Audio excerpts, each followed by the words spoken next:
So, I think we're pretty much good to go. Again, I'll do a recap because I don't know if I'll upload this to YouTube. So the criterias, I will be rating servants mainly based on how well they do the role they're mainly supposed to, like a farmer, challenging quests, support, whatever, you know. Some people even do too, and I might consider that as well, of course. Yeah, team compositions and servant combinations. I'm still not sure if I will cover, but if some other servant has a major impact on making someone a lot better, I might consider that. I still don't know. We'll cross that bridge when we come to it. And yeah, that's basically it. And criteria might expand on some servants a bit, so won't necessarily be the most consistent list in the game or in the history of lists. But again, it's just one person's opinion. Don't get pissed off, please. And I will be covering NA servants first and foremost. There's a separate tier here for JP servants. And if I do have time, I might cover them as well. Especially the ones I do have experience with, like Ramsley and Orion and Rhinus or whatever. And yeah, again, one thing that might be a bit hypocritical or contradictory, I will be considering all the buffs the servants have received. So even though I'm mainly covering NA servants here, I will be taking account JP only buffs. Like let's say Kiara just got a buff. I will take that into account, even if it's not on NA. I think that's all the stuff I wanted to say. So if this is where the video starts or whatever, there you go. Hopefully everyone understands how this is gonna go down. So again, alphabetical order. So we shall start with the usual, aka Abigail. Good. Will I consider how often a servant is useful? For example, if a servant is really good at something but the thing is almost never appear. Basically, I mean, if there's a niche, I think I'll consider, especially if it's not a super rare niche, I'd probably consider it. We shall see again. So, Abigail. Abigail, the first of the foreigner servants to be added into the game, and quite possibly, in my opinion, the weakest of the SSR foreigners. Definitely not a bad servant, but probably the weakest of the SSRs. So, looking at her numbers, foreigners, much like many extra classes, tend to have pretty nice numbers. She's not really an exception, so pretty good attack and HP, I would say. Not too bad at all. But where her numbers do definitely suffer a lot is right here. Everyone who has used Abigail, right, knows how bad her MP gain is. It is atrociously bad. Despite, of course, having an amazing 6-hitter arts with a triple arts deck and high hits all across the board, her MP gain being as low as it is, the hit counts don't really help that much. It's still bad. Like, it's just straight up bad. It's not even average, it's just bad. And of course, her having a triple arts deck with a Buster MP makes her deck very awkward as well. She will never be able to produce a Buster Brave Chain, which definitely cuts down on her damage potential as well, being a DPS as well. Right, so numbers, good up here. This is terrible. Deck, considering the MP's Buster is awkward, numbers on the deck are good though. That's pretty much Abby there. Looking at skills, her first skill is actually very good team utility. Very good. But the big problem with Abby, you'll see this in a second. Well, I guess I should cover it already. Are her cooldowns. They're super long, super long. So when you're running Abby, and let's be real, you would never run her on farm. I guess with this skill, you could use her as a sub kind of a farm enabler, because it's party-wide MP gain. But we're mostly gonna run her on boss fights, and when she has downtime, and let's be real, she has a lot of it, and due to her terrible MP gain, she is in fact quite useless during her downtime from my experience. But this skill is good. It's very nice. It's good team utility, just suffers from a very bad cooldown. Second skill, again, could be potentially really good. You don't get an instant stun. You could get it after one enemy turn, but the enemy will still always get to move at least once when you're using this. But it also comes down with an AoE defense down, which is scales up to 20%. Keep in mind the stun chance only goes up to 50%. So even if you do get the delayed stun proc, it might not even land. And especially if the target has magic resistance on top. So as far as terror skills go, which I believe there's like 1 or 2 in the game, Jill and Abby, is there anyone else? Maybe not. But yeah, not amazing. And of course another massive cooldown, so it's just an okay skill, I would say. It's okay. Nothing crazy. Numbers definitely could be better all across the board. It's alright. And then her third skill, not AoE, it is a single target. Reduce enemies' MP gauge by 1. Guaranteed to land, by the way. This will never miss, unless there is some mechanic that prevents MP gain reduction, which I don't think there has been yet. This will always land, and that's why skills like this, there's not that many of them in game. They're actually pretty okay for challenges. This will always land. This might not always land because this will still factor in resistances. So, but of course a base 100% hit chance for a 20% attack down for 3 turns is not too bad on boss fights if you do land it. But again, massive cooldown. So there's so many things that are awkward with Abby. Her terrible MP gain, awkward deck, just massive cooldowns are definitely her biggest issues. Those 3 things. Looking at her passives, she has the EX version of the Foreigner passive, which I believe all SSRs have. Unless I'm mistaken, but it doesn't really matter because every rank you have of this will always give you 2 stars per turn, I think, which is basically the main thing. The only thing that scales is the debuff resistance, and even then, as you can see, even on EX, it's not a huge number. It's just 12%, so it's not a big deal, even if you have a lower rank of this. But it is an okay passive, right? Will this be uploaded to YouTube? Quite possibly, yeah. Yeah, it's an okay passive. It's not nothing crazy. It's just an okay passive. I guess it's nice to have. Then she does have, I'm not sure if this is unique to her. I don't remember if anyone else has this, but Insanity B gives her an 8% buster up, which is nice. It's definitely nice. Not too bad. Voyager has rank C. Ah, that makes sense then. Yeah, this is also an okay one. It's not amazing, but it's 8%, permanent 8% buster up, considering she also has buster MP. Sadly, no double buster in her deck, but still helps. Definitely helps. Go. Adrodicus gifting a sub to mobile, I believe is a welcome back to the Cow Gang. Thank you so much, Andronicus. I think it's the other way around, Pan, honestly, but you could be right. Hey, thank you, man. And then last buff has a divinity. Divinity is always a good thing. Not a massive thing, but always a good thing. Just damage on top. This doesn't scale. So if you think this is just plus 175 attack, you would be mistaken. That's not how divinity works. It's just flat damage on top of your damage.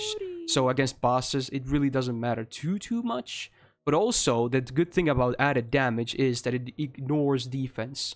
So it still goes on top, even if the enemy has like 100% defense up. You will still get the damage from your divinity. So it's okay. It's a nice passive to have every time you see it. Then her MP, very nice utility, I have to say. You remove buffs before damage, and it's a single target buster MP for damage. 4 hit count, nothing crazy. Pretty good OC for, again, she's mainly a boss killer, so a 30% crit chance down is on base is not bad. Sadly, only 1 turn, so not the biggest deal, but definitely with her attack down, defense down, and remove buffs and she can be a real menace. Like she has really good utility, and of course before damage is really big. Sadly nowadays this kind of isn't that relevant because usually bosses have like unremovable shit mostly, so it kind of loses value as the game goes on. But it's a good MP, and that's why they probably didn't want her to have good MP gain to be able to spam it. Damage wise, it's nothing crazy. But yeah, Abby, she's an okay servant. Just a lot of awkward things. And again, her downtime, when she has downtime, she's just useless. Let's be real. But at the very fact that at least she has a triple arch deck, so despite having a terrible MP gain, she can at least quite often participate in arch chains, which will help. And she definitely needs those, especially when this skill is not active, so. Alright, let's place her. That was a doozy, right? So Abby, I would again oh yeah, I didn't show you this, but we have E. I didn't put an E plus ever. It's kind of redundant. So we have E from E to EX, and every tier besides E and an EX has a plus as well to give us more diversity. So Abby, in my opinion, for what she's supposed to be there, mainly boss killing, right? She's okay. If I consider her to be fighting berserkers only, she's pretty good actually, like very good. I would say Abby is like a B tier servant or B tier SSR. Definitely the weakest of the foreigner SSRs, but still not a bad servant by any means. Good effects, just big cooldowns, bad MP gain, but good utility. I think she's still in the B tier, just barely though. She's not bad at all. Again, we might shift things around when we place more, you know. And I might like, so let's say I place someone here is like, there's no way Abby is the same tier as this. Maybe she's better or something, so we'll see. Alright. We go on to the next one. Again, alphabetical order. So we have Achilles. Achilles. Mr. 5-star rider. Alright. So looking at his numbers. Attack. Not too bad. Not too bad at all. HP is also fine. So numbers. Definitely okay. Not terrible, not amazing. They're okay. And his MP gain with his numbers and deck, it's good. I'm already gonna say it. Every SSR rider, especially the AoEs, they, well, maybe minus Iskandar, they all have pretty damn good MP gain overall. Like definitely good MP gain. Maybe Achilles is the lowest of the good MP gain ones, but it's still good, right? Still good. So his deck. He has a quick AoE MP, so he can actually produce a full quick chain. So his deck is fine. I would say his deck is totally fine. Not bad at all. Numbers, of course, good, and with an MP gain overall is definitely above average. So numbers, deck, solid. Solid. Just solid, right? Not bad at all. Very solid. First skill. Self quick up for 3 turns and self crit up. Crit damage for 3 turns on a 5-turn cooldown. That's very good. These are always the skills you want to see. A 3-turn effect, even 2 of them on a 2-turn downtime. That's good. Like, this is the opposite of Abby, right? It's very nice. The numbers themselves, considering their 3-turn effects, pretty good as well. Not bad at all. Definitely a good skill right here for a DPS. Very nice. Second skill, excuse me,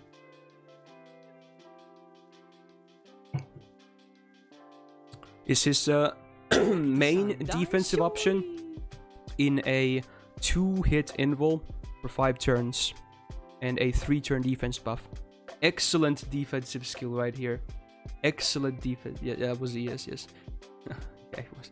Yeah, excellent defensive skill. Also on a 5-turn cooldown. Keep in mind, most hard defensive cooldowns in this game are 6-turn on cooldown.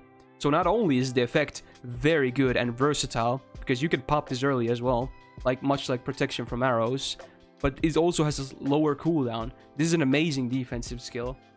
Some could argue that this is even better than PFA, despite having 1 less hit than the best ranks of PFA, but it has a 1-turn lower cooldown, which is a huge deal for skills like this.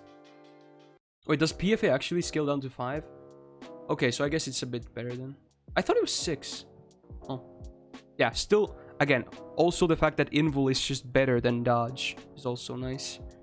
Just a very, very nice skill. And if you do lose those 2 stacks of invul immediately, hey, at least you still have 3 turns of not a bad defense buff at all. 20%, not too bad. Good. Then, third skill. A self-taunt. And MP generation up for 1 turn. And a small battery on a 6-turn cooldown. Which is, again, not bad at all, overall. It's an interesting skill. I guess the taunt couples pretty well with the invul. So you actually could suck up even a single target MP if you're gonna use him as in a difficult battle, which you totally can. Most people probably use him in farm, but you can actually use him in difficult content. And on giving him 30% MP gain for one turn on top of his already good numbers here, he can actually refund quite easily. Especially considering he's quick, so stars usually happen quite a bit. Oh yeah, definitely good refund potential on his MP. Not bad at all. And cooldown is not too bad either. Just overall, very solid kit, I would say. Some synergy here as well. Synergy here as well with the quick and the MP generation buff. Nice. Passives. Low rank magic resistance. Something. But this is huge. Riding A+, giving him a permanent 11% quick up. For his kit and cards, this is huge. Very nice. Very nice. Considering Abby had an 8% buster up with only 2 combined buster cards, he has an 11% quick up with a combined of 3 quick cards. Big. Very big. Also, Divinity C, much like Abby, right? So yeah, just damage on top. Nice to have. And his MP, extremely basic. Just a AoE quick. 5 hit is nice though. Very nice. Decent damage. And you get a quick buff before the damage, which is also nice. Helps with the MP generation and the star generation. Not so much for damage probably, because he already has a quick buff. But definitely helps with the other two. Good. Just, yeah. Overall, Mans is good. He is good. You could use him for farm. You can even use him for difficult content. Like numbers, very good. Deck, not bad at all. Skill set, good. Just very good. MP basic, but synergizes well with his kit. Passives, not too bad at all. He's good. Really good. Very solid rider. I would probably place him at least in A. He's just so good. Again, most AoE SSR riders in the game are just very good. So he's not an exception. By no means is he no exception. He's just very solid. I'll probably leave it in A for now. We might change that later, but he is a very solid rider. Just a very good one. Excuse me, I hit the table. Alright. Then, maybe someone who's quite not as high ranking, but one of the, I believe, 5 launch SSRs, right? I think there was 5 SSRs on launch. Altera, Artoria, Vlad, Waver, and who was the 5? I think there was 5. Who am I forgetting? I don't remember. I think there was 5. I'm forgetting someone. Jeanne, there you go. Jeanne, yeah, there you go. Jeanne. So she's one of the original 5, and in a lot of ways you could definitely tell that's the case. Usually old servants, much like Altera, have very low hit counts on their cards, which is kind of a tragedy. So let's look at her numbers. Actually very good. These are some very good numbers for a DPS. Like, attack and HP wise, she's really nice. Really solid numbers right here. Definitely above average by far.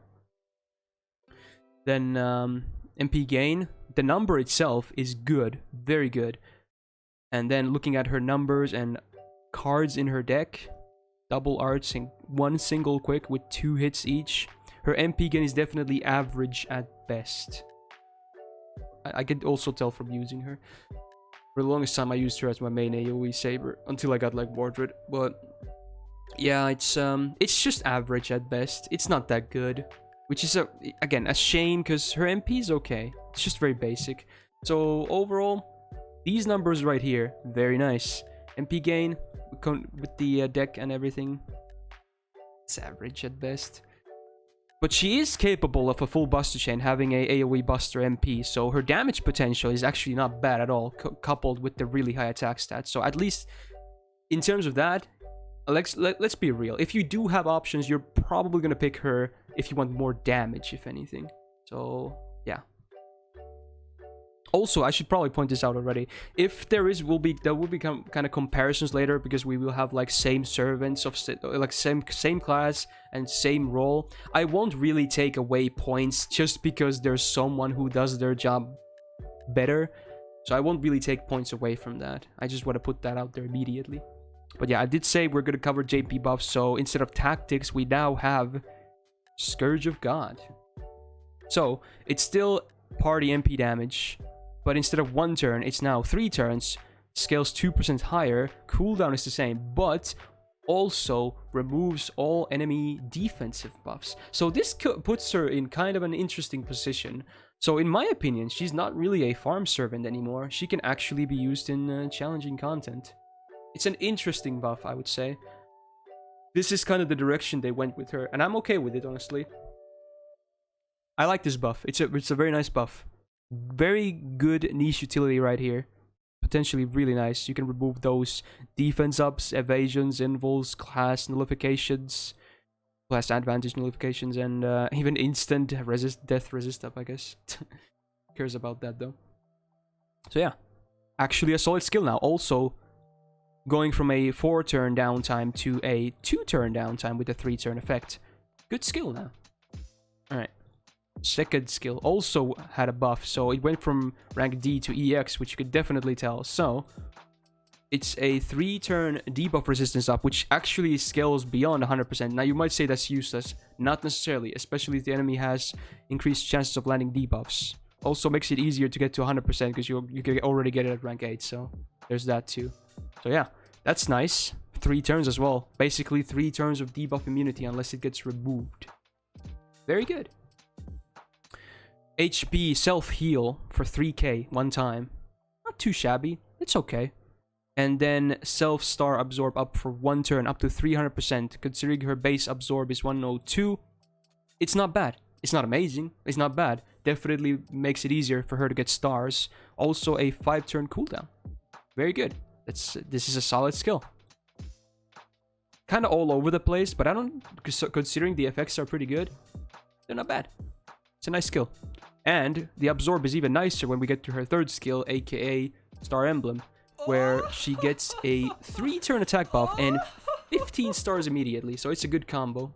After finishing the payment and tax settings for affiliate, my brain got hard damage. Now watching her streamer's recovery. Jeanne is always X, so it's only one place she should be on the tier list. Oh. Yes. Love you all. Hey, thank you for the tip, Arita. I'm glad you sorted your stuff out now. Alright. So yeah, again, good skill. Just a solid skill here. 3 turns of 30% attack up on a 5-turn cooldown. Very good. And you get that one-time 15 star bomb, which is again good with this if you manage to combo them. So yeah, some synergy there as well. Very nice. Overall, her skills after the buffs, they're solid. They're actually solid. Passives, decent magic resistance, I guess, which actually isn't really even that necessary. Remember, she has 3 turns of basically immunity already, as is on a 2-turn downtime, so this really doesn't matter too much. Has Writing A for 10% quick up with only 1 quick card when 2 hits, so that's nothing. Let's be real. Basically nothing. Thank you, Sober, for the guide. Divinity B. So slightly higher than the 2 previous ones. So yeah, just damage on top. Again, just adding to her nice damage as is. So good. And then her MP, which has been buffed. So again, definitely deals good damage on a Buster AoE. Again, it's the most basic MP there is though. AoE damage, defense down, and after the damage. And even then, it's just 20%. This MP is way too basic. If they, like, let's be real, this buff happened ages ago. If this buff happened today, they would certainly do something else with this. They would certainly add more to this. It's good for damage, but besides that, the buff really didn't add much, right? They would certainly add like a new effect here at least. Maybe MP seal or something, I don't know. They would probably do something else. So yeah, MP, disappointing. Good damage, that's it. And Kit, good. Honestly, for now, I would probably pick her in challenging content instead of farm, considering her MP gain is also lackluster with no batteries whatsoever. Good numbers on HP and attack. She's alright. If you want damage, definitely a fine option. But aside from damage, she only has a bit of utility and that's about it. Probably doesn't offer too much for your team. So I would probably place Altera in like either a C+ or a B. Again, this is an SSR list, so we might actually place someone here. That doesn't mean someone is terrible necessarily, because there's still an SSR. But she's probably in the C+ after the buffs, I would say. She's just okay. Good damage, but besides good damage... if she didn't have the tactics buff, she would probably be here, or maybe even here. But that's actually a pretty sizable buff, so... yeah, are we doing JB turns too? If we have time, we shall. They're here right now. Alright. I'm gonna leave her at C+ for now. Maybe not the best civ, but, you know, blame DW if anything. Amakusa. The second ruler to be added into the game. One already being in since launch, right? Yeah, he was before Martha. Okay. So, ruler, again, already. Very good thing. Easily the best class in the game, so that's a good thing, right? Definitely gets points from that. Attack and HP, they're okay. Yeah, they're not terrible. In fact, it's kind of nicer maybe even to have him some more HP, because now he's definitely very hard to kill in combination with his class, so they're not bad at all. He's still a DPS though, so he could be a bit better on attack, but not bad. MP gain and deck. So he is capable of a full buster chain with his AoE buster MP, so that definitely helps his damage potential by quite a bit. So that's good. Deck overall with the combination of the buster MP, it's a good deck. Just a very nice deck. And yeah, rulers do have 1.1x attack modifier, which is the highest in the game, right? So yeah, also helps. Now, his MP gain, you might think that it's actually not that good, but it's actually pretty damn good. Definitely above average. Not amazing, but definitely above average. And you'll see also later why he's actually capable of looping even with a buster MP. You can probably tell what I'm talking about if you played with him, so you'll know. So yeah, MP gain, above average. Not bad at all. Now, this skill did get buffed with the rerun of APOC event, I believe. So, instead of a very lackluster stars per turn for 3 turns, now, the stars themselves, it's just 1 more star per turn for 3 turns. But, also, now it's a targeted skill, and it gives you MP gain 30% for 3 turns. That's big. That's potentially, because hardly ever he is gonna be your solo DPS. So this could be huge for your second DPS you're running. Like, actually very big. Very good buff right here. The stars themselves still nothing amazing, but if anything, this is the highlight now. This 30% MP gain up for 3 turns on a target. Very good. Half of the time it will be active due to a 6-turn cooldown. So not the worst downtime. Could be better, could be worse. So it's average. Half of the time it's up. Not bad at all. Just a nice skill now. Good utility. Then his second skill. Yeah, this is what I'm talking about, okay? So yeah, he will get up to 20% MP gauge per turn for 5 turns. Again, a massive cooldown. But this actually enables him to get 2 or even 3 MPs quickly, like back to back to back. This is the effect is really good. The cooldown is just massive, but you can get ahead like super fast. This is pretty nuts. And this first effect hardly ever comes into play because it's super niche. So it only works against undead or demon enemies, and it's only single target. So it will reduce their MP gauge by 1, guaranteed. Again, this cannot miss, but your target has to be undead or demon. So let's be real, in most cases, it won't work. So you're basically using this skill for this, which is still not bad. Just a massive cooldown. So after you use this, again, it's still half of the time downtime, right? But considering the half of it is 5 turns, it's still a big downtime, even if it's up half of the time. So you gotta take that into consideration. The more turns there are, even if it's the same, like you have 1, 1, 2, 2, the lower it is, the better it is for downtime. You gotta still think about it like that. But yeah, not bad for a skill. And third skill, which we do have this buff on NA, so rip Jeanne, by the way, because she never got a buff to this. So you have a chance to stun a enemy servant for 1 turn.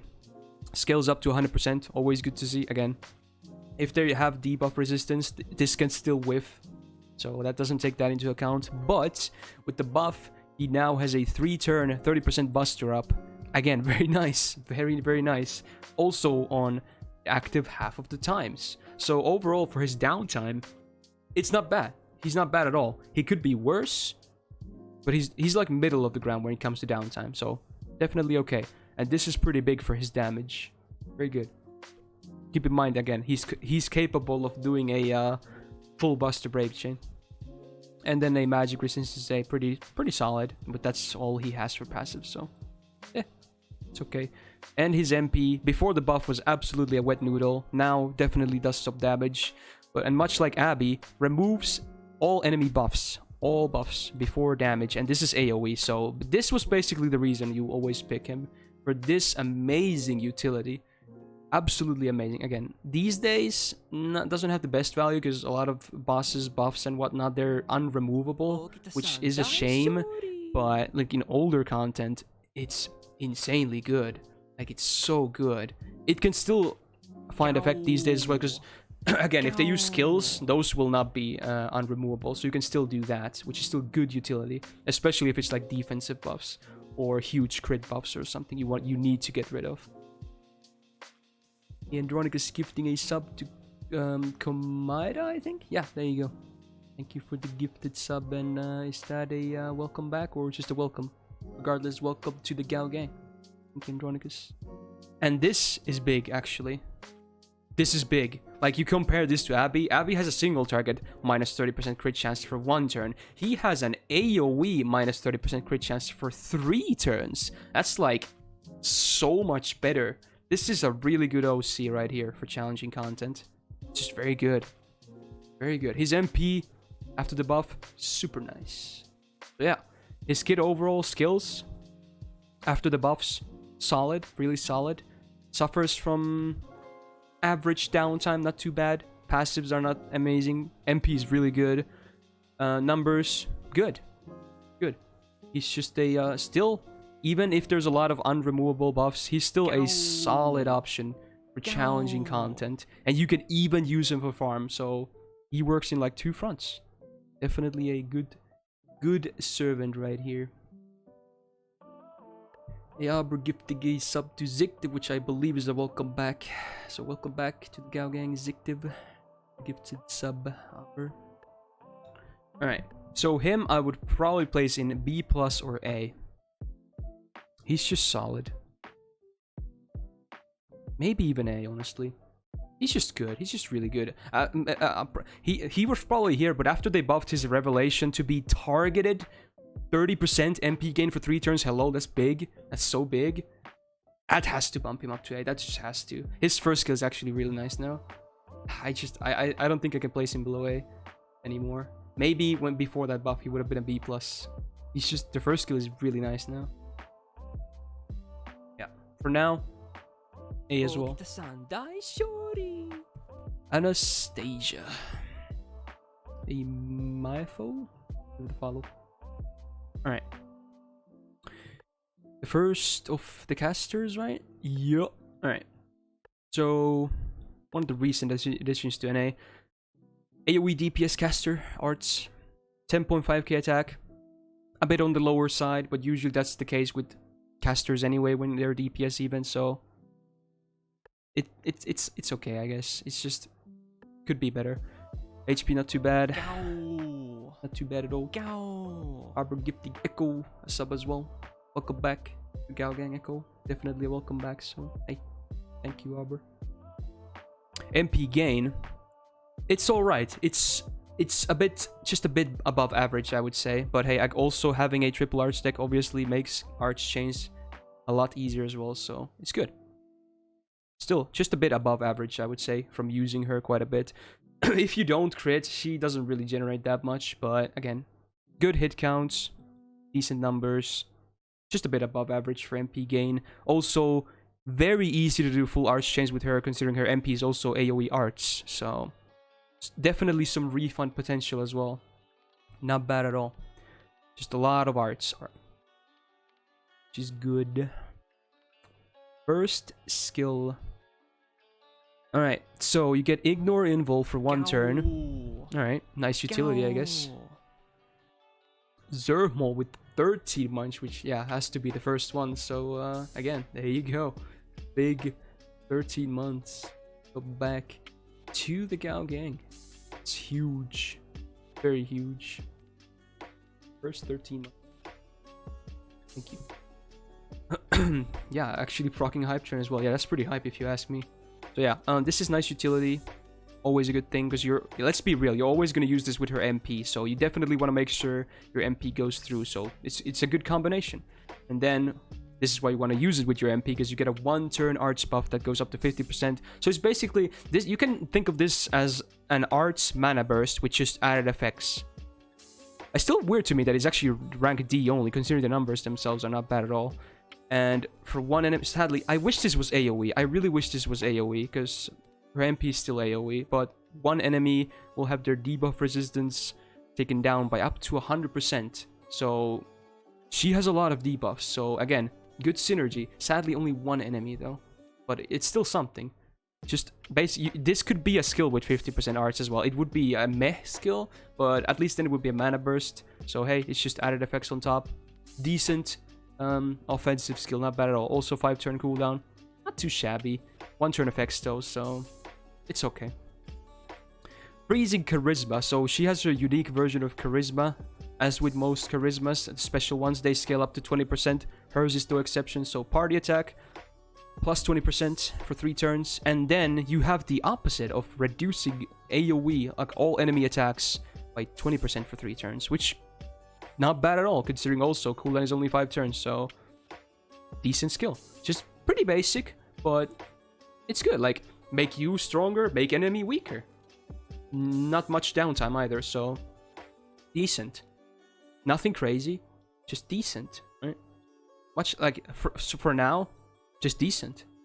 And then she does have a sizable battery, like many AoE casters, so scales up to 50% self battery, very nice.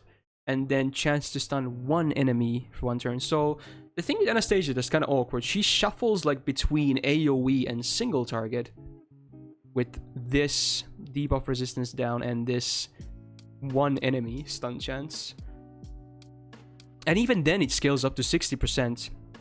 I think this should have gone up to like 100% because it's only one enemy. So I think this could have been higher, especially considering the cooldown is also big. So I wish this scaled up to 100%, but it doesn't, so you're gonna have to RNG your way through that. Although, if you do use this first, you can pretty much guarantee it. So there's that. So maybe sometimes you wanna be careful when you like, if you're gonna MP immediately, always use the skill first, then use this, guarantee that, then use this, guarantee that, and then you get your MP debuffs as well. So I guess she really wants to go in turn 1. That's the thing with her. You can't really delay too much. AoE means area effect, meaning you hit everything, all the enemies. Single target is the opposite. So usually the shorthands are ST and AoE for single target, and AoE, aka area effect. So either everything or one. That's the thing. Now, passives. Territory Creation EX, huge. Huge. Absolutely massive. 4 arts cards, max bonus of permanent 12% arts. Massive. Absolutely massive. Very good. Then her, I believe this is a unique passive as well. So she gets 10% debuff resistance and 10% debuff success rate. It's a nice passive for her kid, I would say.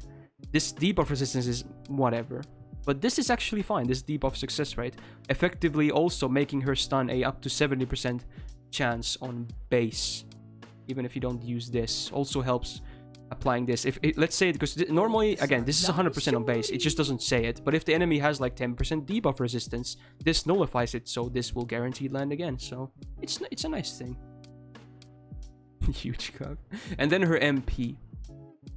It's not bad. It's a 4-hit arts AoE, so you have some refund potential, especially if you follow it up with an arts chain, especially if you follow it up with this active, so easily can refund. Definitely can have an easy time refunding. So, decent damage, not too bad. It's the base arts AoE. Added normal effect is a AoE skill seal for 1 turn. I would have preferred MP seal. MP seal is always better for enemies in my opinion, but it's something. It could be nothing, you know. It could just be a basic MP like this with Altera. This would be Altera's MP as an arts if this wasn't here, but it's something. It can be good. Usually skill seal doesn't really make a big difference for enemies. It's like skill seal is mainly bad for the players, and MP seal is worse for the enemy. That's how I find it always. So it's kind of interesting. So as an enemy, she's kind of annoying, if anything. And then AoE defense down for 3 turns, base 20%. Just the base, nothing amazing. And of course, this activates after the damage. Quite sad, but it's still something, you know. MP, it's an okay MP. It's nothing crazy. If anything, her skill set is much better. And even then, it's not amazing. Good passives, though. Definitely, passives are a highlight. And numbers, MP gain slightly above average. Attack could be higher. But she's not bad. Maybe not the best AoE caster there is, but again, I won't take points off of her just because you could have a better option. That would be stupid. So, she's good. I probably wouldn't really use her against boss fights. You could, because she does have some good utility. Probably mainly for farming. And I think she does it pretty well. She's either B or a B+, I would say. Could use more damage, though. But maybe a B+. I don't know. Maybe a B. And I'm just going to leave her in B, okay? B. B. She's not bad at all. Could use a buff, though. Hasn't gotten any yet. Could use a buff. Much like Abby. They could honestly buff Abby as well. Let's be real. They've been buffing already amazing servants lately. So let's give the okay servants buffs as well, you know? Why not? Alright. Arjuna. I will have a kind of a hard time evaluating Arjuna because I've never owned him. Never. I still want him. Most people hate when they get an Arjuna. I would love to get an Arjuna. Most people hate him because, again, there's better options. So I would love to get him, but I don't have him. So let's take a look at him. So AoE Buster Archer also suffers from the same problem that Abby has with an awkward deck, having a triple arch deck with a Buster MP. So cannot produce a full Buster chain, which is a shame. But, you know, maybe he's good in other areas. So attack, good. Solid attack. HP not too bad either. Solid numbers right here. Standard Archer Absorb, but MP gain to me looks average-ish.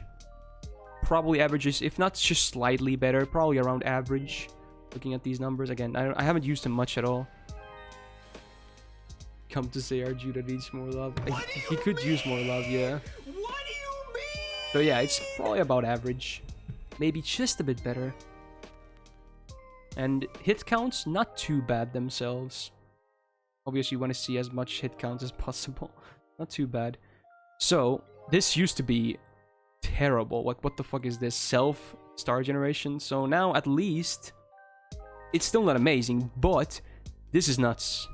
For challenging content, you have a 5-turn debuff immunity on a 6-turn cooldown. So effectively, 1 turn downtime every 6 turns, you can be debuffed.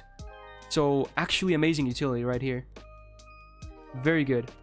Again, this effect, it's star generation, I don't know. Maybe not the best thing to have on him, let's be real. Yeah, it's just nothing crazy. Also the numbers, MP is 1 hit. Yeah, it's star generation is probably not a good effect on him, let's be real. But hey, it's 3 turns and this is nuts. If you would use this skill for this, right? That's why you would use this skill. So, good for challenging content. Bad for farm. Alright. Endowed hero. Is it endowed? It's probably endowed, huh? Alright. 10-turn cooldown. Holy Jesus. But at least it has 2 5-turn effects, right? So, much like Karna, he has a 25% flat battery. Doesn't scale at all. It's always 25%. Very awkward. Definitely very awkward. Of course, better than nothing, but 25% is super awkward for a battery.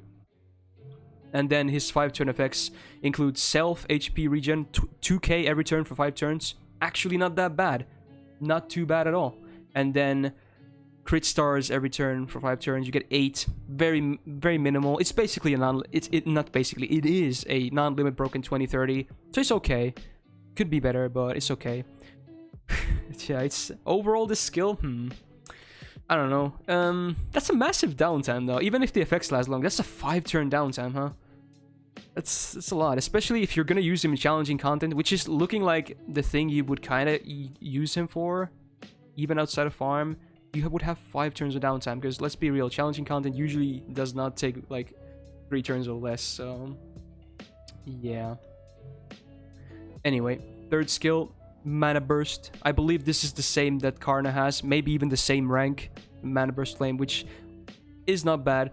Numbers, again, It's basically a normal mana burst, which scales like up to 50% buster, but this is just better because you get mixed buffs. They total the same, but it's still better because you get mixed buffs that multiply. So it's still better than a regular mana burst. So it's good for damage, but again, you have a 4-turn downtime because it's just a 1-turn effect, so it's okay. It's an okay damage option, but the downtime is just so big. His star gen skill and second skill max, you can generate about 20 stars in a full arch chain. That doesn't sound too bad, actually, if that's the case. Pretty low rank of magic res, independent action A, not too bad. Not really a crit servant, let's be real. There's 0 absorb, 0 crit damage buffs or anything, but hey, it's the archer passive, so and it's a decent rank. And due to archers having a pretty high natural absorb, yeah, it helps. And divinity B, just again, damage on top. Who doesn't like that? It's nice. MP did receive buffed. Is this on NA yet? I actually don't know. Maybe it isn't. Maybe it is. But yeah, so AoE buster damage after the buff, not too bad. Goes with that new standard of 400%. Much like many other MPs we've seen already, defense down for 3 turns after the damage, and even then the base is only 20%, so not amazing. And then 50% chance to insta-kill your enemies, and 80% chance to further, so you get a 130% chance to insta-kill divine enemies total, so I guess for some niche farming, it could be, let's be real, these might as well not be here. So it's literally the same as Altera MP. Same buff number. This is the same. Also a 1-turn AoE buster. It's basically the same as an Altera MP. This really does nothing. These two. The insta-kill, the worst thing you can have, basically, if you're gonna have buffs. I mean, they were always there, and they didn't even... Oh, they actually did up the numbers. It's funny. But yeah, they don't really add too much at all. So, overall... Again, I have never really used him much. I have used him, but not much, because I don't own him not much at all. Is he really for farm or for bosses? Maybe he's mainly for bosses. Maybe you run him and a second DPS and a support, because he actually does have some decent utility. He can kind of take care of himself, if anything. But I don't think he would be your main damage dealer. Also, being AoE doesn't help with bosses. Numbers are not bad, though. Across the board, numbers are average, if not higher, so... But yeah, probably farm. I don't know, maybe he's here or here. Maybe he's probably the same as Altera. He's probably just the archer equivalent of Altera, if anything. Not bad. The buffs are okay. The buffs definitely make him better. But could maybe use more love as well. Doesn't just... Again, just kind of all over the place. I wish they were, you know... I think he's better than Altera. I think Altera is better for challenging content, though. That's the thing. Her skills are definitely better than Arjuna's. Whereas Arjuna basically has the same MP. Very rarely could have added effects. I don't know. Oh.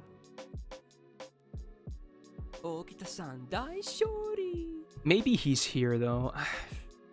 Alright, for now, I'll leave him here. Maybe I'll bump him up here. Not terrible, obviously. Again, I still want him, though. I still want him. Someday. I hope he spooks me someday. I really hope. Would be nice. Alright. I guess you put Artemis here, because, you know, Artemis, but servant name is still Orion, though. So, definitely not super Orion, you know? And also, compared to, like, Arjuna, who we just covered as an SSR Archer, that's a massively different attack. He had 12.3, I think, so that's 1.2k less. So for an Archer, this attack, definitely on the lower side of the SSRs. Not terrible, but could be a lot better. HP, of course, is a bit higher because the attack is lower. So, no numbers for a DPS. I'm a bit disappointed. Not amazing, but not terrible. This is a 5-star servant gameplay tier list. There's the magical 1% gauge. Absolutely amazing number. But then you look at the deck and you're like, oh, I see what's going on. So, anyone who has used Artemis / original Orion knows that their MP gain is terrible. Bad. Probably worse than Abby. We already covered earlier. It's bad. It's a joke. Capable of a full arch chain, but let's be real. That doesn't help. That does not help. 1-hit arts cards, 2 or 3 hit quicks. Her biggest MP potential is not MPAA. I believe it's AQQ, which is stupid, but that's... And even then, you won't get a lot of gauge back. Let's say you crit with AQQ. Full crits, maybe even overkill. You're probably gonna you're probably looking at like 30% gauge. Maybe up to 40% depending on your CE. It's not good. It's not good at all. And the fact that doesn't help. Orion / Artemis, whatever you want to call them. No battery, no MP gain up, nothing. So you're at the mercy. You definitely need supports when running Orion. Definitely need help with the MP gain. But other good news is that's kind of their only real weakness. Other than that, the servant is not bad at all. Just suffering from heavy MP gain problems. So, deck, not too bad. It's just that the numbers are bad. The deck itself, because they have an arts MP, right? So they're capable of a full arts chain, which is pretty decent for damage. Bad for refund though, still, because of the shitty arts cards, but that is okay. Deck is definitely okay. Now, skills. This is a good skill. This is a really good skill. So you get a 50% defense for 1 turn. Huge. You can potentially skip using your dodge, depending on your lineup, to avoid like MP damage. You can probably save your dodge for crit damage, because again, she can crit. So you can maybe even save for that if you coordinate this well with your team skills. So, big. 20% attack for 3 turns. Not the biggest attack buff, but let's be real, this already has 3 nice effects, so it's okay. And then 50% debuff resistance for self, 3 turns. All of this on a 5-turn cooldown makes this a really solid skill. And the synergy is, of course, not too bad. You probably want to save it for the defense up, if anything. But you could use it for the attack as well. But if you really want to do well in Challenge Quest, you're probably going to save for the defense up. Because then you can maybe even skip using the dodge. So, yeah, that's big. Good skill. Second skill... While it can offer some really good damage potential, because you get up to 100% bonus damage against male enemies, it's only 1 turn, and it's a 5-turn cooldown, so definitely not a lot of downtime on this, but she can get very good damage for that 1 turn. And I have the Mind Falls is the second defensive / offensive option. Both of these are both. Like, both of these are offensive and defensive, which is not the worst thing in the world, especially because usually if you have only one of these skills, right, you have your defensive skill that also has an offensive part. Many servants have this. It's going to be very awkward, because let's say you want to use this for the crit damage, you would have to you would waste the evasion, but for her, she has an option in saving this instead. So it's good. It's flexibility. Not all servants have this flexibility, so it's good. And of course, the crit damage for 3 turns scales up to 34%. Not the most, but not the worst either. Definitely okay. And it's the standard 6-turn cooldown on a your usual hard defensive skills. So skill set overall definitely could use buffs, but it's not terrible. First skill especially is very nice. Very low rank magic resistance. Coupled with this, you can get 62.5 magic resist. It's okay. And then also another big crit bonus here. So yeah, you can absolutely use Orion / Artemis as a crit servant. Kind of funny when you compare it to Super Orion, who's literally the best crit servant in the game, but besides the point. Alright, MP used to be bad. MP nowadays, amazing. This MP is amazing.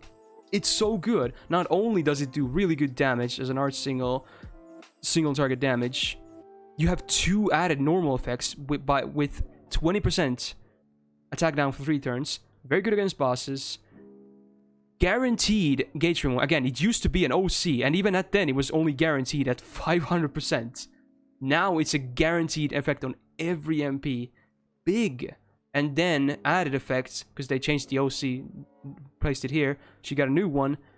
3% or 20% critical chance down for 3 turns.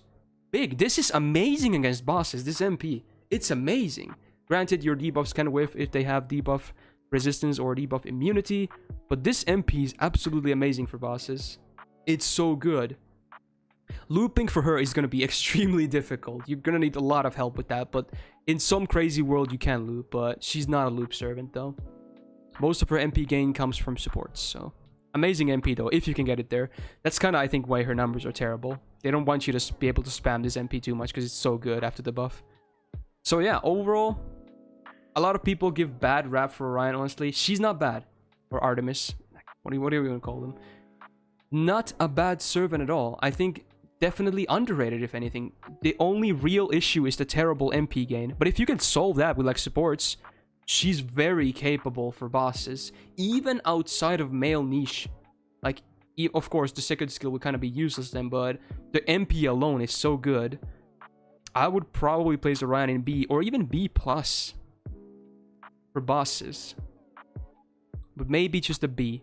Because again, the skills could use buffs. Let's be real, the skills could use buffs. MP is already very good. Probably due to the not amazing skills she's in B. But yeah, solid option for bosses. Very solid. Just give some buffs to her skills. They could change the second skill a bit, you know. Maybe still keep the male damage for 1 turn, but maybe add like a secondary 3-turn effect just to make the 5-turn cooldown a bit more easy to work with. Yeah.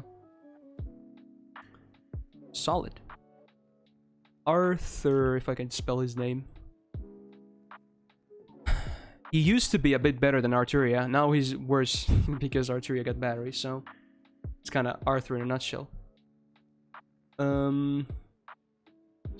So, looking at his numbers, attack, HP, not too bad at all. Pretty high attack. Not bad. Good. Just passes the numbers on HP attack. Good. Very nice for, not support, obviously, for DPS. MP gain. Looking at his deck and numbers, this is obviously good, but these numbers right here, they're not that good. They're not that good. That was a voice crack. That's also not good. So yeah, lackluster. MP gain, below average, definitely, from using him as well, I know. Does have a small bar at least to help, but his deck is good though. Like, hit count's not the best, but deck is good because he obviously has a Buster MP, so capable of full Buster Brave Chain. Very nice for damage. Good. So while the numbers are not great, the deck is good. First skill is a rank mana burst and a rank mana burst. Again, this is the Arjuna one is just better because it also totals to 50%, but it has two different buffs which multiply. So this is just the basics of the basic DPS, but this is your basic DPS buff. Good damage for 1 turn, that's it. And your 4-turn downtime. Kind of disappointing, but it's there as an option, I guess. Then this used to be terrible, but now actually not bad. So they doubled the amount of stars he gets to 30, and you get a 50% self crit damage up for 3 turns on a 5-turn cooldown. Really good skill, actually. Really good skill now. This means he can actually be a crit servant. I guess they gave Mordred the same treatment later, but actually can be a crit servant. Definitely very viable. In fact, that might be his go-to nowadays with this. Of course, still not an NA, but yeah. Very solid skill. Good. Very good. Third skill, his niche. Large damage against large enemies for 1 turn. I wish this was 3 turns. I really wish it was. But then again, it does scale up to 100%. But it's also super niche. So does it really matter? Questionable. And then 20% battery on a 5-turn cooldown. Not the worst. It's definitely better than this, obviously. Because at least you have the added effect of the battery. But still super niche. There's not that many large enemies in the game. And even then, you usually just bring a single targets against them anyway. Right? Like AoE is still mainly for farm, but could be a thing. There's that one summer one's challenge quest that had like 12 giant boars where he was actually top tier, but I can't really think of any other cases. But yeah, this is his highlight now. This one right here. He's a crit servant now. He got the Emiya treatment, okay? Alright, magic resistance A, not too bad. Decent. Of course, gives him sub. Because he's basically now a challenge quest servant. I wouldn't really use him for farm. This is what enabling him for some challenges. So this is of course kind of nice. Writing B, useless. Not useless. Negligible. It's just there. Alright. MP. Could use a buff. Doesn't do a whole lot of damage. It's the old 300% Buster AoE. 3 hit count. Probably won't generate much stars at all either or anything. You do get an MP damage up for 1 turn before the damage, but then again, it also scales from a base of 10%. Not much. Of course, it does multiply because he doesn't have any MP damage buffs, but 10% still. It's not a whole lot. Yeah, it's... The MP is just kind of a disappointment. One of the best looking MPs in the game, though. I love this MP. Absolutely god tier, but gameplay-wise... But yeah, he's a crit servant now. But how... In this skill, actually, there's only 2 turns of downtime, and the number is not bad, and a huge chunk of stars. He could actually do some crits. So, I was probably gonna place him, like, here. But I think he's, like, at least here now. Like, a full tier above. Maybe even in B, because that is a good skill on the second one. But maybe he's here. He's kind of the same as Altera. They both used to be, like... just weaker farm servants, but now they can actually do some stuff on challenging content. Like, he could actually do that. Maybe he's a bit more consistent than Altera is, though, because there's not a lot of downtime with the second skill. But then again, Altera doesn't have a lot of downtime either. And she's not into crits, she's just there for damage. So I don't know. Maybe a C+ is where he's at. I'm feeling a C+. It's the same. How is he even at Altera tier? Well, you should look at my Altera coverage. I don't think you realized that her instinct was buffed, so it's a pretty big buff. Yeah, I think they're the same tier. Same roles nowadays, you ask me. Alright, Bait Alter. Actually got her rerun banner today. So, kind of relevant, I guess. Alright, single target quick rider. Capable of a full quick chain. Lovely. Good deck. Numbers, not good. Definitely below average. Could use higher attack, but obviously they never buff stats, so why would I say could use, because they never do it. So yeah, kind of a letdown on the attack. I guess having higher HP means that she lives longer in challenge quests, but let's be real. You would rather have attack, especially in a single target DPS, so attack is kind of lackluster. MP gain, it's definitely above average. It's not amazing, but it's definitely above average from using her, I know. Yeah, it's good. It's good. Numbers, pretty good, yeah. Capable full quick chain for also quite a chunk of stars as well. Just, yeah. Besides these numbers, these are not bad at all. She's alright. Not too bad. I would say it's okay. MP gauge, slightly above average in my opinion.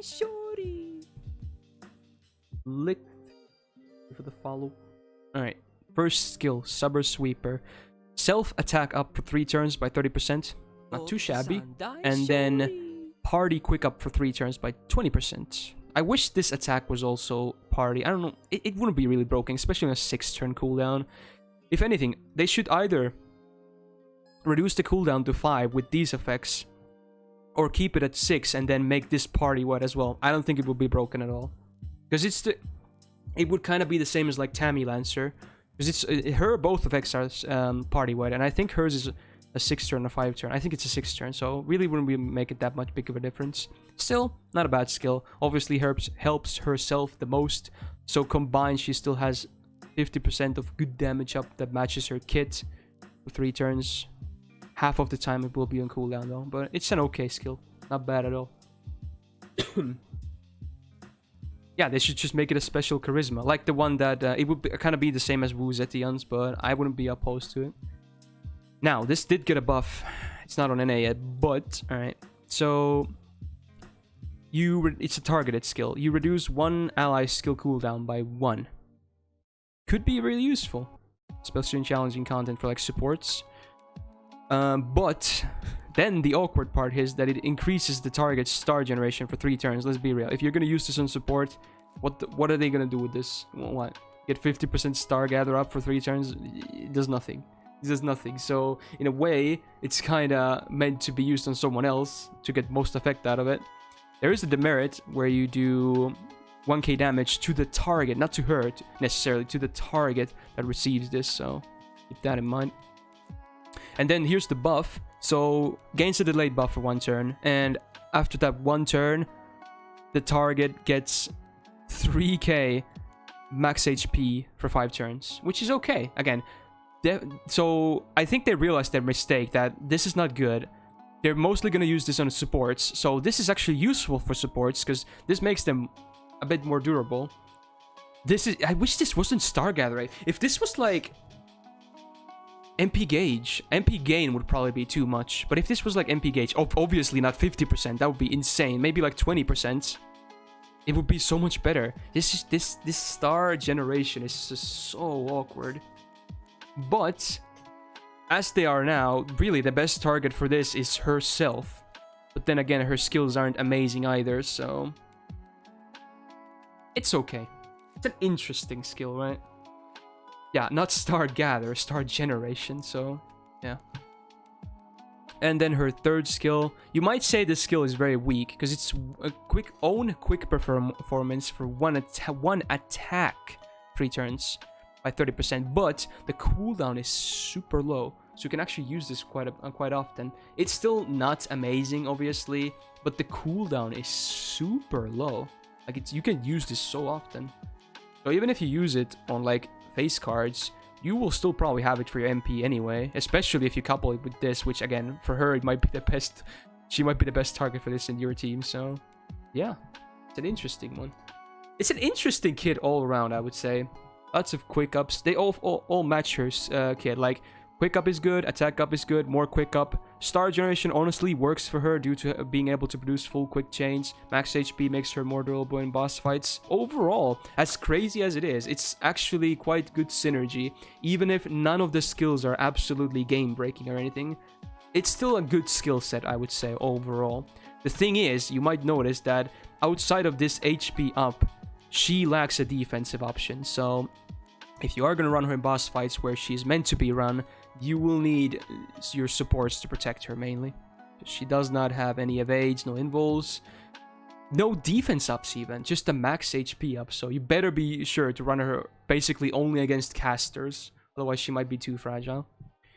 Passives, decent magic resistance. Riding B, I wish this was a bit higher, but still, she has it, so it's good. She's quick servant, good, 8% is still nice. And then independent action EX gives her a nice bit of crit damage. Again, remember, riders basically have the highest star absorb in the game, the natural ones. Even if she has no bonuses here, she can still crit quite a bit, so nice passive. Then her MP, it's not bad at all, honestly. For bosses, it's good. So decent damage, and then self-charge by 10%. So you immediately get a 10% refund, plus whatever you get from this 6. It really depends on your buffs and whatever, so it could be a bit higher as well. But at least 10% and some scrap from this. And then this is good. 3-turn crit chance down for 30% base. Again, against bosses, it's really nice. People usually underestimate these because bosses with their crits tend to be insanely lethal. So if you can avoid having them crit, it's big. So this is a good MP against bosses. Good hit count as well, enabling even better star generation. So her numbers, not amazing, even lackluster here, but she's not a bad servant whatsoever. She would probably place in B or B+. Probably B+. She's like the same as Orion, having a good boss MP, definitely slightly better skills, and MP gain is also better, so yeah, she would place above Orion. But yeah, nice servant. Could maybe still use a buff, but you know, absolutely viable for bosses. We have Artoria. Still don't have her. I am planning on rolling probably on the last banner she gets this year on NA, but yeah, I have used her. So, single target archer, arts, capable of a full arts chain, and we all know, of course, how good her refund potential is. So yeah, good deck already. Good deck. Attack for an archer, it could be higher. It's not bad, but it could be higher. It's okay. But yeah, the HP and attack, they're okay. Just okay. MP generation is definitely above average, even on base, even without buffs. It's good. It's good. It's not god tier, but it's good. It's definitely good. Very nice. Very capable of looping, especially with buffs. Even her own buffs only. But yeah, overall good hit counts. Deck is very good with her MP. It's good. So overall, very nice. First skill, self arts up by 30% for 3 turns on a 6-turn cooldown. So half the time you will have this up. And party defense up for 3 turns by 20%. Good skill. Obviously, you're going to run her against bosses, so this is good. This is really good. This skill is very good. It's big. It's a very strong skill in my opinion. Half of the time, only 3 turn downtime, 3 turn uptime. Very solid. It seems basic, but it's very solid. The effects are good. Second skill.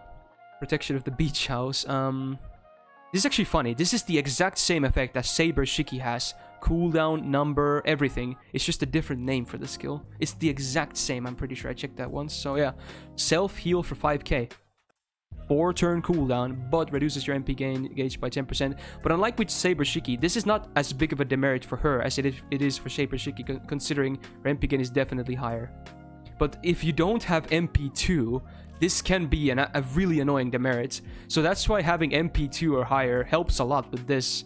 Because, let's be real, if you're gonna hit your MP 100%, chances are you're gonna go a bit beyond that. So 10% isn't that big of a pipe dream. So MP2 actually helps quite a bit with this skill. So yeah, it's kind of awkward if you only have MP1. Otherwise, it becomes quite a bit better. Easily usable at MP2 and higher. Not a bad defensive option, I guess. So yeah, it's okay. Beach Flower B. Party attack up for 3 turns, 18%. Not the most, it's okay. And then party, well, yeah, your males get 3 turns of star generation up by 38% on a 5-turn cooldown. It's just okay. It's nothing amazing. Because let's be real, you're going to be running mostly supports with her anyway, and supports, they're not going to star generate. If you are running double DPS, like her, a support, and a DPS, and your DPS happens to be a male, especially someone who can star generate, this could be a lot better. But in most cases, this is not an amazing skill. It's just okay. It's nice to have. It's just a meh charisma. In her case, at least, in my opinion. Yeah, Tristan, I guess, would get some value. Yeah, why not? There you go. But yeah, this is easily the highlight. This skill is nuts. These others, they're okay. They're nice to have, but this is the highlight. This is a really nice skill.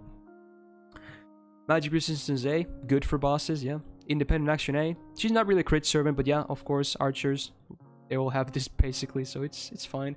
And then this is big. Territory Creation A, not EX, but hey, A is still good. Permanent 10% arts, so you can get up to 40% arts just from her skills and passives. It's a lot of arts buffs, huh?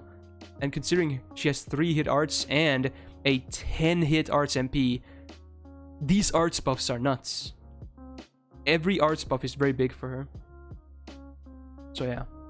And of course then her MP, single target arts damage, 10 hits. Yeah, this is big. And then you charge your MP gauge by a base of 20%. And this will also give you quite a bit. And especially followed with an arch chain. Easy loops. Easy loops. Even without the full arch chain. If you have like this up, you do MPQA, you could still loop. Like, you don't need a full arch chain. Her potential is that good. And then she has an added effect and a normal effect.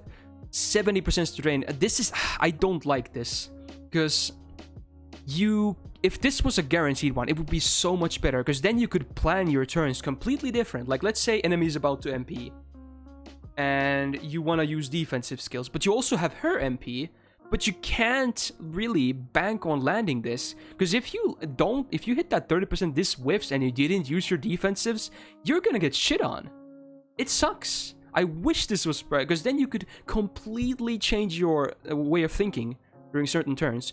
Obviously, when the enemy is not about to MP and has some gauge, it's just a good bonus to have. But if you can't play with this, you can't plan around this. That's the bad part. You cannot play around this. So it's not a reliable defensive option. It's still nice to have, but you can't count on it. But yeah, or otherwise for bosses and for loops, it's good. So I would probably place Artoria in probably A.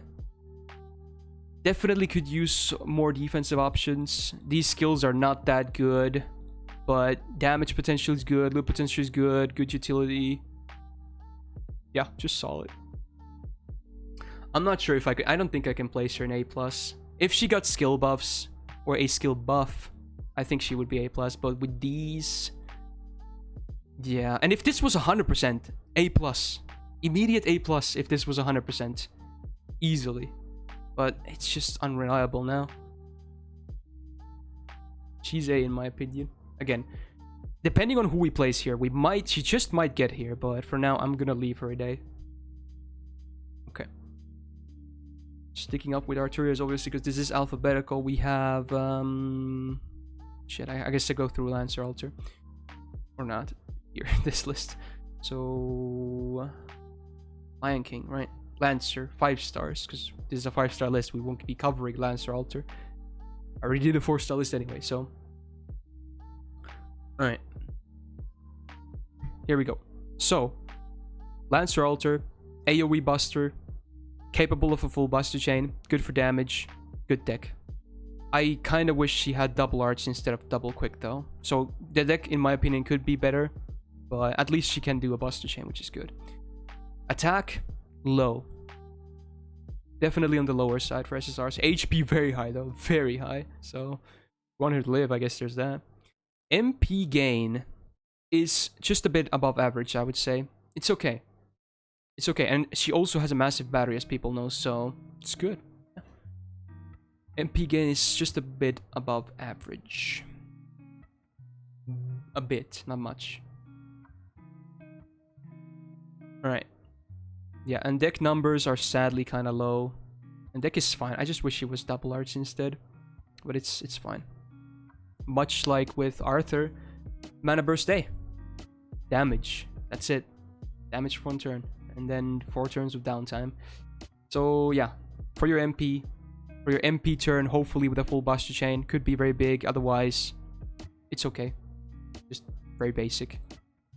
Charisma B. Speaking of basic, you really can't get more basic than this. More like Charisma basic. That's lame. Yeah, good. Obviously, downtime is minimal, but it's just 18% attack. It's negligible, right? Kind of negligible. It's there, but it's a whole skill slot, right? Could definitely use buffs. I mean, if they buff her, I really wish they buff her MP, if anything. Even if these two could use buffs as well, but I really wish her MP would get buffs as well. Or buffed first and foremost. DMG with the 11-month resub though. Thank you so much, dude. Welcome back to the Gao Gang. Almost with the Grail badge. Much appreciate, dude. And then her third skill, big 50% battery. Also added removes on debuffs. 6-turn cooldown. Not too bad. Too bad. This is sorta awkward because let's be real, you're gonna pop this turn 1 anyway. Unless you're running like 50% stars and then you get 50% from your supports. You could delay this a bit, just maybe you can get value from this. But in a lot of cases, because let's be real, she's a farmer. You're not gonna bring her to bosses, so this is really negligible again. I would not bring her against bosses. She's way too basic. No good boss utility at all. In fact, this is the only boss utility she has. So I would really not bring her against bosses, so it's just a battery. But it's still a 50% battery, so it's good for farm. Magic resistance B again for farm. Doesn't really matter, probably not. Riding A. She at least has 2 quick cards, so and they have 3 hits each, so actually does something, I suppose. If anything, it's more MP gain. Oh, yep. And then her MP, while the effects are pretty okay, it's just I just wish this was 400% because it's so weak. If you have used her MP1, you know she's, even with these buffs, her damage is just not that good. Not that good. But she does have the activates first, ignore invul, which, you know, can be a thing. This is, yeah, I suppose, yeah, this is boss utility as well. So I guess she has 2, but this is super niche, and even this is sort of niche, so they're not like crit chance down or stuns or the better boss utilities, right? So, and then you get 20% refund on base. Considering it's Buster and you usually want to come make a Buster Chain anyway, I guess it makes it easier to get started on your next MP, but I don't think she needed an MP gauge OC. It could have been something else. Maybe, again, boss utility would have been nice, I think. But as is, I would not really bring her against bosses. She's mainly there for farm, but good news is that she is a pretty good farmer. So, where would I put her? Probably B or a B+. Probably B. Because I have Anastasia here, and I think she's the same, if not a bit better. So I don't think I can place her higher than Anastasia at least. But she's still good. Again, even if her MP is weak, at least she has 2 okay buffs, so that hopefully she can clear whatever she's MPing in farm anyway. So there you go. Just super basic. So basic. Needs a buff. Please, DW, buff. I tried her enhance. Yeah, I think, yeah, if you use her skills, it's good. Alright, the OG.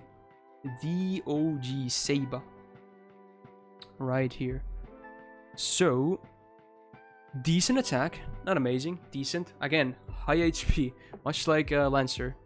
Pretty much the same stats when you think about it. So, they're just okay. Nothing amazing. MP gain. Wait, what are these numbers? Wait, what does this mean? Is it like, this is 100%, 33%, so like 1/3, 2/3. Wait, what do these numbers mean? I've never seen these before here.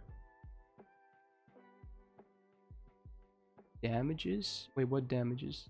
Oh, damage distribution on him. Oh, okay. So I guess they're, yeah. So the first hit obviously deals less. Not that it matters, which, okay, interesting.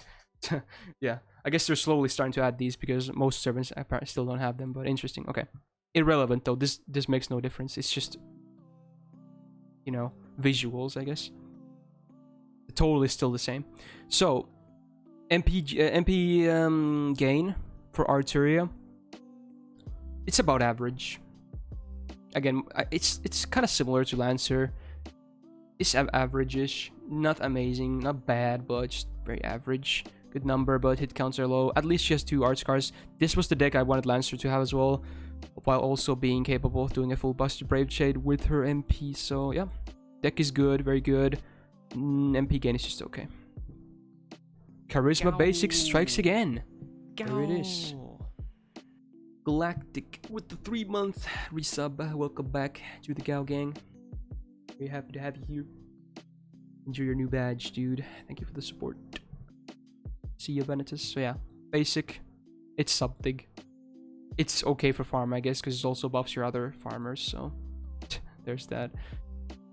Yeah, it's your basic mana burst again. How many mana burst aids do we have in the game? There's so many, dude, and mostly they're Artorias, I think, so yeah, it's damage. And then this used to be terrible. Now it's good.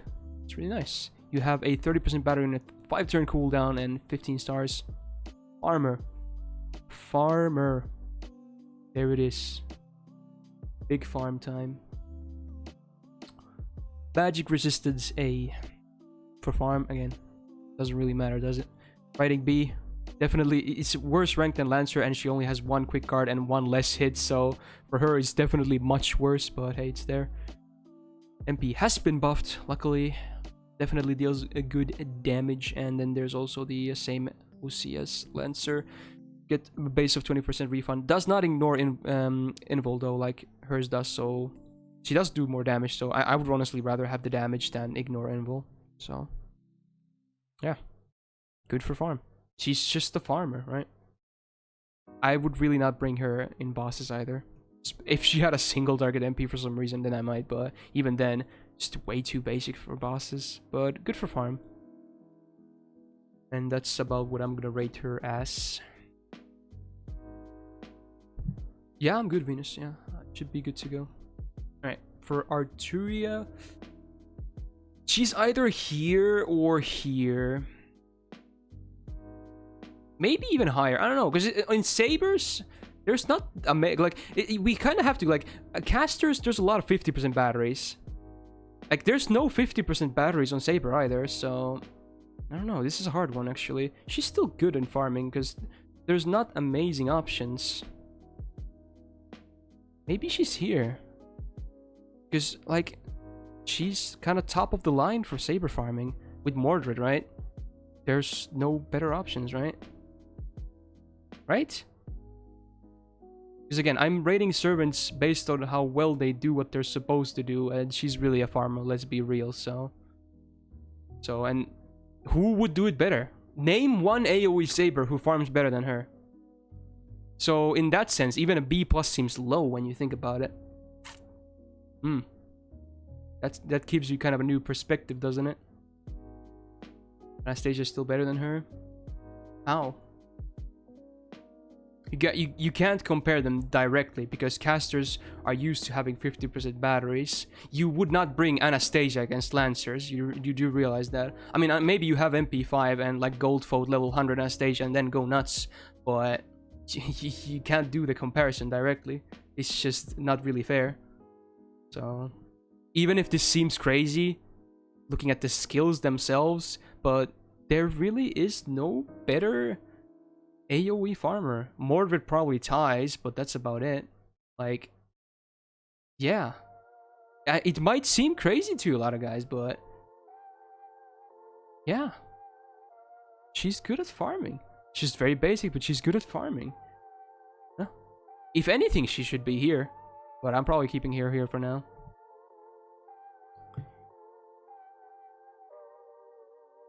Bryn. Finally making into bees, huh? Finally, what do you mean getting crazy again? Dude, I just explained. How does that not make sense? Dude, are you saying you're using casters to farm Lancers?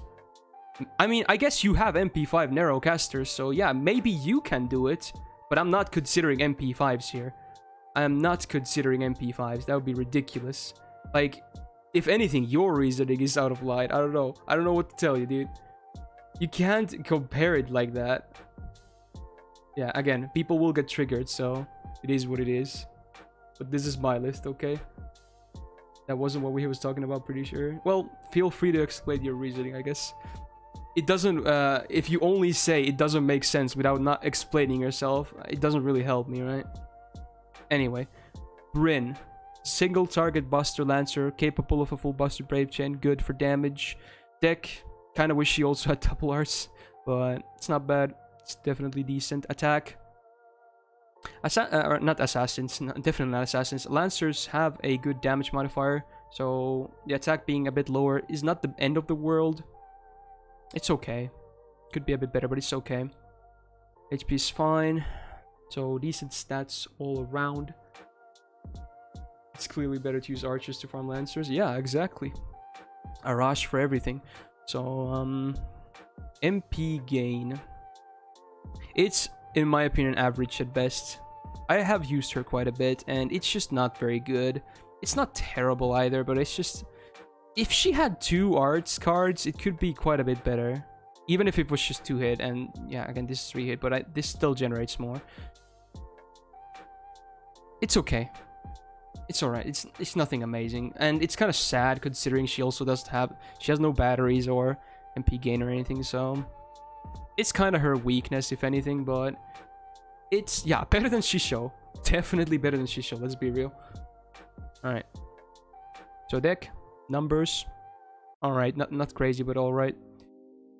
Also has Mana Burst Flame, but does not have it at A rank like Arjuna and Karna do, I believe. But it's still mixed damage, so it's good for her MP turn, obviously. I mean, it even gives MP damage, so using this on non-MP turn, like, it's definitely a waste. So...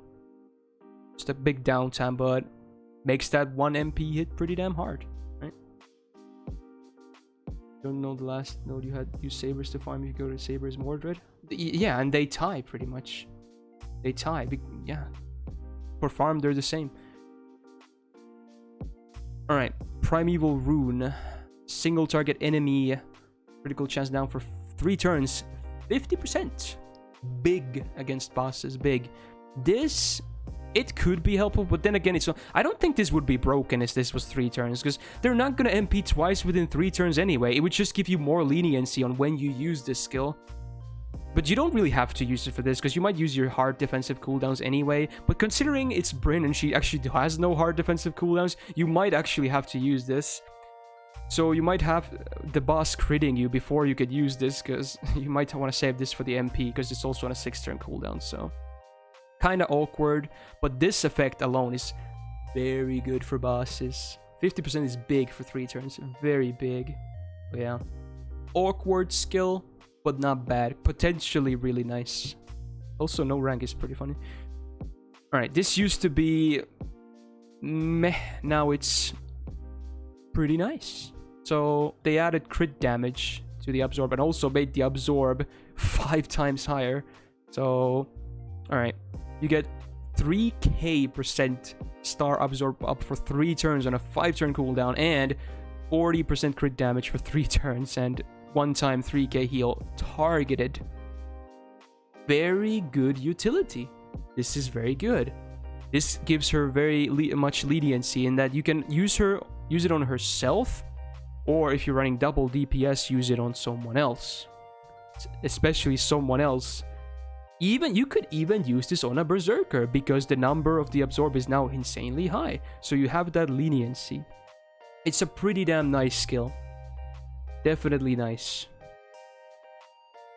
Good to have for those boss battles. But yeah, again, you see there's no stars or anything. She definitely won't generate her own stars either. So you will need an outside source for those stars.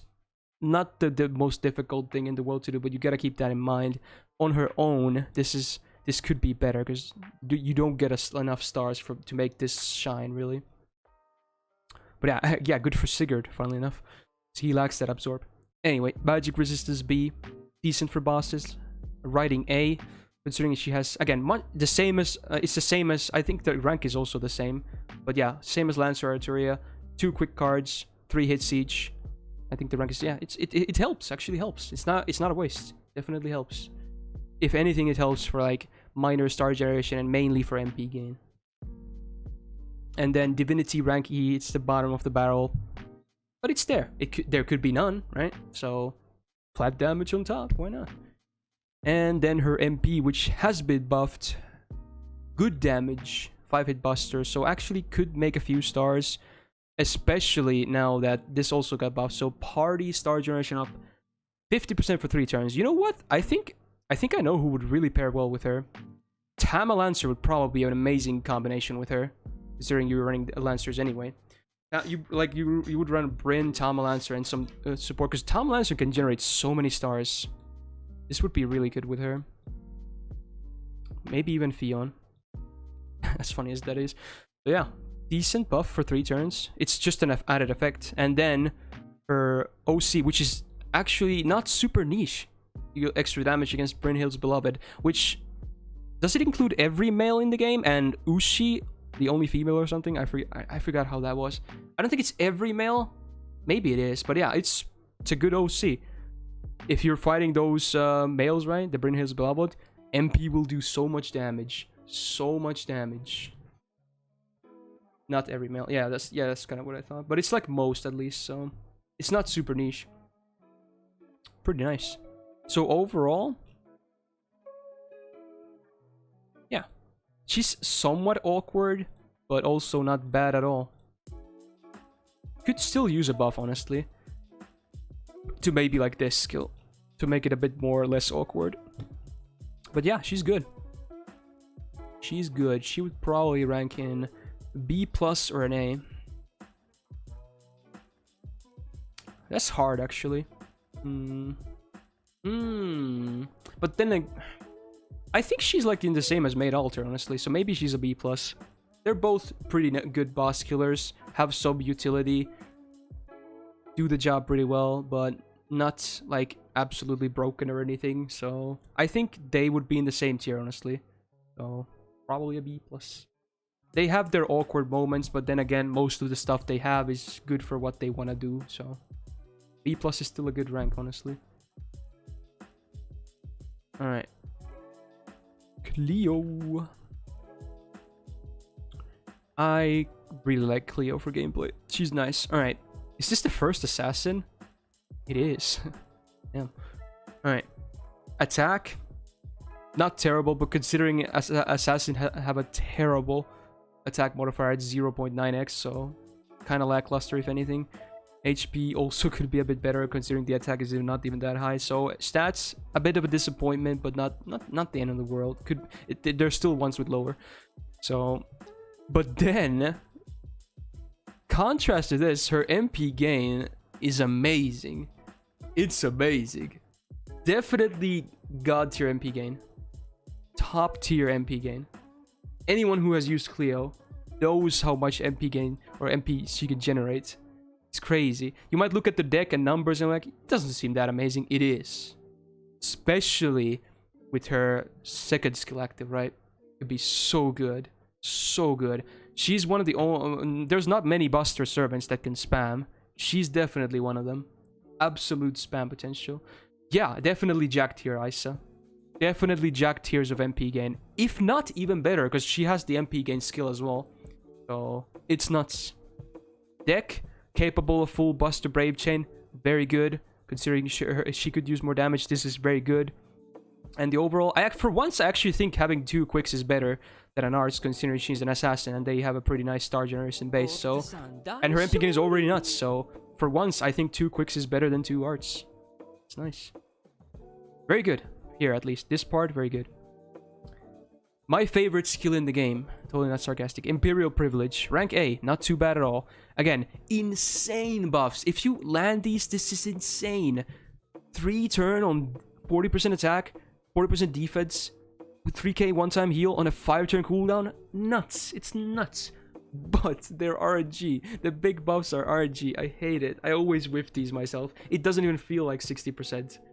But if you land these, amazing. Just an amazing skill, right? Just inconsistent. Inconsistent. I think I'm using 2 Neptunes. Anyway, this is it. Oh my god. So you get 3 turns of MP generation by up to 40%. Someone was drunk when they made this, because her numbers are already really good for MP gain. Then you just add 40% on top. Like 40, it's not even 30%. Even 30% would be real. It's 40 for 3 turns. What is that? That's nuts.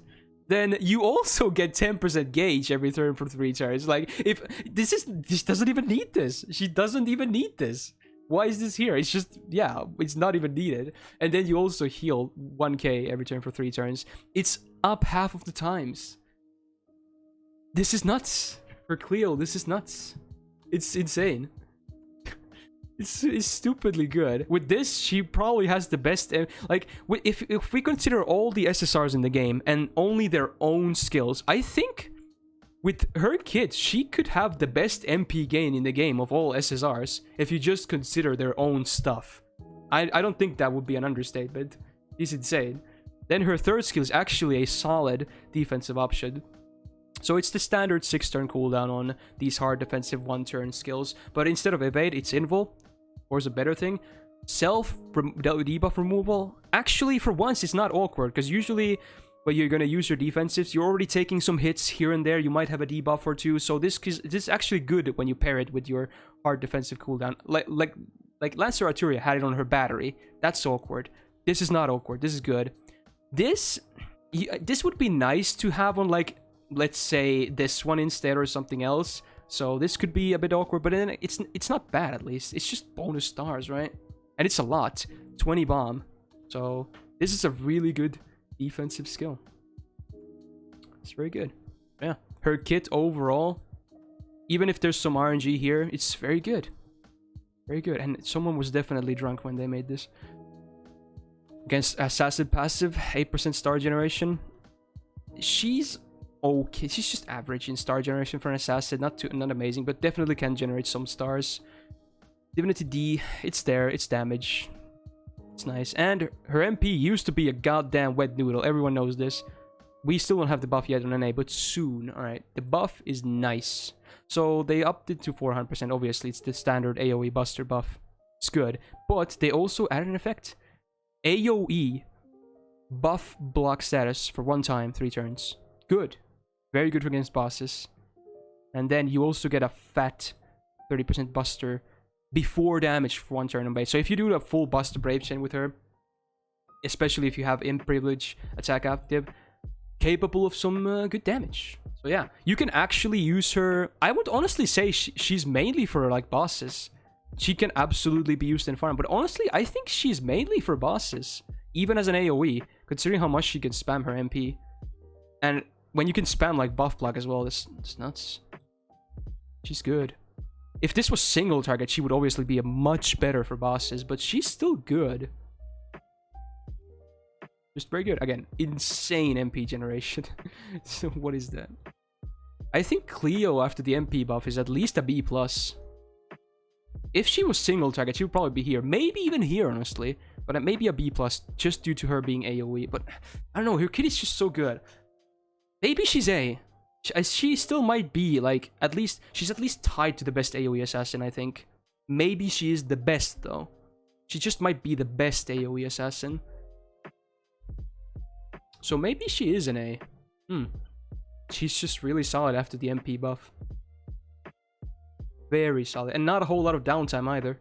Let's be real. And even, again, when you do have downtime, which every servant will of course have, but the ones that have like amazing MP generation or amazing star generation, those will obviously be better during their downtime. Some servants with a lot of downtime that don't have like good MP gain, good MP generation, nothing, they're terrible during their downtime. She's not. She's still good. Oh, is it the daily stream lag again? Yeah, that happens every time. At some point for like a minute. I don't know what you know causes it, but it's always like a minute and then it fixes itself. Every stream. But yeah, I guess that was it. Alright. Amazing. Oh, we have a juicy one. If only I could write his name. God damn it. How is his name spelled again? I don't fucking know, dude. I think it's cool, right? Yeah, yeah, it's whatever. I think I wrote it like that. I just didn't find it anyway. Fix your search, wiki, okay? Alright, coup altar. The only actually the only golden coup in the game. Definitely a big one. Big one. So is he the first berserker? Wait. Is he? He is actually. And what a berserker to start with. So coup altar. Yeah. Numbers, attack, insane. Absolutely insane. HP of course low because he's a berserker, but yeah, definitely because of this as well. Insane. Super high attack. Star MP generation, honestly, for a gorilla deck, it's not terrible, but it's still bad. Overall, it's still obviously bad because he only has 2 cards that can actually generate some MP. His busters can generate a bit due to 3 hits, and his extra also has 5, but his MP gain mostly bad, but it can be okay. But who cares? You're gonna have supports with him anyway, pretty much. And even without his MP is not even insane. He's just mainly a face card character, much like King Hassan, in my opinion.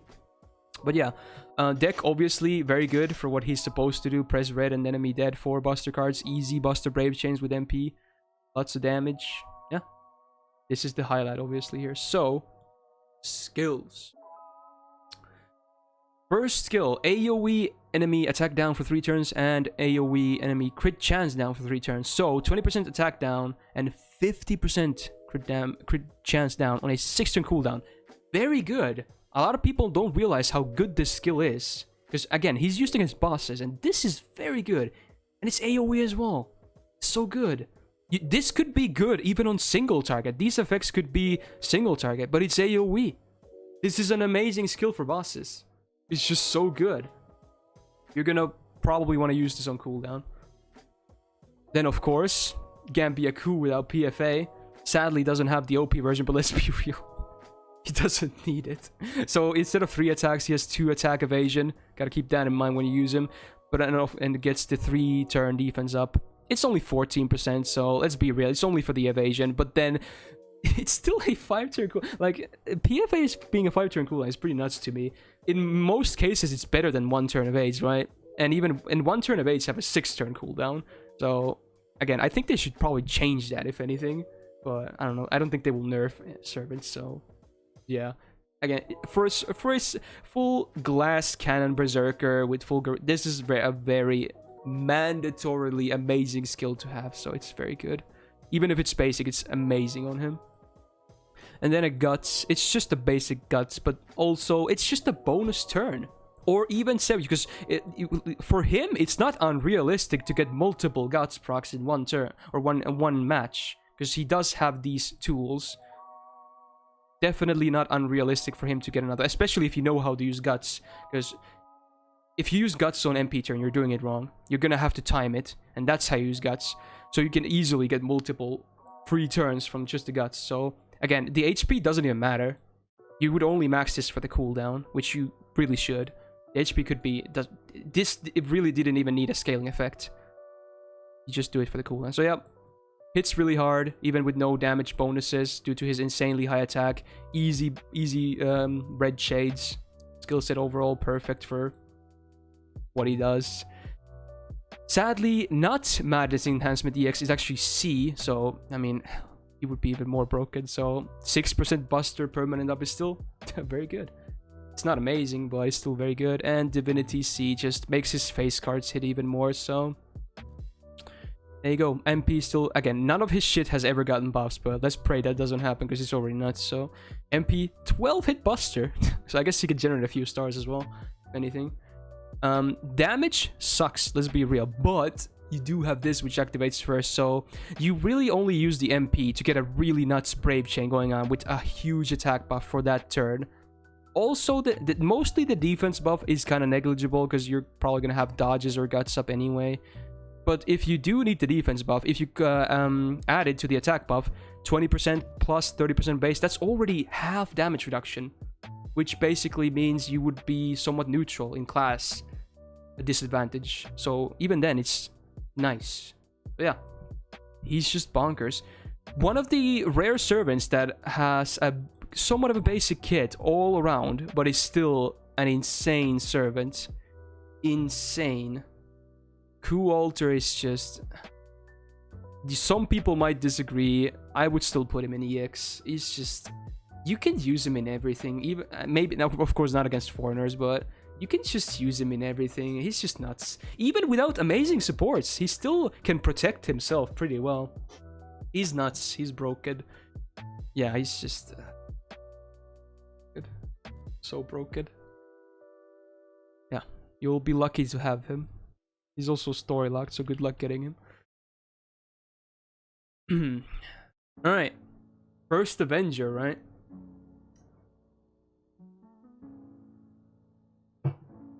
Dantes. One of my favorite male characters in the game for sure. Probably top 5 favorites. So, sad thing is, Avenger as a class is not good. It's not a good class. But is Mr. Dantes good though? We're about to find out. So, attack, very high. Extremely high. I mean, most Avengers, much like Berserkers, share this, that they have a high attack. It's nothing crazy, but yeah, definitely a very high attack. HP also reflects it, yeah. Kind of weak. You do have to protect him, especially considering he has no defensive options. He's just full glass cannon. He's Coup Alter without the defensive options. But his gameplay is definitely still different. MP generation is... It's about average, if not just a tiny bit above average, but more or less average-ish. It's okay, it's not terrible. His deck, while having an AoE quick MP, is good. I think his deck is perfect. Having 2 busters means that he can actually do quite damaging face card like Brave Chains as well. Because then you can get that buster lead up easier when you have 2 of them. So I think his deck is perfect. Hit counts, they're pretty good too, because you want to aim for those quick chains with the MP as much as you can, and having a 4-hit quick and a 5-hit extra is pretty damn nice. Pretty damn nice. But yeah, MP gain, it's around average. Attack, insanely high. Need to protect him though. Deck, very good. Hit counts, very nice. First skill, Determination of Steel EX. You get that 1 turn, ignore invul. Boss utility, right? 1 turn, increased attack by 50%. Big. Basically his mana burst. And then self debuff resistance up for 3 turns by 32%. This is kind of negligible. It's there, but let's be real. You're gonna use this as your MP damage up anyway. Or if you have like a buster starter on your Brave Chain and like full crits. Again, you're gonna have to work for that, but if you maybe do a quick chain MP before, you might get a lot of stars. So maybe it's not that hard. So you have options with this. Golden Rule A. Scales very, very well, obviously, by being a Golden Rule. Super basic, but I guess, you know, this is kind of needed for his loops and whatnot, obviously. And it being 3 turns is definitely makes it possible. Half of the time it will be active. So yeah, it makes his average MP gain definitely a pretty good MP gain. Not God tier, but pretty good MP gain. Definitely pretty good. And then his third skill, very underrated in my opinion. This is a Very good skill for bosses. Guaranteed gauge removal. Again, this is huge against bosses. This will never whiff unless they have like gauge reduction prevention or something. I don't know if that has ever existed, but this will always land. Even for this alone, it's very good for bosses. But you also get self debuff removal. This can be quite awkward when you wanna, because usually you wanna use this as often as possible if you have his cards. So this might not be always that relevant, but you also get 20% Star Bomb. And a 6-turn cooldown ain't bad. Abby is kind of sad because she has like 7+ turns, so this is a very good skill. In fact, when people, like if someone asked me what to max first, I would recommend maxing the 3rd skill first. I would honestly recommend maxing the 3rd skill first on him, and then the first one. Although if you're going for loops, then obviously this doesn't really matter, then you probably want to max these, but for general purpose, I would max the third skill first. Skill 1 first. You want a 1-turn buff, that's it. Let's be real, in most situations, you only get 50% attack up. You really want to max this first. 6-turn cooldown, by the way. You think this is better? It's not. Not. General situations, this is not as good as this one. Anyway, Avenger passives. Obviously has all 3. Nothing else for passives, but yeah. So he has the A rank, which does give him 20% increased MP generation when hit. It only applies on him getting hit, which again, that's not a lot of MP generation, but considering not a lot of people know this, MP generation also affects MP generation when hit. This works for both. Like, MP generation means you get increased MP generation on attack and increased MP generation on hit or defense. So coupled with this and this, if you have this active and he gets hit, he actually gets a nice chunk of MP. So if you only had this, it really would make a big difference. But coupled with this, you get 70% increased MP generation when getting hit because it's additive. So it's not bad. You can actually get some good MP generation on hits. Most Avengers can't. Oblivion Correction B, the 2nd Avenger passive, crit damage 8%. It's nice. Again, he can generate stars, but the problem is Avengers has the problem. They have a shitty ass star absorb, so you will need a lot of stars to make him crit. But at least with a quick chain himself, he can generate a lot, so it's not the hard. He's definitely the easiest Avenger to crit with. Well, actually no, Jalter is the easiest due to the absorb, but he's like a good 2nd, if anything. Yeah, shout out to Zobroni for the videos. Thank you, Wiki. And then the 3rd Avenger passive, you get MP gauge per turn. He gets 3%. It's nice, I guess. It's not it's not that impactful, but it's there, so yeah. And then his MP, it used to be okay. Sadly, again, defense down after the damage, and even then it's just 20%. And curse, who cares? Curse is useless. It's not as useless as instant death, but it's negligible. But now his MP, very good damage after the buff. Again, they want to go with the curse thing, huh? This doesn't really, even if they added this, increased curse damage taken by takes double the curse damage. Ooh, big damage. No, it's not big damage. This is the main thing.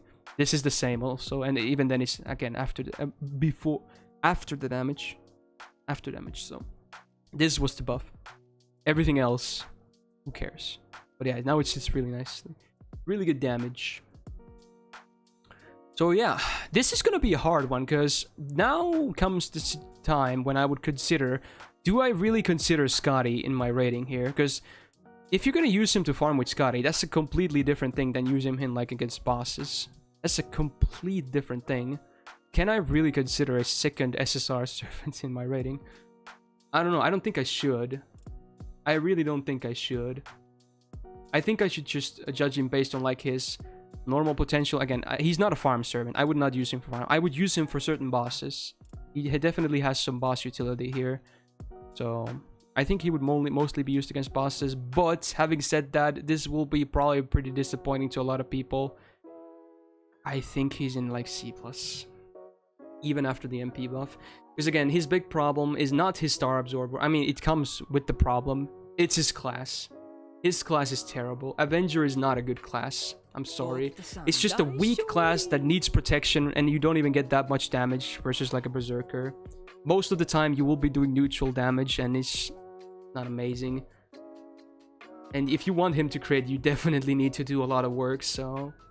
As much as I love him, I love my mans. And again, this is not considering Skadi. So if someone rewinds to this part of the video or whatever later, I'm not considering Skadi farming here. I'm considering him in challenge quests. I'm not considering him as a farmer here. He's only a farmer when you couple him up with double Skadi. And I'm not gonna consider really that in this list. If I did, he's probably here. Because he definitely still needs more MP levels.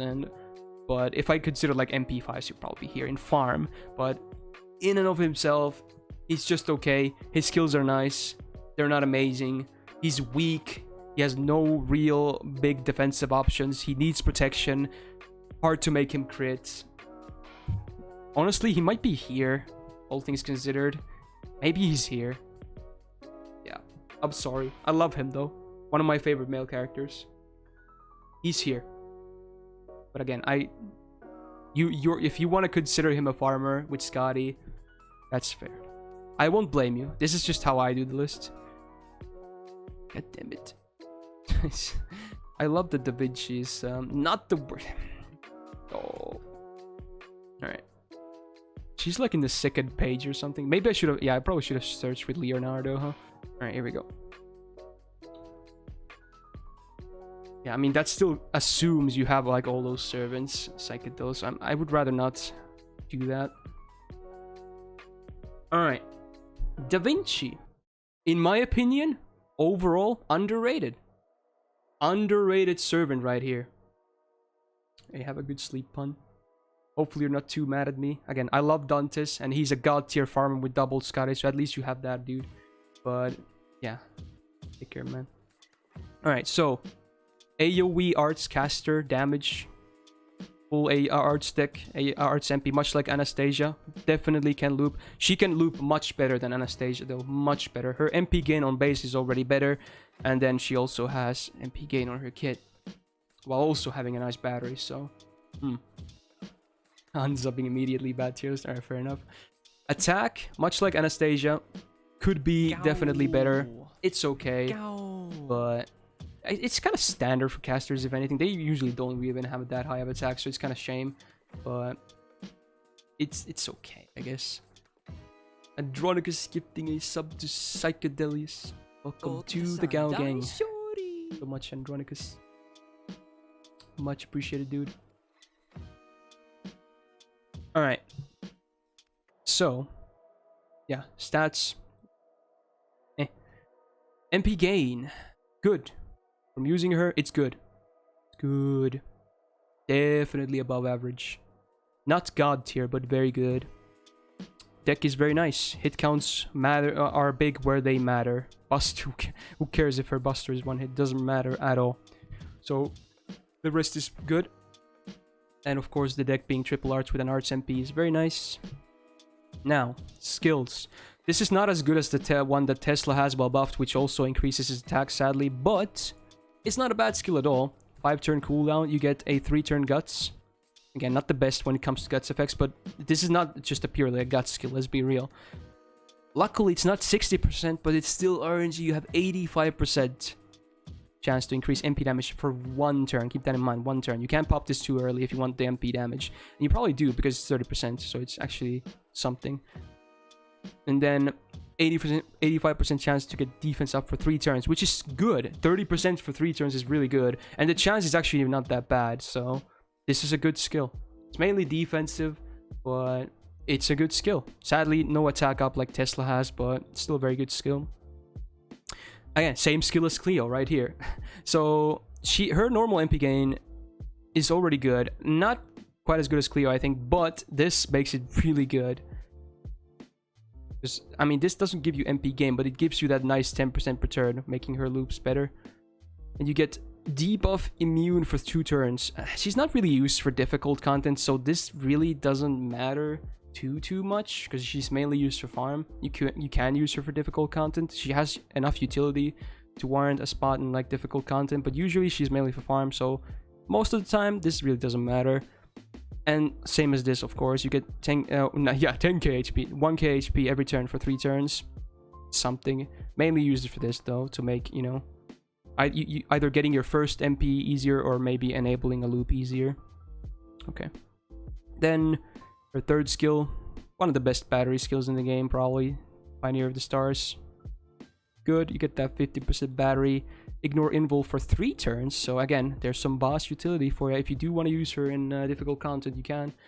And a flat 10 stars. It's just a nice bonus, right? This is definitely a much better battery than like Lancer Artoria, who just has a 50% battery and removes self debuffs. This is so much better.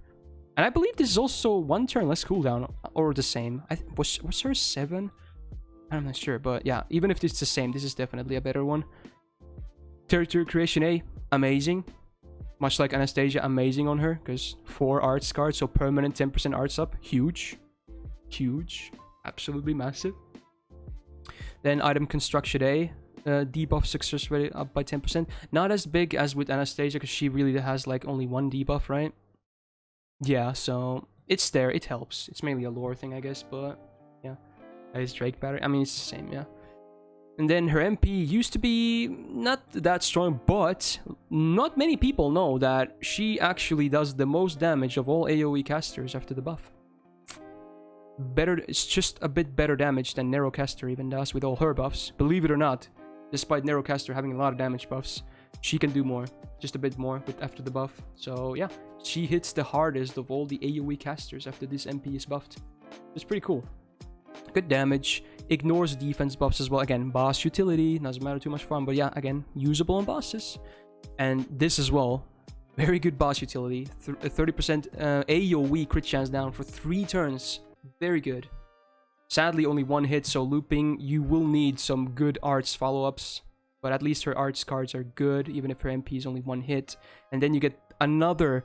You already get 30% MP damage for this, and then you get another 30% on top before damage for 1 turn. Sadly, again, both of them are MP damage, so it's not... They don't multiply because they're the same buff. They just get added on top. So if this was like attack instead, her MP could hit even higher, but it's still nice to have that on top, right? Definitely better than most OCs in the game, if you ask me. So very good MP, I would say overall. Very good. So... You have 2 options. You can absolutely use her in difficult content, but I still think she's mainly for farming. But either way, she's not bad at all in either of them. In fact, she's, especially in farm, she's pretty good. She's at least a B+. At least. Maybe just a plus above Anastasia, but again, you can use her in boss content. I might not necessarily bring Anastasia in boss content. You can, but I think in both farming and bosses, she's just a bit better. So maybe she's just a plus above Anastasia.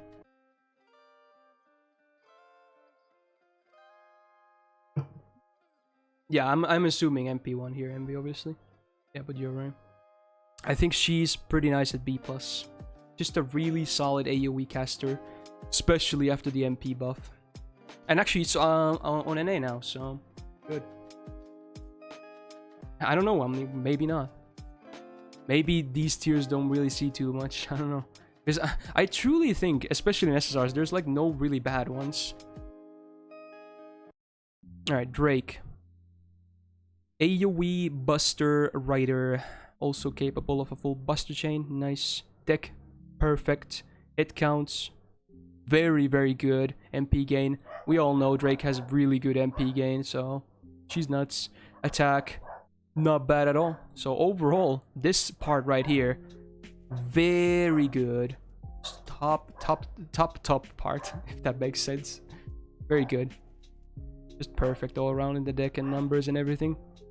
Voyager of the Storm, kind of a lackluster mana burst for your party, if anything, but it does. I do always like when these mana burst effects come with 2 buffs instead of 1, because again, they do multiply, being 2 different effects, so that's good. You get 17 and 17, which is definitely more than 34 when you think about it with multiplications, and it's party-wide, so it's not just a mana burst, because it's also for your party. 5-turn cooldown though, so it's just a basic damage skill. It's good, better than many others, but still nothing to really go crazy about. I have done a 4-star servant tier list. I think I've done low stars as well, so you can probably find those in my YouTube channel. Golden Rule B, still very good, even if it's not like 50%, 45%, already on top of her very strong MP game. With this, much like Cleo, she's a Buster MP who Buster MP servant who can absolutely loop. No problems. Very good. Even if it's very basic. And kind of funny that they're right next to each other because of the D in their name. But yeah, same skill as Da Vinci, and it's still as good. So it's a really nice battery. Really nice.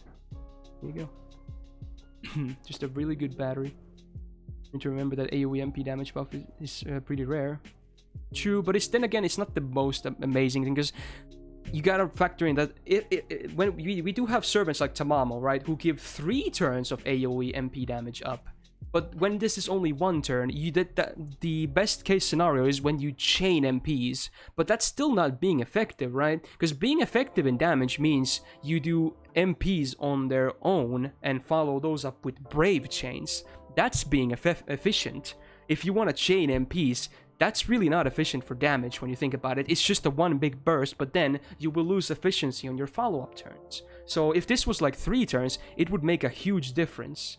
So that's why like 3-turn effects on MP damage ups, much like Tamamo has, is a huge difference. Because you necessarily normally don't want to chain DPS MPs, right?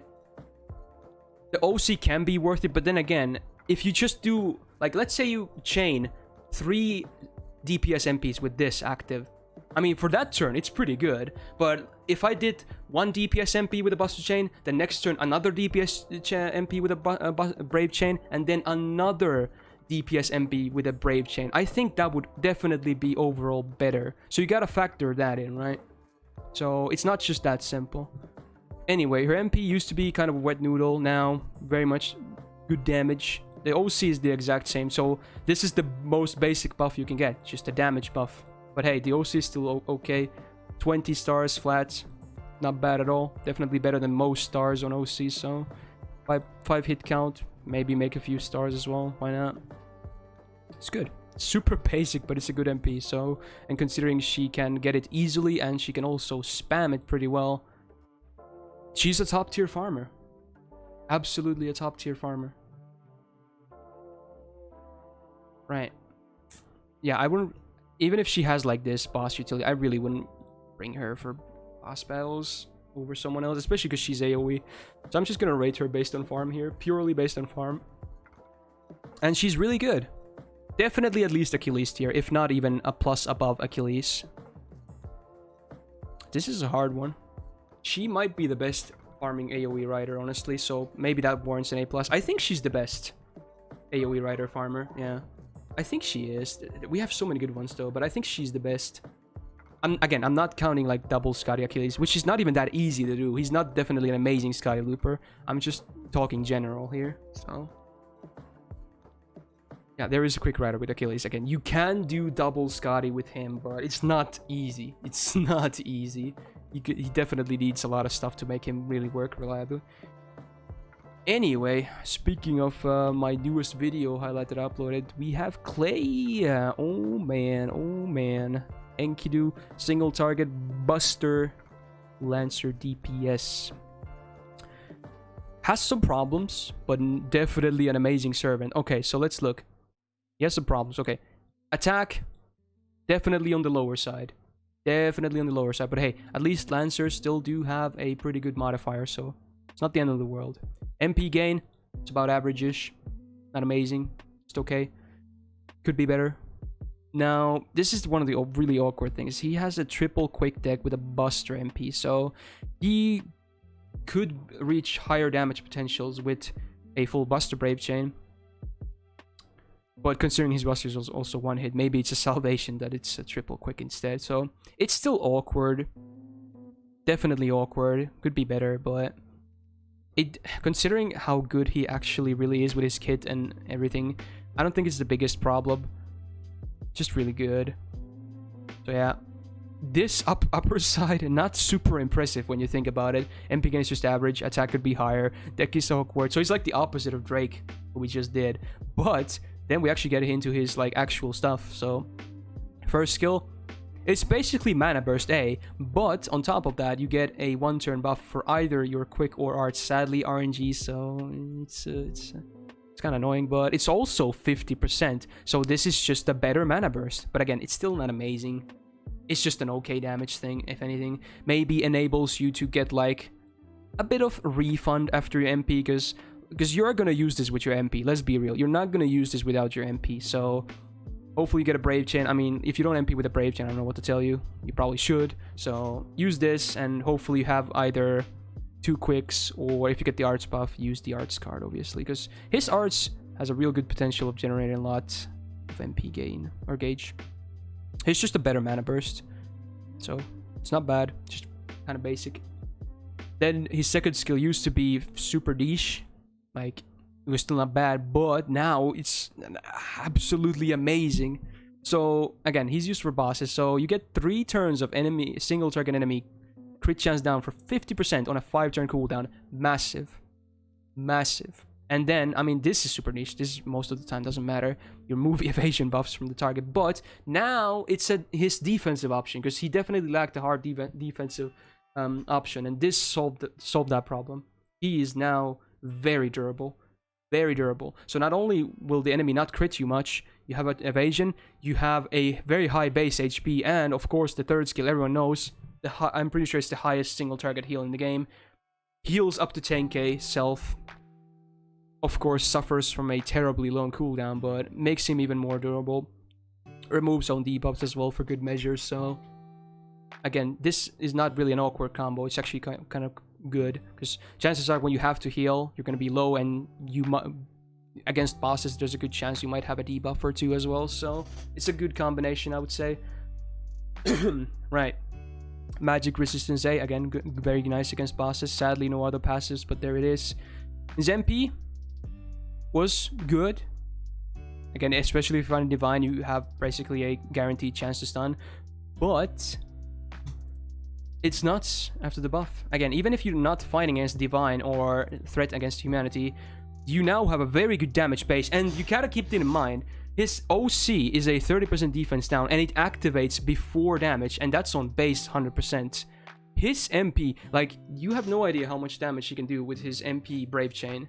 His damage potential is insane. It's insane. And due to this buff, I've always, ever since I saw this buff, and I think many people agree, I think he is the best single target Lancer in the game now. I think it was Tama Lancer before that. She's still excellent, but with this MP buff, I think it just pushed Clay over the edge. Mad damage potential, good survivability, somewhat basic kit, awkward deck. Numbers could be better, but overall, he's still an absolute unit. An absolute unit. Very amazing against bosses. Top tier boss killer. So can I put him in EX? Maybe not. He's probably A+, because he does have, again, let's do a recap.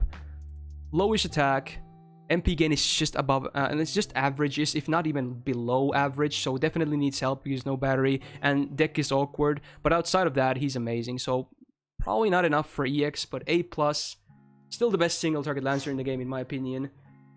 Absolutely nuts. If you have Clay, you're gonna be happy. I don't blame you if you do this though. If you consider like the best of each role to be here, then he would be here. He would absolutely be here if we consider the best of each roles. But considering he's not perfect, he could be. There's definitely some issues. I'm gonna place him in A+. Very good servant. All right. Speaking of good servants, Ereshkigal, AoE Buster Lancer, also capable of a, unlike Enkidu, has a nice deck. I wish she had 2 arts, but considering how OP her arts card is, I can't really hope too much. So yeah, capable of full Buster Brave Chain. Not the easiest one to do, but still good damage potential, even if her MP is not the most damaging. Suffers even from an even lower attack than Clay though, so again, kind of a problem, but HP being high is not the end of the world, considering she's... Honestly, attack being high really matters the most in farm, in my opinion. So having a really high HP, because let's be real, while you can use Ereshkigal in farm, and that's totally fine, I think she's mainly for bosses. She's really good in bosses, like so good utility. So having a high HP means she's really hard to kill. With her kit as well, she's very durable. Very durable. So I actually don't mind this too much. But of course for farm, it's kind of annoying. Anyway, MP gain is actually good. Especially if you can make this arts card crit. Oh shit. People who watched the stream yesterday, that Eresh highlight though, which will be up on the YouTube soon, massive MP game potential. Overall, it's about average, but the potential is insane. So she definitely has a very high MP game potential. Overall, it's about average, but yeah, can be really good if you can get this to crit, which is even not that difficult. Let's be real, it's not super difficult to get this to crit. It's a nuts arts card with 0.54 6-hitter. Yeah, that's a lot of gain. Yeah, pretty okay right here. Better than Clay at least. All right, first skill is her main self-defensive option. So you get Invul for 1 turn. Solid. Of course, the standard 6-turn cooldown with that. But then you have an 80% chance to activate these others, and they're all for herself. So self debuff immune for 1 turn can be really nice. This can be really nice when you activate this. So this can be big. This, let's be real, this instant kill immunity, who cares? This might as well not be here, but it's lore thing, I think so. And then this is also very big. You want this to land on challenge quests, because that way your invul cannot be removed. Buff removal resistance is rare, but it's good for challenges. It's still a rare thing though. It's good. Sadly, only for herself, but it's still very good. Means that if this lands, which again 80% chance, pretty likely, she'll be safe 100% for that turn. Good. Yeah, very solid defensive skill right here. Then her mana burst, which is probably the best mana burst in the entire game, offering a 50% battery, is nuts. Overall, the skill, I mean, it did bump the cooldown up to 6 turn from a normal mana burst. Still easily the best mana burst in the entire game. Not even a contest, even with the increased cooldown. The battery is so worth it. So she already can produce MPs fairly often. So with this, you can even get them more often. Of course, the damage helps because she's not really there for the biggest damage, so it helps. Very nice mana burst. Not a god tier skill, but still very good. And then this is what a god tier skill looks like though. This right here. This is amazing. The only reason people max this first is to get easier farm, but this is the skill you actually would want to max first if you're going for challenge quests. So give the party this unique buff that does nothing on its own, but the MP will do something, so we'll get that later. So on its own, you have party defense up by 20% for 3 turns. Big for challenges, very big. Party MP generation up for 3 turns by 30%. AoE MP gain 3 turns, 30%. Big, very big. And then party max HP up by 3k for 3 turns. It's just, this skill is amazing. It's amazing, and it's up half the time. 6-turn cooldown. It's an amazing skill. This is insane team utility. Like, this is busted on challenge quests. So good, so good. And that's not even, I mean, this is just the effects you get. Then, of course, when you MP, you get more effects. And if you loop, because you can get the effect from this with your MP multiple times during this 3 turns, because it also lasts for 3 turns. So you don't have to use this on your MP turn, because this also lasts. So it's very good. All right, magic resistance D could be higher, but it's there. It helps. Not bad. Yeah, again, this is what also makes her arts card even more broken. So, again, if you crit with that arts card, ooh-wee. That's a lot of gains. But luckily, even though she has low debuff resistance here, she does have the better version of Divinity with Goddess's Essence that does offer debuff resistance on top of the flat damage. So overall, very decent magic resistance combined. And of course, this helps. Then her MP, not amazing for damage. Also, I wish this was MP damage instead, because she already has a buster buff here. So it could be a bit better. But at least it activates first, right? So it's just a very small buff. But yeah, and then here's the utility.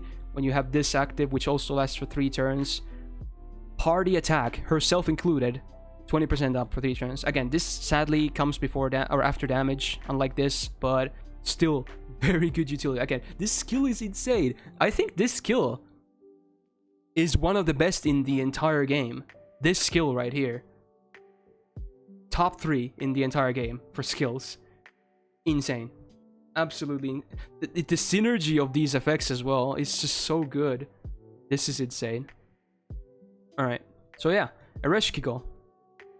You can use her farm, definitely good for farm. I would rate her based on boss ability, and I think she would be an A or an A+. Maybe honestly an A+. Because even if her damage is low, you would probably bring a second DPS with her anyway. She would just be there for utility and help with the damage a bit. I think she's really, really good for like challenge quests. From personal experiences especially. And of course, in farm, she would probably be here as well, like A or A+. Like, she's just so good. And she's not even my waifu, so you can tell I'm being unbiased here, so I'm just speaking from experience. Very good. Ooh. Another big one. Gilgamesh. Gilgamesh. I don't think the AoE really matters that much in that case. Of course, it could be preferable to have single target, but again, you don't bring her for damage, so it really doesn't matter too much if it's AoE. In fact, in some situations, you might even prefer AoE, because many difficult challenge quests are multiple targets, so I don't think it matters. I'm not going to take off any score from that. Alright. The first limited SSR to be added into the game. Gilgamesh, of course. AoE Buster Archer DPS. Definitely capable of Pepsi a... for TV game. Gilgamesh, indeed. Definitely capable of a full Buster Chain. Very good for damage, because he's basically for damage. You're going to pick him for damage and you're going to get it. Attack, very high. Very, very high. Good. HP also not bad at all. So he's definitely amazing in stats. MP gain, as we all know, this number itself isn't big, but considering his hit counts, it's very good. Definitely a very strong MP gain on Gilgamesh. Everyone who has used him knows how much MP gain potential he has. It's just nuts. Absolutely nuts. Especially considering he also has golden rule, so... Deck, perfect. And numbers are... This might be the best top part we've seen so far of all servants in this list. So, very perfect start if you ask me. 8 hit extra, by the way. Nuts. Highest rank base charisma in the game. I think all Gilgamesh, even caster, has this, so yeah. Again, it's just very basic, though. It's even if it's the highest rank, it's not an amazing skill, let's be real. It's just, it's there. Good for downtime, but... Meh. Meh. I see a memeland. Golden rule definitely makes him be able to either get his first MP really fast or just get another MP really fast, so... Adding 50% MP gain on already with this is nuts. It's nuts. It's absolutely insane. Absolutely god tier MP gain when this is active. And then this used to be really awkward. Now it's just really good. So they added the 30% battery. So yeah, the cooldown's still the same. 5 turn, but considering it's a 30% battery and a 3 turn high absorb already on a good archer base, yeah, he's gonna get every star, let's be real. So yeah, he's a crit servant. Just needs... That's not, sadly, outside of this, he doesn't really have crit damage buffs, but he is still a crit servant because of this, having a very small downtime. So yeah, very good. And this is good that it's A rank, A+, because again, this is the only crit damage buff he has. Magic resistance Z could be higher, because he definitely can and will be used in boss fights, even outside of farms, so could be higher. Divinity B is nice, makes his face cards even more deadlier than they already are. And of course, his MP used to be just okay, but now it's... So not only do they of course the damage buff, he got a really strong normal effect of 30% MP damage for 1 turn, activating before damage. And we all know his OC. It's pretty much extra damage against every servant in the game, just a minor, just a handful of servants, like less than 10 or something, are not affected. So... one of the best damage OCs in the entire game. Definitely. Very strong. So you can even use him against bosses who are just one boss, because even if it's AoE, this just adds so much damage. It basically makes his MP already single target, so it's nuts. Just the only problem, the only thing I can complain about Gil is that his skill set is super basic, super outdated, but everything else, he's nuts. Absolutely nuts. I can't place him in EX because he's too basic. A+. A+. He needs, could use more. Like, let's say add like crit damage here or here. He's EX. He's EX. But as is, Yeah, also no survival options, just pretty annoying. Because you will have to protect him. So yeah, definitely still a very basic servant. Very amazing. Alright. King Hassan. My mans. The Gramps. The Gorilla Assassin. Alright, so not AoE, single target Buster Assassin. Easily capable of doing Buster Brave Chains, which again, he, much like Kualter, I did mention this during his review, he really is all about the face cards mostly. His MP is definitely also on the weaker side. It's even weaker, a lot weaker than Kualter's MP is, a lot weaker. So yeah, attack, actually very good for an assassin, very good, but sadly still the class modifier at 0.9 is it's a shame. Yeah, very good for an assassin. HP also pretty okay, considering he also has a lot of sustainability in his kit. His MP gain for a gorilla deck is actually, I would even say it's average or even slightly better, believe it or not. If he, especially if he overkills, it's very good. Like a single arts crit even is like 40% gauge. It's very good. It's like Ereshkigal in that sense. So even despite having a Buster deck, he has a decent MP gain. Decent, not good, not amazing. It's decent. So yeah, but yeah, for damage, it's still the deck to way to go, basically. So looking at skills, he had the highest rank of normal guts, but then they buffed it for some reason. Why? Why did he get a buff? So yeah, it's now nuts. Yeah, that's a lot of text. So you still have that one-time guts, but now you get a special buff for 5 turns. So this is gonna be a doozy. So while this guts you just got is present, you will have 30% Buster up. So it's just a it's a ridiculous 30% Buster up for 5 turns. Like, insane.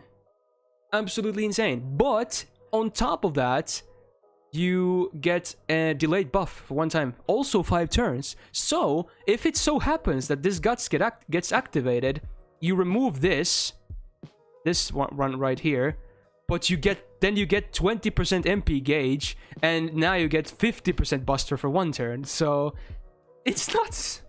It's nuts. It's an insane skill. Like, what the hell? 5 turn, potentially 5 turns, because this lasts for 5 turns. Let's be real, most cases you won't get killed in 5 turns. So 5 turns of 30% Buster up. What is that? He's a gorilla deck as well. When he got his last banner. Yeah, this is insane. This is insane. I still don't know why they buffed him, but it's insane. And then his second skill, insane as well. We all know. Also, Lancer Vlad has this. Super good. So 5 turn cooldown. You get 100% debuff resistance for 3 turns. Very good.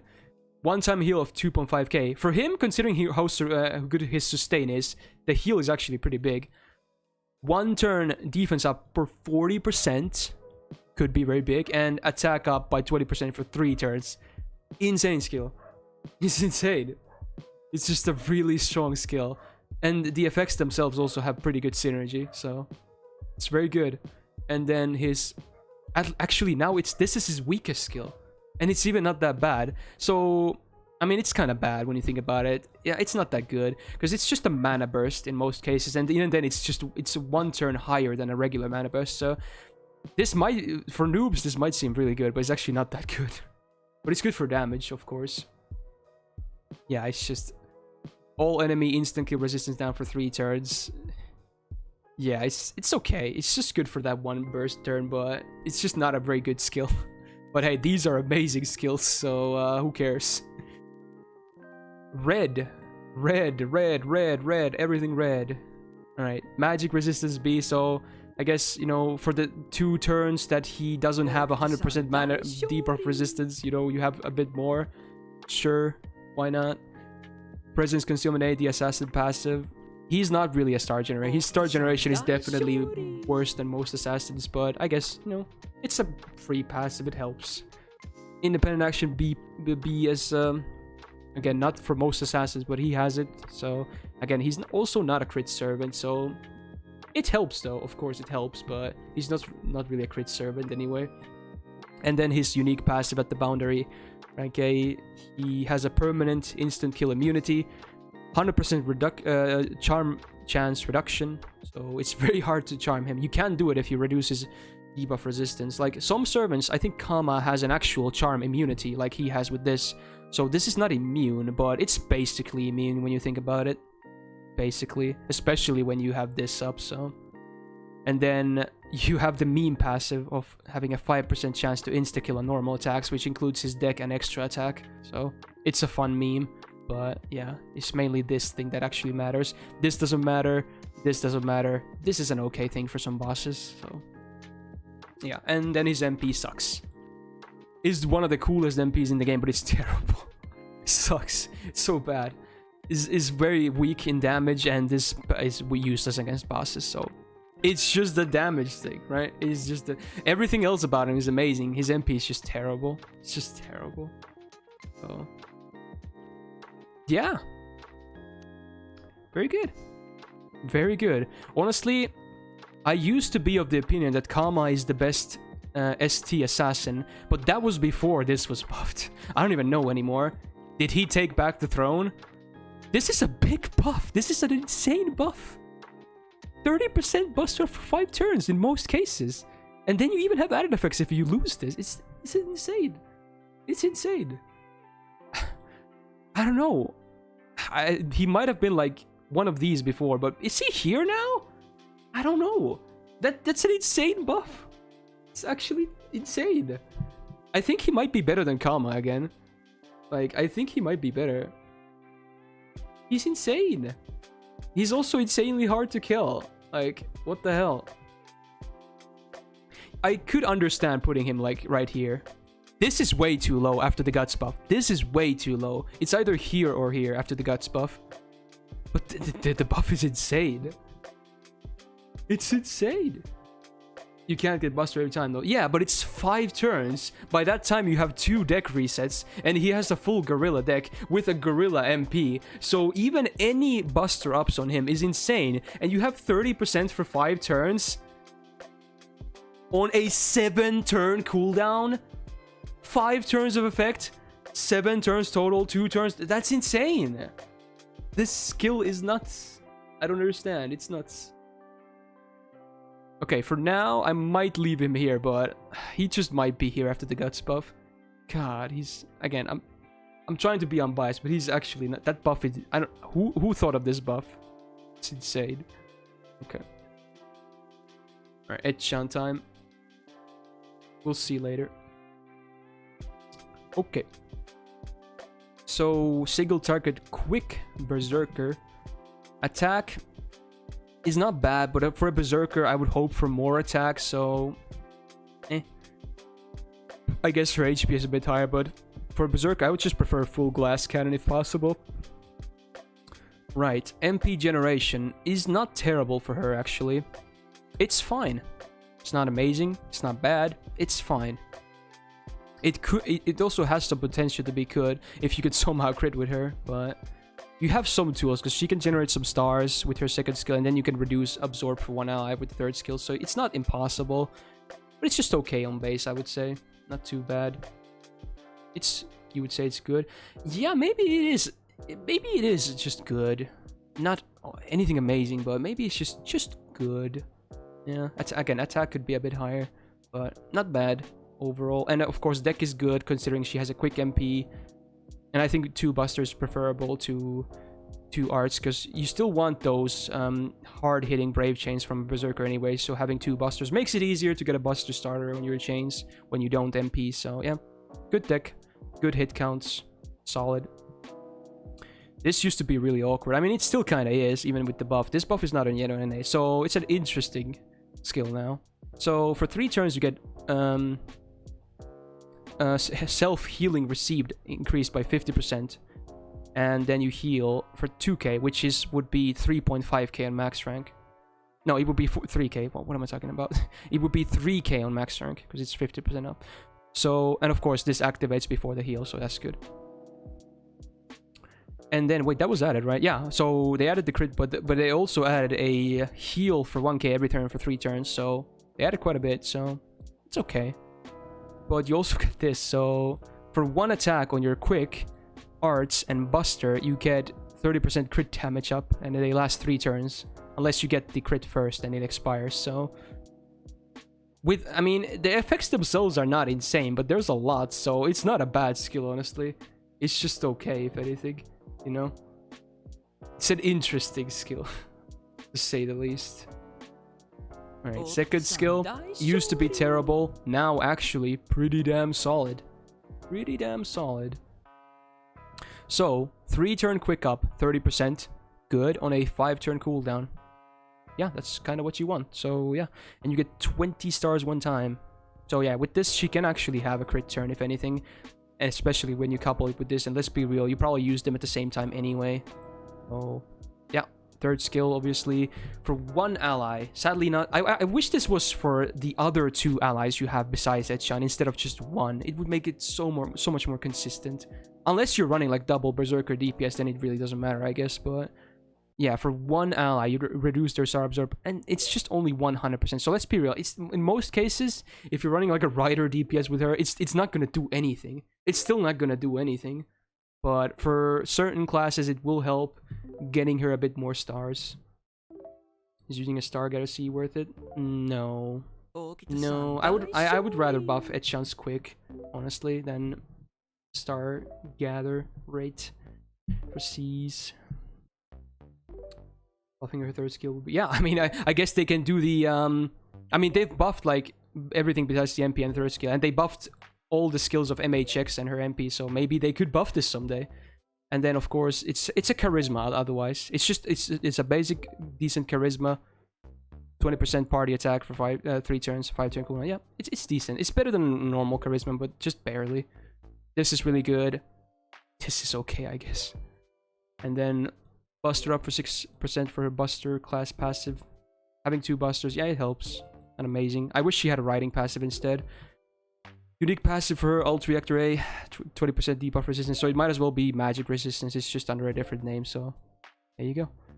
And it's actually useful considering she's used against bosses. So MP hasn't had a buff, but it's still decent damage, especially if you have these 2 active. So not too bad. And of course, you can use her to fight against sabers pretty well, because normally against sabers you obviously would rather have archers than berserkers because they have a better damage bonus and they also take reduced damage. So using a berserker is kind of dumb if you have the archer option, but she actually does do a lot of damage against sabers. Like that's a lot of bonus, so you can actually use her over many archers against sabers. So having said all that, one thing that I do have to say about Jeanne, she lacks a good defensive option. Heals are basically the worst defensive option for berserkers, because they could still die to like 1 or 2 crits. So I wish she had like an actual defensive option. So that's kind of the big downside, but everything else she's fine. I think much like these, Bryn, Maid Altar, she's B+. Or B, one of these. Definitely a B material servant.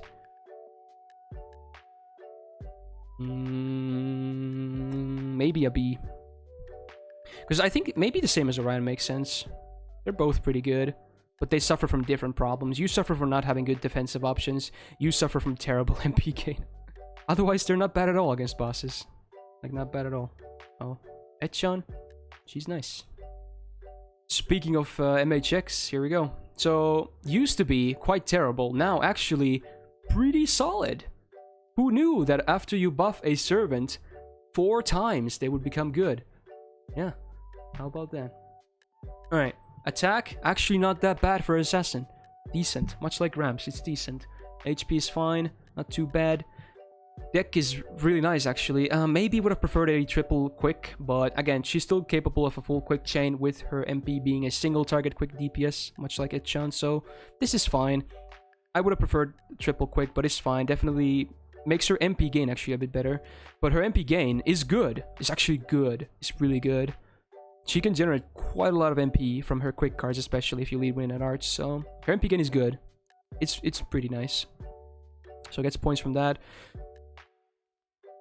Face card damage potential isn't that huge because only one buster and not too many buffs for damage, so she's mainly there to MP as often as you can, but she can do that pretty well, so yeah, pretty good here, I would say.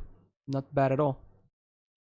Now, this used to be very bad. It's not even guaranteed stun, so delayed 1 turn and then chance to stun enemies, AoE. But now, it's good. So, stun chance still the same, but now you immediately, this is not delayed, by the way, only the stun is delayed. You immediately reduce the defense of all enemies for 3 turns by 20%. Pretty decent. And the cooldown went down by 1 turn. So big buff, if you ask me.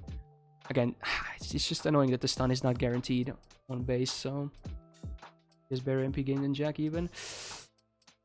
I think they're about equal if Jack is not slightly higher, but yeah, MHX definitely has good MP gain.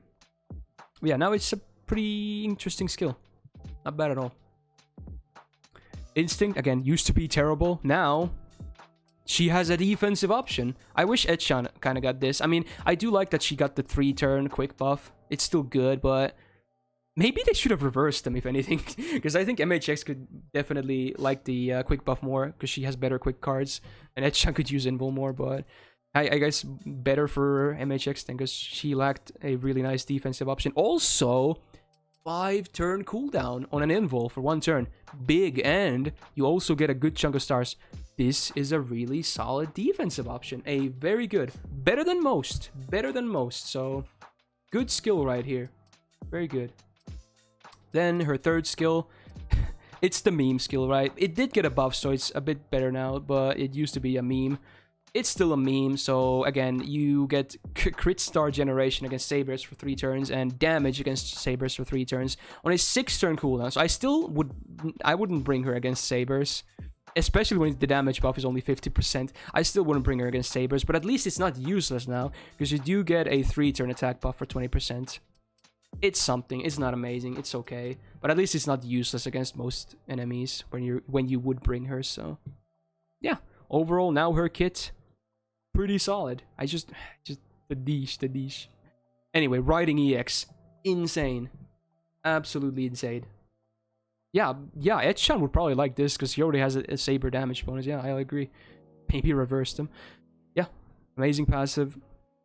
Also very nice here. Again, just a different name for Presence Concealment. I guess it's a theme for the Heroine X's. It's just Presence Concealment under a different name. So 10% star gen, very good considering her star gen is pretty good. It's not top tier, but it's pretty good. So nice. MP used to be meh. Now it's a bit less meh because at least now the base damage is really high, even if you won't be fighting against Saber faces most of the time. So the OC mostly useless, but at least the base damage is really good now. So yeah, heavy hit count. So you know, if you do a full quick chain, that's easy guaranteed. Max crits next turn. Max easy. Yeah, she's a pretty damn solid assassin now after 4 buffs. She would be B+. Easy B+ in my opinion. Very solid. Has a good defensive option. Can star generate. Damage, not amazing, but good. It's good. Good MP gain. Very good. If you think she's a C+, I don't even know what to tell you, man. Maybe before 4 buffs, she was a C+. She's good. Not a meme. Not a meme at all. Very good. Absolutely can be used in bosses. Even outside of Saber faces.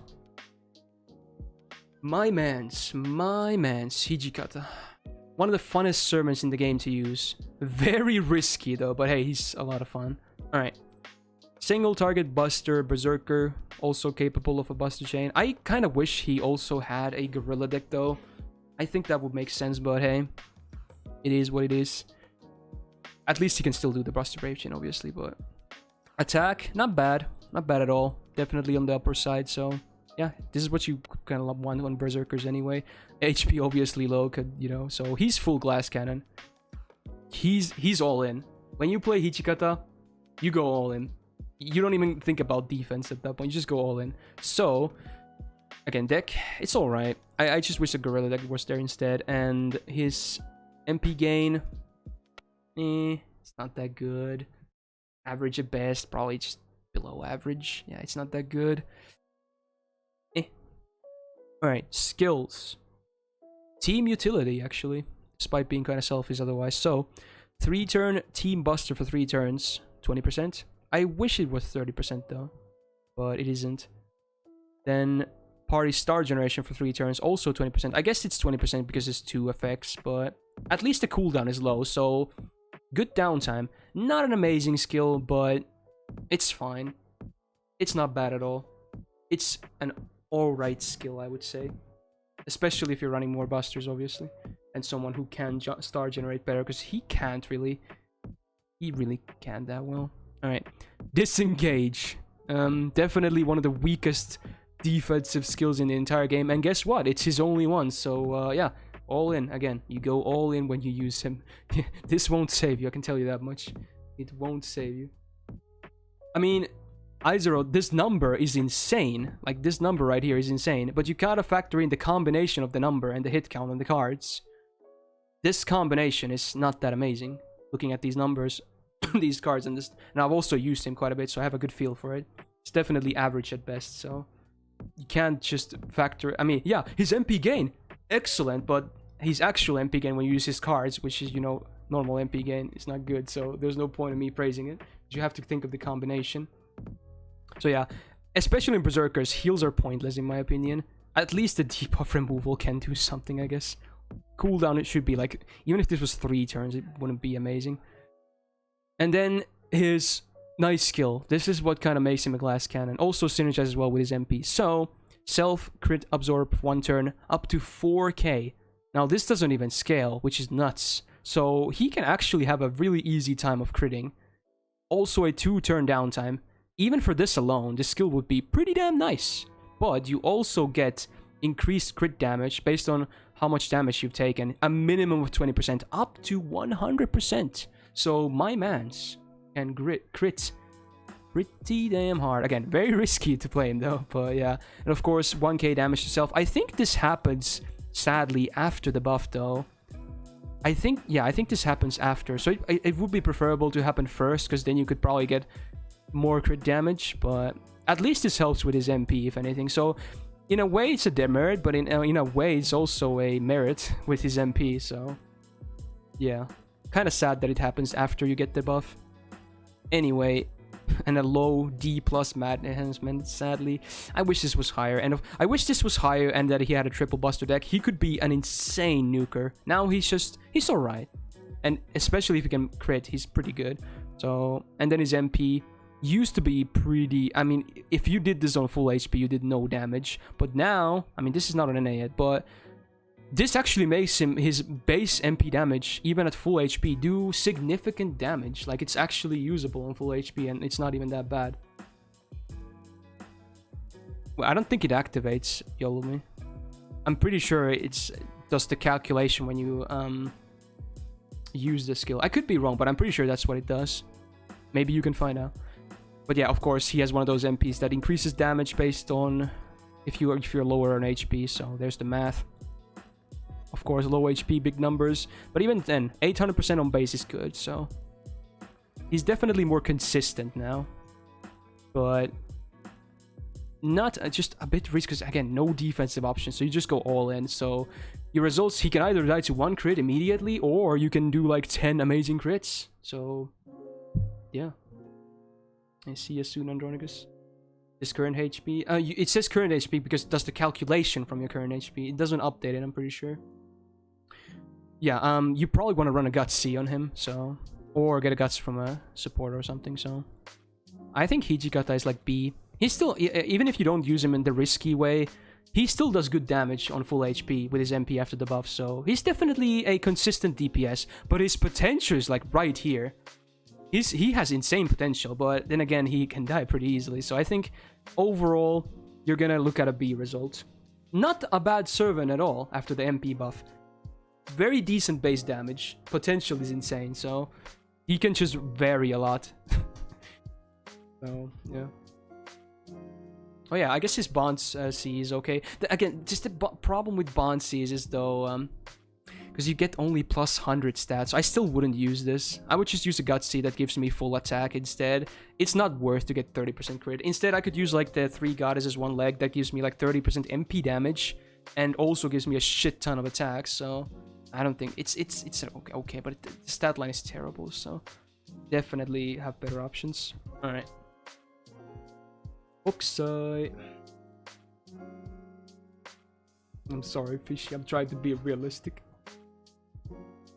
As servants rated by their own potential without... Yeah, usually... Yeah, I don't really consider... I don't assume you're gonna have double Skadi or something. I'm mostly gonna base it on their own potential. So, yeah.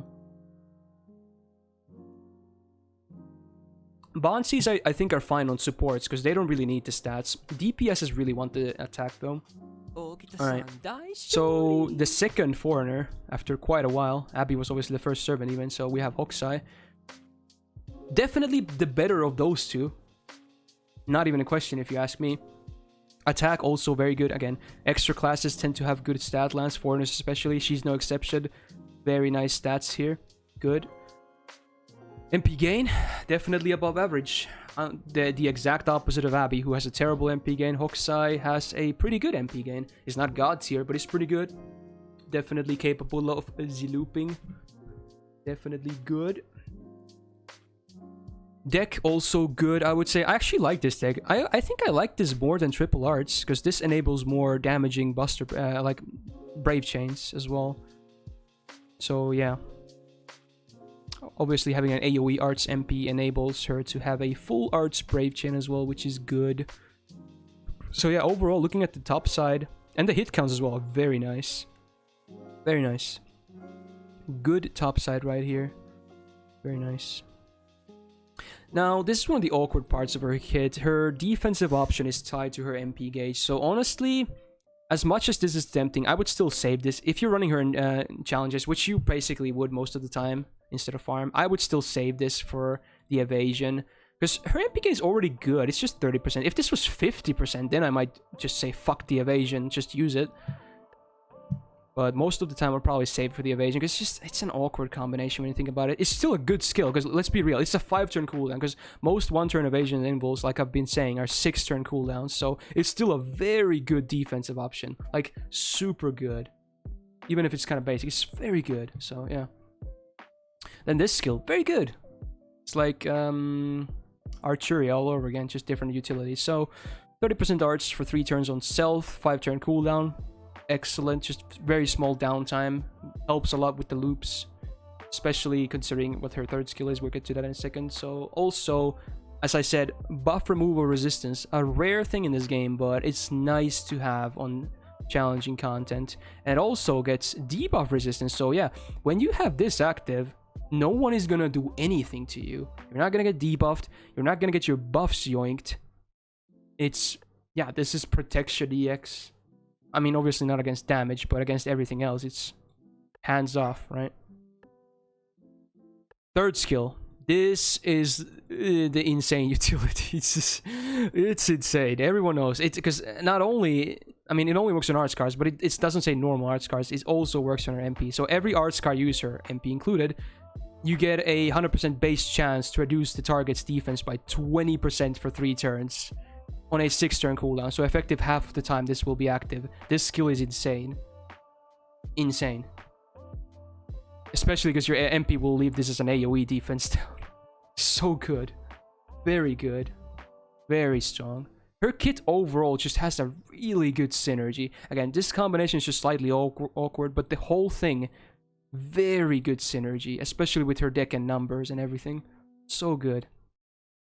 Same version of the... Foreigner passive, so even more debuff resistance, and you get those 2 stars per turn. It's something. It's there. it's nice, I guess. And then item construction, debuff success rate. I mean, she already has base 100% on her defense down anyway, but I guess if someone does have some debuff resistance, it makes it a bit more likely to land them anyway. So I guess, you know, it's there. It helps. And then territory creation D. Sadly, just a D rank. If this was higher, it would be so insane, but it's still something, right? She could have none. Because again, this is mainly on casters, so it's good. And Divinity B, again, helps with face card damage. MP, Very basic, but actually very good. Damage is not amazing, but it's considering she also has an okay arts buff, it can do some damage, especially if you activate her OC. Now, her OC is definitely one of the better damage bonuses because there's a lot of man attribute servants. Again, a lot of people think this means male. It doesn't. Man is an attribute. You have star, earth, sky, and man. Those are the 4 attributes, and I believe man is the most common, right? I think so. So against a lot of servants, you will get a sizable damage buff. So, oh, did you hear Grand Berserker, by the way? Yeah, it's very good. It's potentially a really nice OC. So, honestly, unlike many other foreigners, you could actually run her against non-berserkers and still do fine because of this really good OC and this great utility. You can get... She herself can defense down cap someone, which is a minus 100%. And that's great. That's just great. Enables so much more bonus damage. So, right, here comes the hard part, obviously placing her. I've used Hokusai so much, especially on JP, especially there. So I should have a good grasp on her. I think Hokusai would either be an A or an A+. She's just so good. Is she an A+? I would not place her in EX though. But I think she might be A+. She's just so good. Because you can even use her outside of Berserkers. I just love the kit so much. I think the synergy is on point. I think it's like a lower A+ in my opinion. She's just so good. Again, when we complete the list, we might do sub swaps, but for now, I think I'm gonna leave her an A+. So good. All right. Ilya, servant I've never had either. So there we go. Single target Buster caster with an awkward deck. Shame. Attack also, but again, all caster DPS can suffer from this attack. Neither of them really have, or any of them really have a really high attack. So I guess I can't complain too much. But I wish it was higher anyway, because she's still a DPS, especially a single target one. So MP generation, I haven't used her too much, but looking at these numbers, it doesn't look that bad, honestly.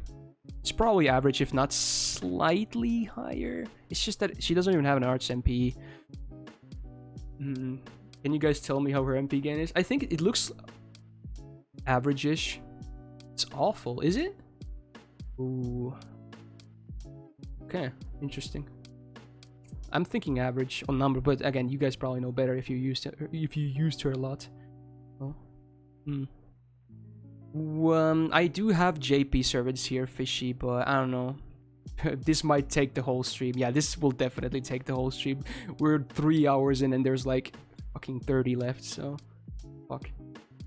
Alright, anyway, probably not amazing, at least. Okay, this is not amazing, and the deck is just awkward with the Buster MP, so not a great start if you ask me. Not the best of starts. Alright. It's a mana burst with a different name.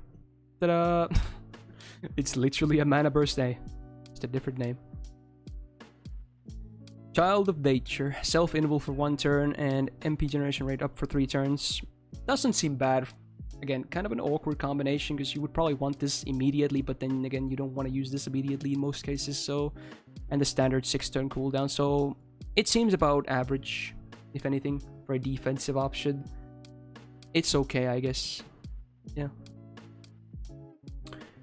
Suspicious Medicine. So you have a 70%... Oh, this is targeted. I forgot. Okay, so 70% chance to grant 1 ally guts for 1 time, 3 turns. So could be better. And a 70% chance to grant him debuff immune for 1 time. And a guaranteed heal. RNG. Why RNG? Why? If you whiff that guts, that's gonna be annoying, huh? Fuck. I mean, the debuff immune can be useful, but that's not a big issue if you miss that. But if you miss the guts, that's gonna suck, huh? It's gonna suck a lot. The overall, I didn't know her skills, or didn't remember her skills were this basic. I'm actually kind of disappointed. This is some real basic stuff. There's nothing impressive here. Damn, dude. I guess she still can do damage, because I know her MP actually does a good amount of damage, but this is some basic ass shit.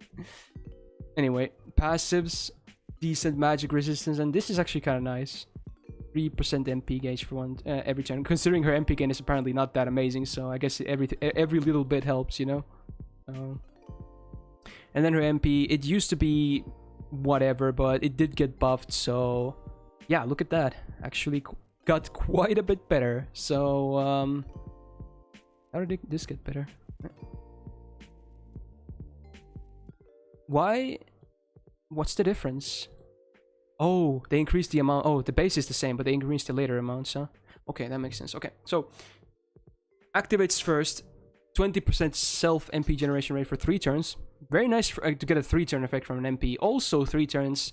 Star generation, probably not that good on her though, but it's in, especially when it's 20%, but it's there. Good damage. Then you have the 2 demerits though. So you have 2 3-turn demerits. Yeah, they're only 10%, but it's kind of annoying.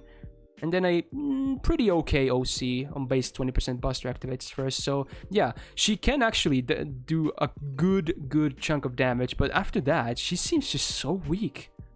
Like after that MP turn, she seems really weak. What does she do on turns when she doesn't MP? Especially when you are debuffed. What does she do? Yeah, it doesn't look that impressive, huh? I don't know. Seems like C plus material.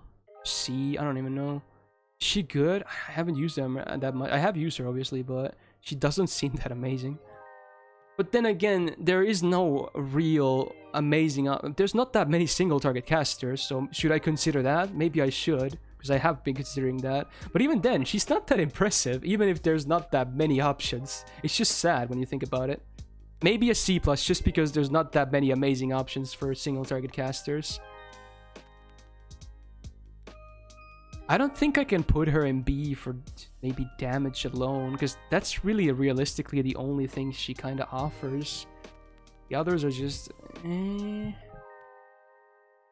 I think I'll leave her in C+, even if, again, not that many of single target casters. Alright, Ishtar. AoE Buster Archer capable of a full Buster chain, much like Gilgamesh, but will be a very similar servant here. So, attack, very nice suit, very nice. HP also not bad at all. Good.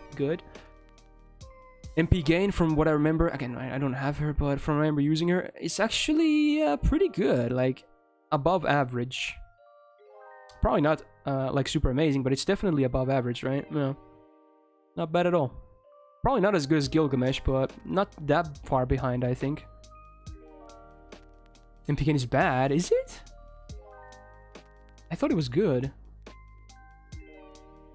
I think it's above average, at least from what I remember using her. Bad MP gain? Is it really that bad? Interesting. So we have some big Stupidians, huh? I think most people are saying good though. Maybe slightly above average then. But yeah, looking at the numbers of the deck, not too bad. Too bad at all. And of course these numbers are good, so yeah. Alright, her unique version of Charisma, actually pretty good. From the basic Charismas, this is a really nice one. This has really good synergy. Attack and crit up, it's like the golden duo of damage, right? It's good. Even if the numbers are not amazing, still so much better than just a regular Charisma. So much better. A combine of 40%, and they do multiply, right? So, very nice. 5-turn cooldown means a small downtime, so it's a pretty solid skill. Nothing crazy, but a pretty solid skill. Far above a Charisma, at least. So, definitely shits on Gil with this.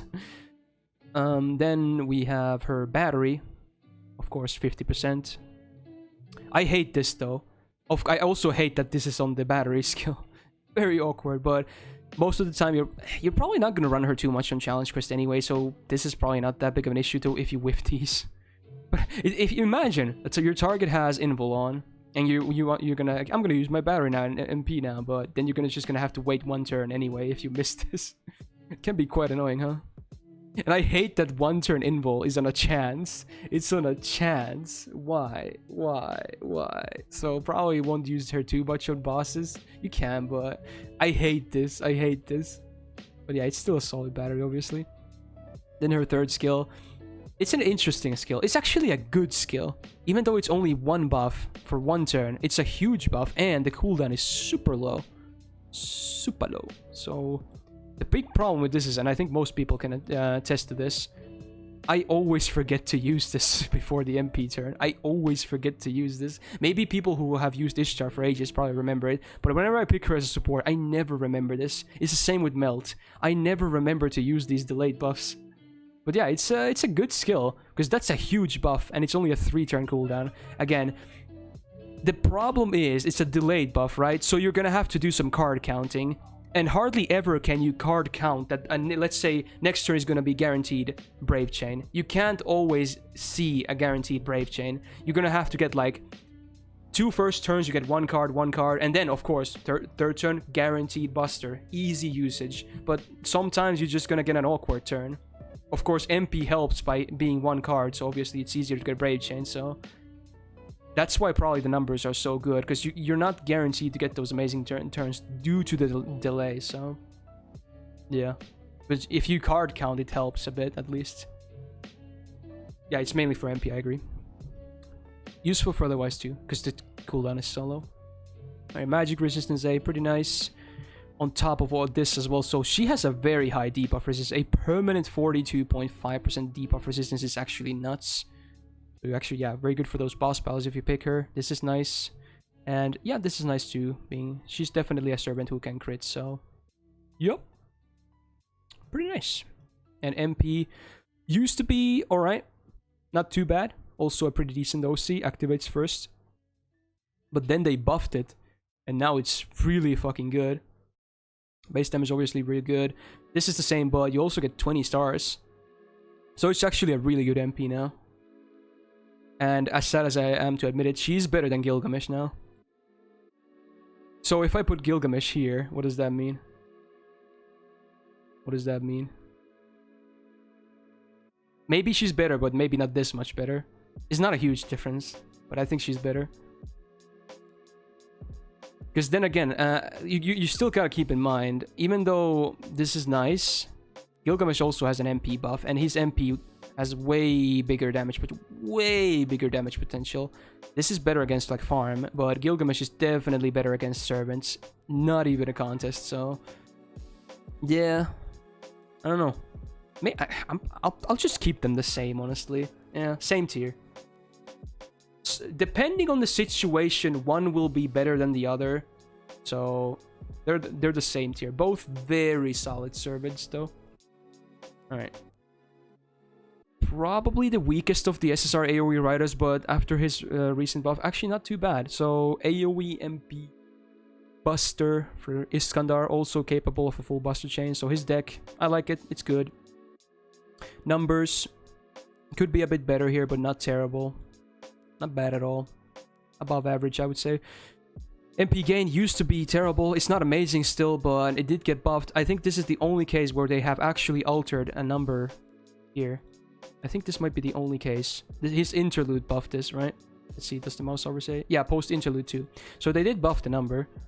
It's still not amazing. I think his MP gain is still lower than the rest of the AoE SSR riders, but it's not bad at least anymore. It's alright. It's alright. It's not amazing. Yeah, they can do that, I suppose. Oh, Rider Mordred. No, Rider Mordred didn't, but she has a different MP charge for her MP. I don't think they change, because she has 2 different numbers, so it's a different case. Some servants, I believe, do have those 2 different numbers, like Rider Mordred, because she would generate way too much from her MP. Let's be real, she already does, but it would be insane with her normal number. So, hey, Arkarox, what's up, dude? Alright, so deck, not bad. Numbers, pretty bad, though. You can tell he's kind of an earlier servant, so numbers, not that good. Yeah, extra is good, though. Overall, middle of the road. Charisma A, again, it's just a boring charisma. It's not bad. Good downtime. Only 2 turns, but it's very basic. Not terrible, not amazing. Now, he used to have tactics, and tactics is not good. It's not a good skill. Because again, you don't want to pull MPs anyway. But now, it's really good. So, not only did it get up to present, it's now 3 turns. And party crit damage for 3 turns. Now, this is a good skill. This is a good skill. It used to be terrible, because now you don't have to chain your MPs in one turn. Now you can do what I said. You can do 1 DPS MP Brave Chain, 2 DPS MP Brave Chain, 3 DPS MP Brave Chain, because this also all lasts for 3 turns. And especially if those Brave Chains happen to crit, because you also have a crit buff here. So also 2 turn downtime now, down from 4. Big buff. Big buff right here. Very nice. Then his third skill, again, just a very basic damage. It's still better, obviously better than a Mana Burst, because you just get 1 turn of 50% star generation for self. Obviously, he can with that MP turn, because his MP has 8 hits. And if you follow it up with, like, Buster and Quick, he can generate some stars. Still, obviously, not very amazing at star generation, even with this active and the MP turn. But it's a free effect on top of Mana Burst, I guess, but still not an amazing skill. Also, maybe it's arguably worse because it's 1 cooldown higher. Is this worth 1 turn? I'm not sure. Maybe not. I'm not sure if this is worth it. Maybe a Mana Burst A is better. I don't know. Depends, I guess. Anyway, magic resistance D, very low. Honestly, after this buff, I don't think he's really a farmer anymore. I would rather use him in difficult content, but even then, he's not amazing. He was never a good farmer to begin with. He was always in an awkward spot, in my opinion. Riding A+, it's a good rank, but then again, he also has 1 quick card. It helps, but it's 1. Divinity C, it helps for damage. MP used to be weak as hell. Now it actually does some okay damage, especially if you have all this shit active. Like 3 damage buff for his MP. Pretty nice. Very good damage potential. I think he has the highest damage potential of all SSR riders, even higher than Yvonne, so yeah. And sadly, again, this shit happens after the MP, but then again, it's only 10% anyway, so does it matter? Probably not. Crit chance down for 10% AoE. It's negligible. It's okay. 2 effects is still okay. Yeah, good damage. Again, you want damage, you pick him. Otherwise, you're probably gonna go with the others if you have them. Not bad though. Not bad. Used to be, if you like, this used to be a thing, and this used to be a thing, and this used to be a thing. Dude, he was so shit at launch. He was like D or E tier at launch. Now he's probably C+. Because of the tactics buff, which was pretty huge, so. Good damage. Again, much like Altera and Arthur, they don't really offer too much outside. And Ilya as well. Yeah, this is the damage tier. You want damage, you pick these terms. Otherwise, they're not amazing. But yeah. I don't think he's that amazing. He's just so basic. Not an amazing farmer. And being an AoE doesn't make him either the best in bosses either. Doesn't have a lot of boss utility. Yeah. C+ in my opinion. Not a terrible servant, but not an amazing one. Oh yeah, speaking of Ivan, here we go. Quite a bit better right here. Alright. Also AoE Buster MP Rider. Capable of a full Buster Brave Chain. Definitely same deck, but numbers just better all across the board. So much better. Attack, I believe, is around the same, so not amazing, but not terrible. Decent. More or less the same in both, so not bad. But yeah, this part, so much better. So much better. His MP gain, in fact, is very good. Very good, even without this, but especially when you have this active. He has insane MP generation. So, it's just a better version of Golden Rule, right? You get that nice 50% for 3 turns MP gen for self. 5 turn cooldown, very good downtime, but it's an awkward combination, but it's just an added effect on top, right? So, when you're probably going to use this turn 1 or turn 2, depending on what your starting hand looks like. So, in most cases, you won't have any debuffs, but if you're going to use him in boss fights, which I would recommend, he's very good for bosses, you will get this skill back later. So, chances are, when you use this a second time, this could actually be a thing. So, even if it's awkward, it's still a nice effect to have, right? Could definitely come into play later in a fight. Second skill, not the best version of Innocent Master now that Hans got buffed. I mean, it's not even called Innocent Master anymore, so maybe it is, depending on what you think, but it's still one of the best Innocent Monsters in the game, so. Innocent Monster itself, obviously not good, because the stars per turn is not good, it's just 10, but look at this. 40% Buster after 3 turns. Insane. That's huge. Mostly you get only 30% up when you have 3 turn effects. Many are 20% for 3-turn effects. He has 40%. That's extremely rare. That's really good. Also a 5-turn cooldown. He's just so good in downtime. So good. And even, because remember, his MP gain is also good, even without these skills. So his downtime is even not terrible. And there's not a lot of it. And his third skill, actually nuts. Actually nuts. His defensive option, but also offers amazing utility. AoE 20% down, attack down for enemies. I mean, the team defense up would be better, like 20% team defense. Buffs are always better than debuffs in my opinion, but it's still good. And AoE buff removal, every single buff, every single gun, on a skill, on a skill. Pretty good, pretty damn good. But yeah, a slight awkwardness in that these are the same, because you do want to save this for his turn if possible.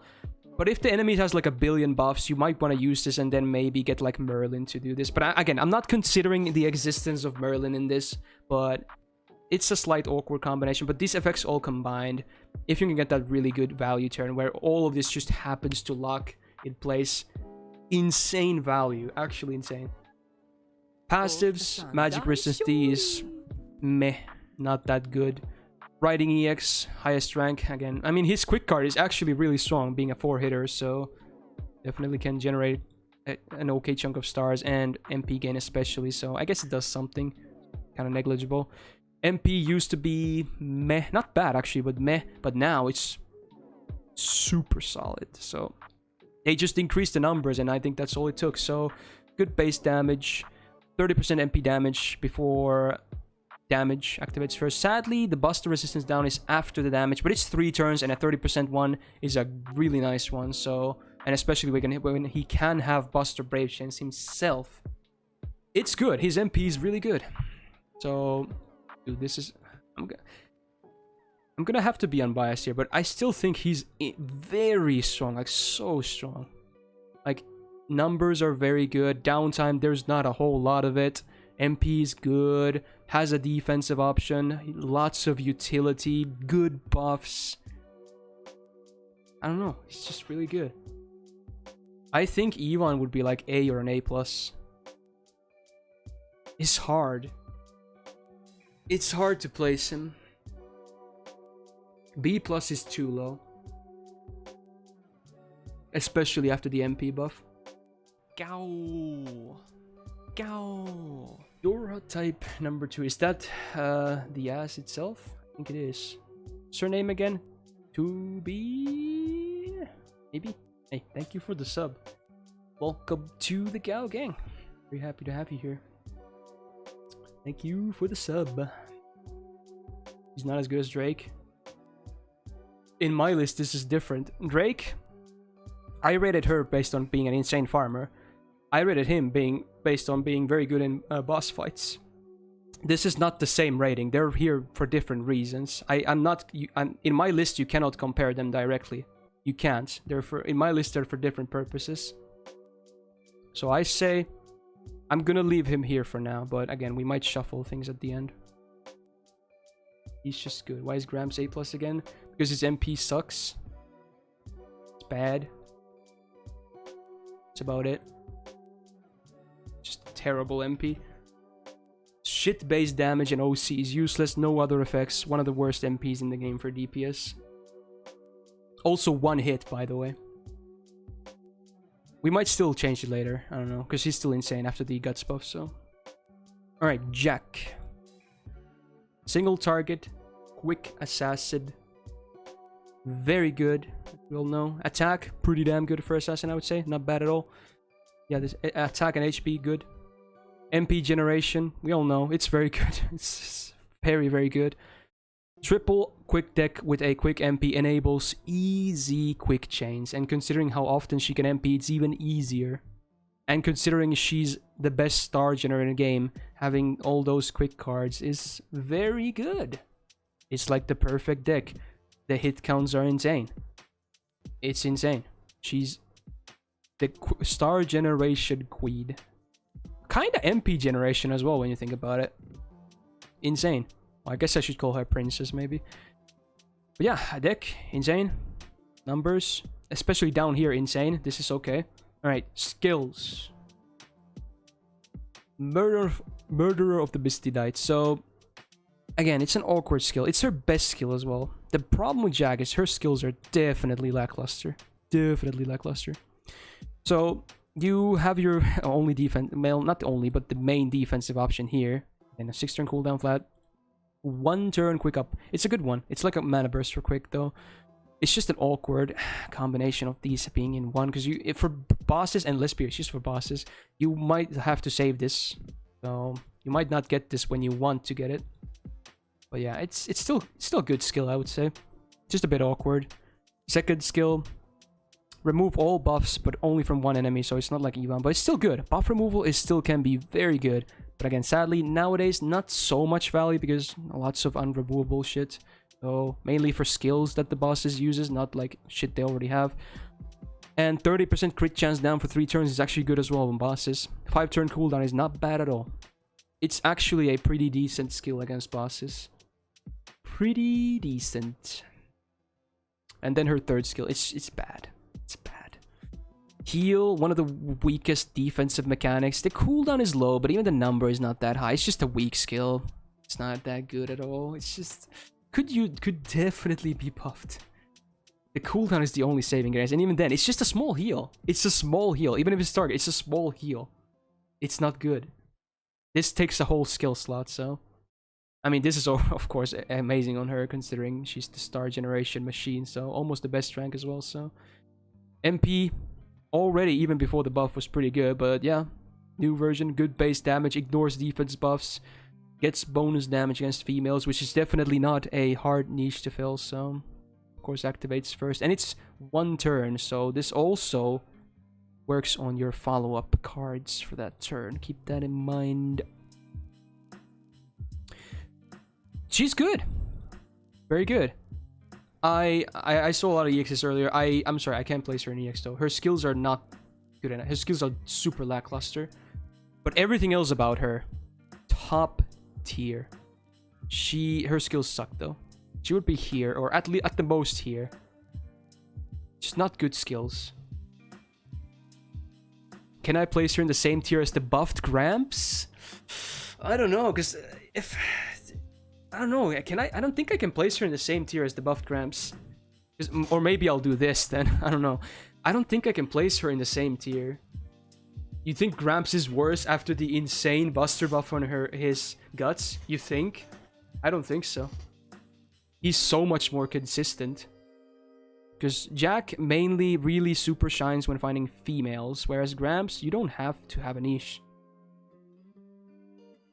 Of course, Jack still has an insane star generation and MP gain, but that's really all that... Everything else is basic and mainly big damage against females. Not so huge damage against anything else. She could use buffs on her skills, but let's be real, she's already good enough, so...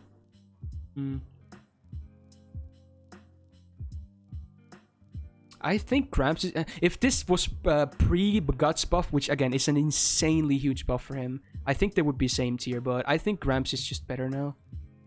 Jack obviously still a very good servant. Not gonna discount her. Alright. Jalter. Again, I will not be considering the existence of like double Merlin here, so hold on to your hats, boys. Okay. Insane attack. Still the highest in the entire game, I believe, by a far. Does anyone even have 13k? It's like quite a bit above 13k. It's insane. Like, what the fuck? What the fuck is that attack? It's insane. I don't think anyone else even has 30k, so... yeah, that's a thing. HP obviously very low. So yeah, and her class is terrible. But again, she still hits really hard even for neutrals, because... super highest attack in the game, right? Very interesting. Her MP gain, though, average at best. Probably slightly below average, though. Yeah, it's not that good at all. Her MP is good, though. Maybe not for damage, but good for effects. Her MP, she has a strong MP, though, for bosses. But yeah, over this... Again, people were drunk when this was made. Fun times. Early game design. This would never happen these days anymore, but hey, enjoy. yeah, deck is good. Buster MP enables through Buster Chains. Honestly, I think she would be better if she had a full Gorilla deck. I think she would be quite a bit better. Everyone is running supports with her anyway. Like, yeah, I think a full Gorilla deck would make her better. But yeah, it is what it is. It's not a terrible deck, obviously. Numbers are okay, not too shabby.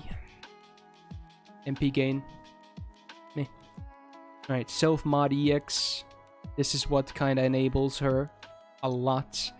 By having a 3-turn 50% crit damage up and the much needed 800% absorb for 3 turns. Again, Avengers, much like Berserkers, have a terrible star absorb. So without this, she would be trash. Trash. But now she's actually pretty good. Effective 2-turn downtime is a very solid skill for her. Very solid. Her special version of Charisma, again, kind of lackluster because most of the time this will never work. A dragon ally attack. There's not even that many servants with dragon traits. And the ones that have it, would you really even run them with her? Let's be real. So it's just the charisma, let's be real. And even that's just meh. Again, good downtime, only 2 turns, but it's just it's basically a charisma in 99% of the cases where you would run her. So, eh. Third skill, her defensive option, you get that. So it's basically just a really nice mana burst, but much like many of these invul skills, it's awkward because it has her big damage here. I mean, this is the big damage, but this is another one. It's in her invul here. The 1k HP damage, that's not a problem really. I mean, her HP is already low, but it's not a huge problem. Like self-stun would be so much worse or something like that. It's not the biggest problem, but it's just kind of awkward. But it's still a good mana burst, obviously, because it's also her defensive option. I just hate that how awkward it is. I don't like how many servants have these awkward combos with their only defensive option. It's just, And the standard 6-turn cooldown. So yeah, it's nice. Just awkward. And only has the Avenger passive, so much like Dantes. Has a lower rank of the Avenger. That one, so, you know, some MP generation when she gets hit, not too much. This is very good. Enables her to crit even harder. And this is higher than Dantes. 4% charge per turn, actually starting to be pretty nice. Then her MP. It's pretty good. OC, it sucks. It's terrible. Useless. But the saving grace that it has another normal effect, which is a one-time buff block, and it doesn't have an turn limit, so it's basically permanent until an enemy uses a block or buff. So it's good. Very strong against bosses. So base damage is not that amazing though, because but if you do use it with this skill and this, so you can still do damage with MP1, but it's mainly utility, I think, and your main damage is going to come from like crits. It's also good, obviously, for enabling a Buster Brave Chain, so that's good. That's your max damage right there. So overall, she's very fragile, and this is awkward. This is a meh skill. This is very good. This can be really good, but most of the time it's going to be awkward. Passives, they're okay, especially this one and this one. MP, good utility. Base damage, meh. OC is useless. Amazing, best attack in the game. MP gain, meh. Without, like, double Merlin, is she really that good? Probably not. Probably B or a B+. And, of course, her class is terrible. Avengers is a terrible class. Most of the time, you're going to be fighting neutrals, so why would you pick her unless you're doing double Merlin? B+ is the absolute limit I can push her. I think in my old one, I pushed her to EX because I was using different criteria, so definitely wouldn't place her in EX now. I'll leave her in B+ for now. She still has very good damage potential, let's be real, even on neutrals, because amazingly high attack, good crit buffs, and especially the downtime is low, so she can still crit consistently. She just needs stars, but it's not terrible. Alright, Jeanne. Now, a lot of people might know, but I've said this many times in the past. I've considered Jeanne to be the best servant in the game for a long time, and I still consider that to be the case. So let's still go through her, obviously. Quite the contrast to her altar. She has the best class in the game. She's a ruler, so that's insane already. Attack is insanely low, but who cares? This is much more impactful. She's a full support, so having this be high instead of this, very good. So stat line, amazing. MP gain, average-ish. Not that amazing, let's be real. But having a full arts deck with an arts MP definitely enables her to get arts chains. Good. Very good. Numbers are terrible. That doesn't really matter, does it, for her? Yeah. Pretty good. And the numbers here are very good. Here, nah. This is outdated as hell. It's not that good. It's pretty meh. 3 turn downtime, half of the time you're gonna get 9 stars per turn, big. And it's not, it's meh. This is meh, but it can be useful for your, if you're gonna use her install, which is probably what you're gonna use her for. So you necessarily don't have to use like a, you can maybe stack defense and then use this on top to maybe nullify MPs, but it's just not a good skill in general. Just a bad skill even. 5 turn cooldown as well. Skills up to 30, so yeah, it's not good. This is actually fine. This is not a bad skill. It scales way above 100%, so means that servants with some innate resistance, it still does a pretty. It's probably gonna land. So, and you're gonna use her in bosses anyway. So, and chances are the boss is gonna be a servant like 99% of the time. So, definitely her best skill right here. Definitely 6 turn cooldown ain't that bad as well. If you're gonna get stunned every time, so you buy 1 turn. So for 6 turns, it's not bad. These are meh though. So overall, her skill set is pretty terrible. But again, that doesn't really matter. And there's a reason they can't buff her, because she's already broken. They can't buff her. They can't make her better than she already is. She has one of the most broken MPs in the entire game, if not the most broken. So yeah, of course, this is very nice. 25% innate magic resistance. So yeah, helps with bosses. If this was the case, you know what? I would probably place Jeanne in here. Still being a ruler, very good. But she doesn't stun herself for 2 turns anymore.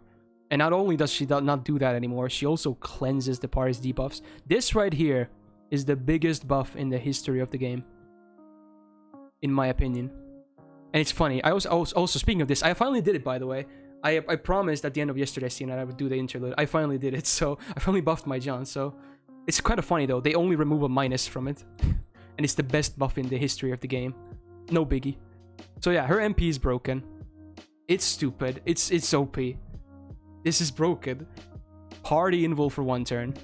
Party defense for 5 turns. Not a huge amount, but this is the main thing, obviously. And then cleanse is potentially really good on boss fights, and HP regen for 2 turns. So it's broken. Skill set meh. Broken ass MP, broken ass class, amazing stats, decent here. I think she's still the best. She's amazing. And everyone has a free Mashu, and they go hand in hand, so... Broken. Broken. Absolutely broken servant. Of course, the gameplay is fucking boring. It's stall, right? It's stall. Who cares? It's fucking boring, but... You can't argue that it's insanely effective, so... Karna. Karna... AoE Buster Lancer. Now, I'm already gonna say, you want damage, you're gonna pick Karna, right? Damage. You want damage, you're gonna look no further. Alright, capable of a full Buster Brave Chain, very good.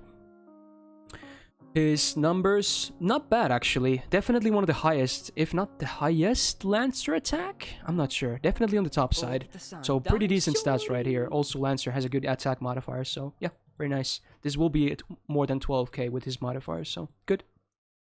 MP gain, it's about average-ish. Maybe a slightly bit better. It's not amazing. It's okay. So it's alright. His deck, I kind of wish he had 2 arts cards, but it's not bad. At least you can do a full Buster Brave Chain, so yeah. Numbers, not that good though. Let's be real. So overall, yeah, at least this is good, so. Alright. First skill. Guaranteed MP seal. I'm pretty sure this goes through debuff resistance as well. Maybe not. Probably not. But yeah, 100% base. Very good. Very good. MP seal is very good for bosses. You can use it anytime.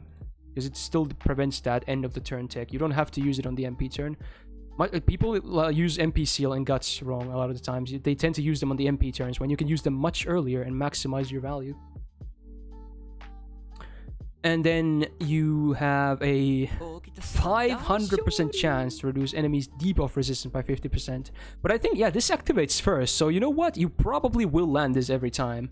Because this will not whiff. You have a 500% chance to get minus 50% debuff resistance. So chances are you're pretty much going to land this every time. Every single time. So for as far as MP seals go, this might be the best in the game. At least in terms of landing it, you know. So 6 turn cooldown. It's good for delay though, but it's nothing amazing, I would say. It's a decent skill. Diamo Twitch, thank you so much for the brand new tier 1 sub. Welcome back to the Gao gang. Very happy to have you here. Thank you for the support. Yeah, debuff immune obviously doesn't work. But yeah, honestly, I would honestly use Karna in challenge quests more than farm. So having a skill like this is not bad. Not bad. I would honestly think he's better for bosses than farm. Mana Burst Flame, much like Arjuna, same rank. It's better than, it's just a bit better than Mana Burst because of the mixed buffs. It both total to 50%, but due to these being mixed buffs, they multiply, so it's definitely better than a 50% buster up. I mean, obviously not for these cards, but for his MPs, better. And 5 turn cooldown, it's something. And then this is a good skill. I think Arjuna got kind of shafted. Karna definitely got the better 25% battery skill. So again, flat 25%, it's very awkward, but meh. At least these effects are good. So he gets a 3 turn star rate up 50%. He's not really there for star gem, but he can do it, so it's okay. But this is the main thing. 40% crit up for 3 turns on a 3 turn cooldown. So half of the time we will have this active. So he's definitely a crit servant. Definitely has potential to crit. Magic resistance C. It's there. It's okay. Riding A. Actually, due to him having 2 3-hit quicks, and when he also has a star generation buff, this is not bad. It's not useless at all. It could actually do some work. And Divinity A is very nice, making his face cards hit even harder. And his MP used to be not very good, but now, yeah, you want that damage. This is your answer. So base damage is obviously good because it's the buff version. Sadly, the buster resistance down happens after the damage, but chances are, if you are fighting Divine, this MP will melt. It will melt. It will do more damage than most single target MPs in the game as an AoE MP. It's nuts. But yeah, this also makes his follow-ups better, so yeah. Kind of a basic kit, but if you do want damage, look no further. And he's not just damage. Again, he has some utility. Nothing really in the way of defensive options, so you gotta consider that. And especially if you're gonna use him for bosses, you're gonna have to figure that one out.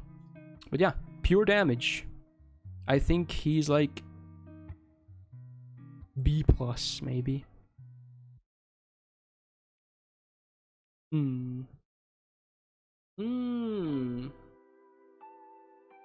Is he A? He could be maybe A. Still very good. Like, hardly anyone can do as much damage as he can. Yeah, maybe he's A. Yeah, A is probably fair. Yeah, Karna is pretty damn good. Has his awkward moments, but they're not that bad, let's be real. He's still pretty good. Yeah. I'll keep him in A. Yeah, let's go with that.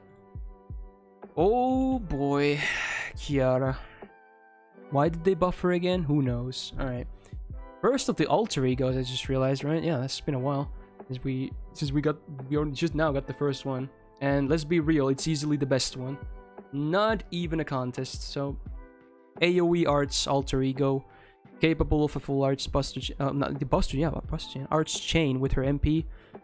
Attack, kinda on the lower side when it comes to alter egos, from what I remember, and extra class in general. Not terrible, obviously. And her HP is higher because of that, so honestly it's fine because she's mainly used in challenging content anyway, so it's alright, not too bad. MP generation, it's alright. Average-ish. Yeah, probably average around. If you don't crit, it's not a whole lot, so it's about average. But potential is good. normally average. Deck is good, I would say. I like the deck. I agree with the deck. I honestly wouldn't even want triple arts on her. I think, yeah. Maybe now I would after the MP buff, but I think it's still fine. Numbers, not too bad at all. They're okay. So yeah, okay upstairs. Now, she's gotten so many buffs. So yeah, here we go. Clairvoyance Beast. 6 turn cooldown. You reduce...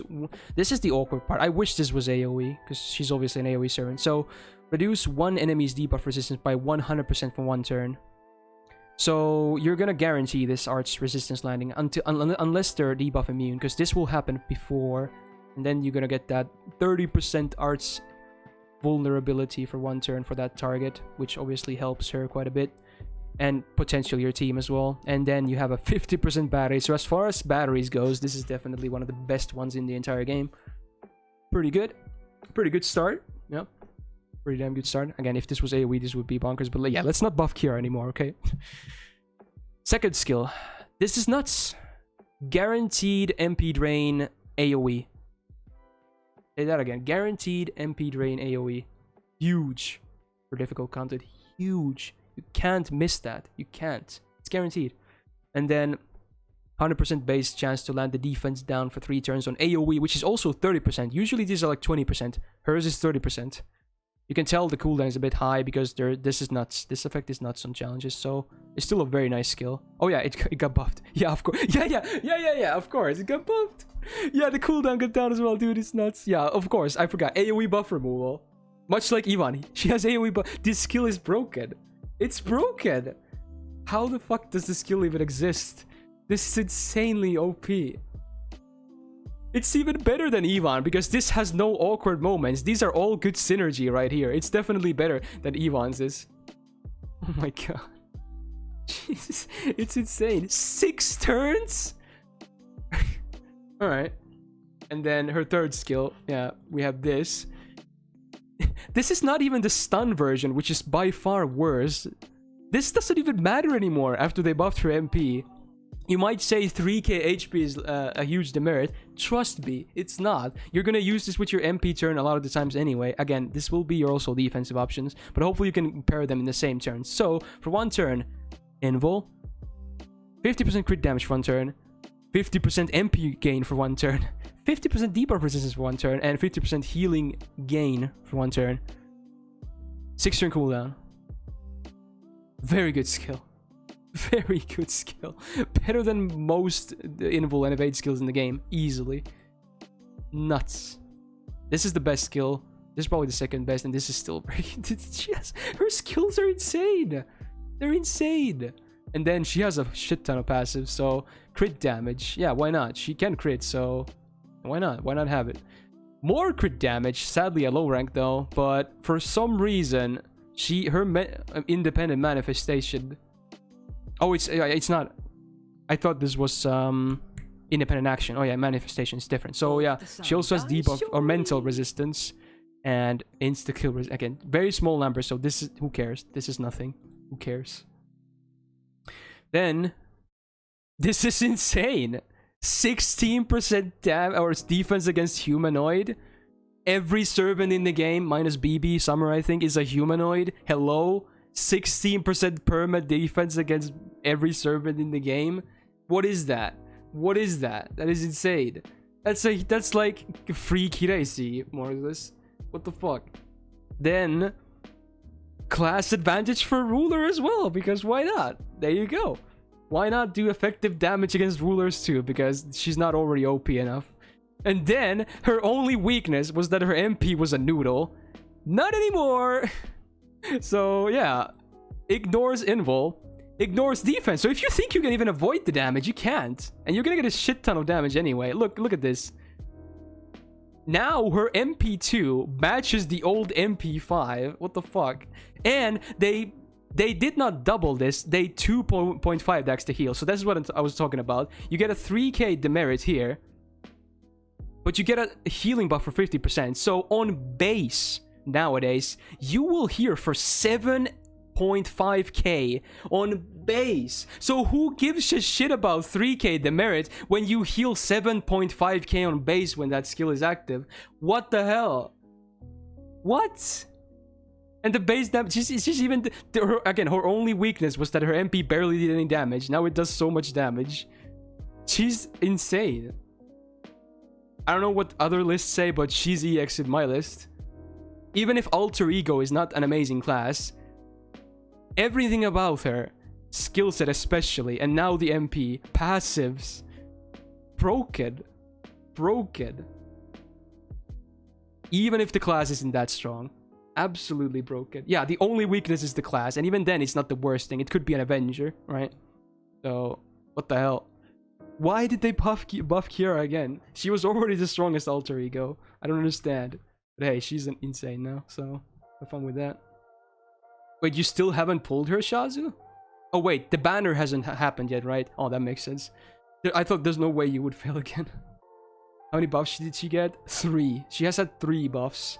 All of them really strong, so yeah. Alright. Kintoki. Not AoE. Single target, Buster Berserker, full gorilla deck, easy Buster chains. One of the simplest damage dealers in the entire game, but a very effective one at that. Super high attack. Super high. HP obviously not that good, but hey, all in baby when you use Kintoki. Yeah, it's good. MP gain is terrible. Very bad. It's not good at all. Bad, but hey. Press red for Kintoki as well, right? Monstrous strength A+. So yeah, this is his mana burst. Pretty much. It's the same thing as a mana burst, because he doesn't even have a buster buff. So yep, it's just a mana burst. Meh, but it's okay for that MP turn. 50% battery. The only berserker in the game to have 50%, right? Am I wrong? I could be wrong. Maybe not. I think he is. Even for AoEs, right? I think so. Yeah, good. Very good. Enables his MP easier, because he has terrible MP gain, right? So with this in a starting CE, you're good to go turn 1. Alright, this is meh, though. So for 3 turns, you get offensive debuff resist, not debuff. If you get debuff immune, that would be nice, but it's only offensive buff. So again, keep the train rolling. I guess he's still fragile as hell, but I guess you can't really affect his damage dealing at the very least. And then you heal for 3k one time, so this is his only defensive option. It's not good. So yeah, he's fragile as hell, but he has good damage potential, even if it's not consistent. Sadly, only E rank Madness enhancement. Very sad. I wish this was higher, but yeah. It still helps, obviously. Divinity D also helps, because his Brave Chains, especially if you get BBB, very strong. MP, weak damage because it hasn't been buffed, but it does ignore defense buffs, which can be really huge, so not too bad. And a 50% baseline on stunning, and this doesn't even take account resistances, so it's better than like Curse, let's be real, or Insta-Death, so it could come into play. But again, because sometimes you want to rely on these, but you can't. You can't. It's RNG. It's pure RNG. You can't. Like, if you want to avoid an MP turn and you don't want to use the defensives, yeah, don't rely on this. Just don't use this MP this turn and use your defensives instead. Unless you want to save scum, then by all means, do it. But yeah, he's super basic. But he's actually one of the rare single target DPSs that actually can be considered a farm servant. So I'm probably gonna rate him based on farming. I would not honestly bring him that much to bosses. He's so fragile. He's hard to protect. His MP is hard to get back after you do it once. I think he's mostly a farm servant, despite being a single target DPS. I think his main gimmick is farming, and he's not bad at that at all. I think Kintoki would be around... Him being a berserker farm servant is pretty good. It gives him versatility. Maybe he's a B+. Because I don't think he's really good on bosses. Especially because the stun is unreliable. And that's pretty much the only boss utility he has. And then getting his MP back is going to be difficult. And protecting him is going to be even more difficult. So, but still, his MP, easy to do the first time. So it's good for farm. Used in a lot of farm comps actually. So yeah, maybe he's B though. He's just B for super basic, right? I do love him though. One of my favorite dudes in the game, but so basic. Has his place though. Could use a buff. Could definitely use a buff. Alright, Maeve. Single target Buster Rider, also capable of Buster's Brave Chain. For the longest time I thought she was actually Arts, but yeah, she's Buster. Also, for the longest time I thought it was 4 stars when I was starting out, so I had 2 misconceptions about Maeve. Alright, so yeah, attack definitely very low for a Rider. Very low. Almost scratching 4 digits, so that's bad. HP is okay, I guess. It should be 14k if anything, this attack, so this is not good. Not that good at all. MP charge is actually pretty decent from what I remember using her a bit.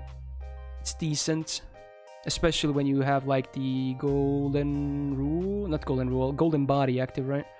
Yeah, it's decent. Deck in and of itself, numbers are bad, but the deck itself is fine, I think, for her MP as well. Extra is pretty nice. Yeah, pretty meh overall here. So yeah, here's the much like Da Vinci, she doesn't have the version that Cleo has, where you get MP gain. You only get the MP per turn, so it's not as good. But you do get a 3-turn debuff immune, which is active half of the time, and considering she's used against bosses, it's actually good utility right here. Very nice. Complete debuff immunity for 3 turns is always good. Bosses. The HP, the heal, it's okay as well. It's nice to have. And then, of course, it's just a very nice skill overall, I would say. All of these are 3 turns, 3-turn downtime. Just a solid skill, I would say. Not bad at all. Pretty good. Now, she used to have a regular charisma, but now this is potentially the best charisma in the game. Because not only is the niche not that hard to fulfill, because it's just males, you also get a heal. I mean, for herself only, but still, this might be the best charisma in the game? I don't know. Even then, it doesn't say too much. It's still a good skill, I would say, especially if you're running male party members, so it definitely gets a lot more value. Maybe an ideal situation for Maeve is running her, a support, and then a male DPS with her, so you get more value from the attack. Maybe. Oh yeah, Merlin charisma is the best. True. That's the best, yeah. Absolutely. But yeah, good downtime. Not bad at all. Pretty good. Now, this used to be... it wasn't even 100%, so now it's still not 100%, and it's still against males only, but at least this will work against everyone, so you still get a 30% defense down, just for 1 turn though, so just a small buff. Not a huge buff at all. Cooldown is the same. Definitely a weaker buff, but it's a buff nonetheless. It's Maeve. How is this not 100%? I'm confused. And especially when it's male only. I think this should be 100%. But hey, what do I know? Why not? Steno charisma is better since it affects herself too. Yeah, but let's be real. No one is going to damage with Steno. It's just a nice bonus. I think the heal is better here. And of course, male niche is so much easier to fulfill than divine from Steno. Let's be real. Anyway, magic resistance B. It's okay for bosses, and writing C. She does have just 1 quick card, but it's 3 hits, so it does something. It's not terrible. Meh. MP used to be not amazing. Still not amazing, but at least now the base damage is good. You obviously get that big male bonus damage. And on top of that, usually you don't get anything on top of these damage niches. You actually do reduce the target's mental debuff resistance by 20% on base for 3 turns. It's not huge, but it's just an added effect, so it's actually just nice to have, I guess. Also, this is actually quite nice. I didn't realize it's 20% on base, so mental debuffs include charm, so you can actually make this 100% if you MP first. I don't know if that was the intended way to do it, because with that you can actually get this to 100%. I mean, it still doesn't count their debuff resistances, so it's probably not going to be 100% against most servants, but it does help, I guess. Overall, definitely not on the top side of the ST riders, but she's not bad. It's just, if you're not fighting males, you can't even use her charm. I mean, you can still get the defense down. You can't get the charm. You can't get the damage bonus. Oh, didn't mean to click that. She's still okay, I would say. Not bad. Maybe she's a B still? Maybe? Maybe. Not bad, honestly. Still very usable. She has the highest base of the 3 Buster 5 stars and now damage made alter with trade bonus. Yeah, but that's niche though.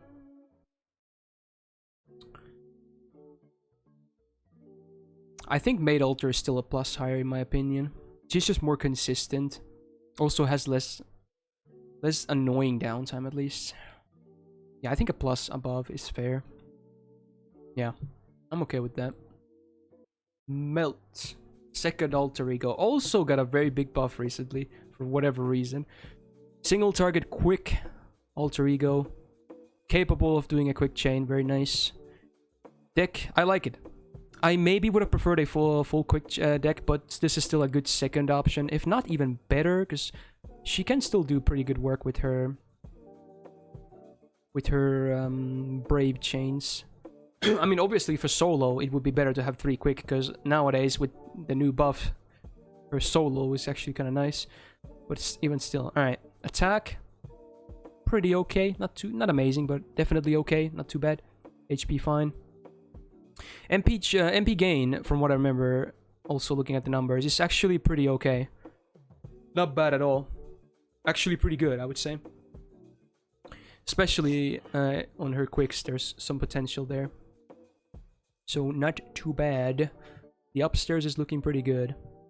Numbers are also pretty okay. Crime Ballet.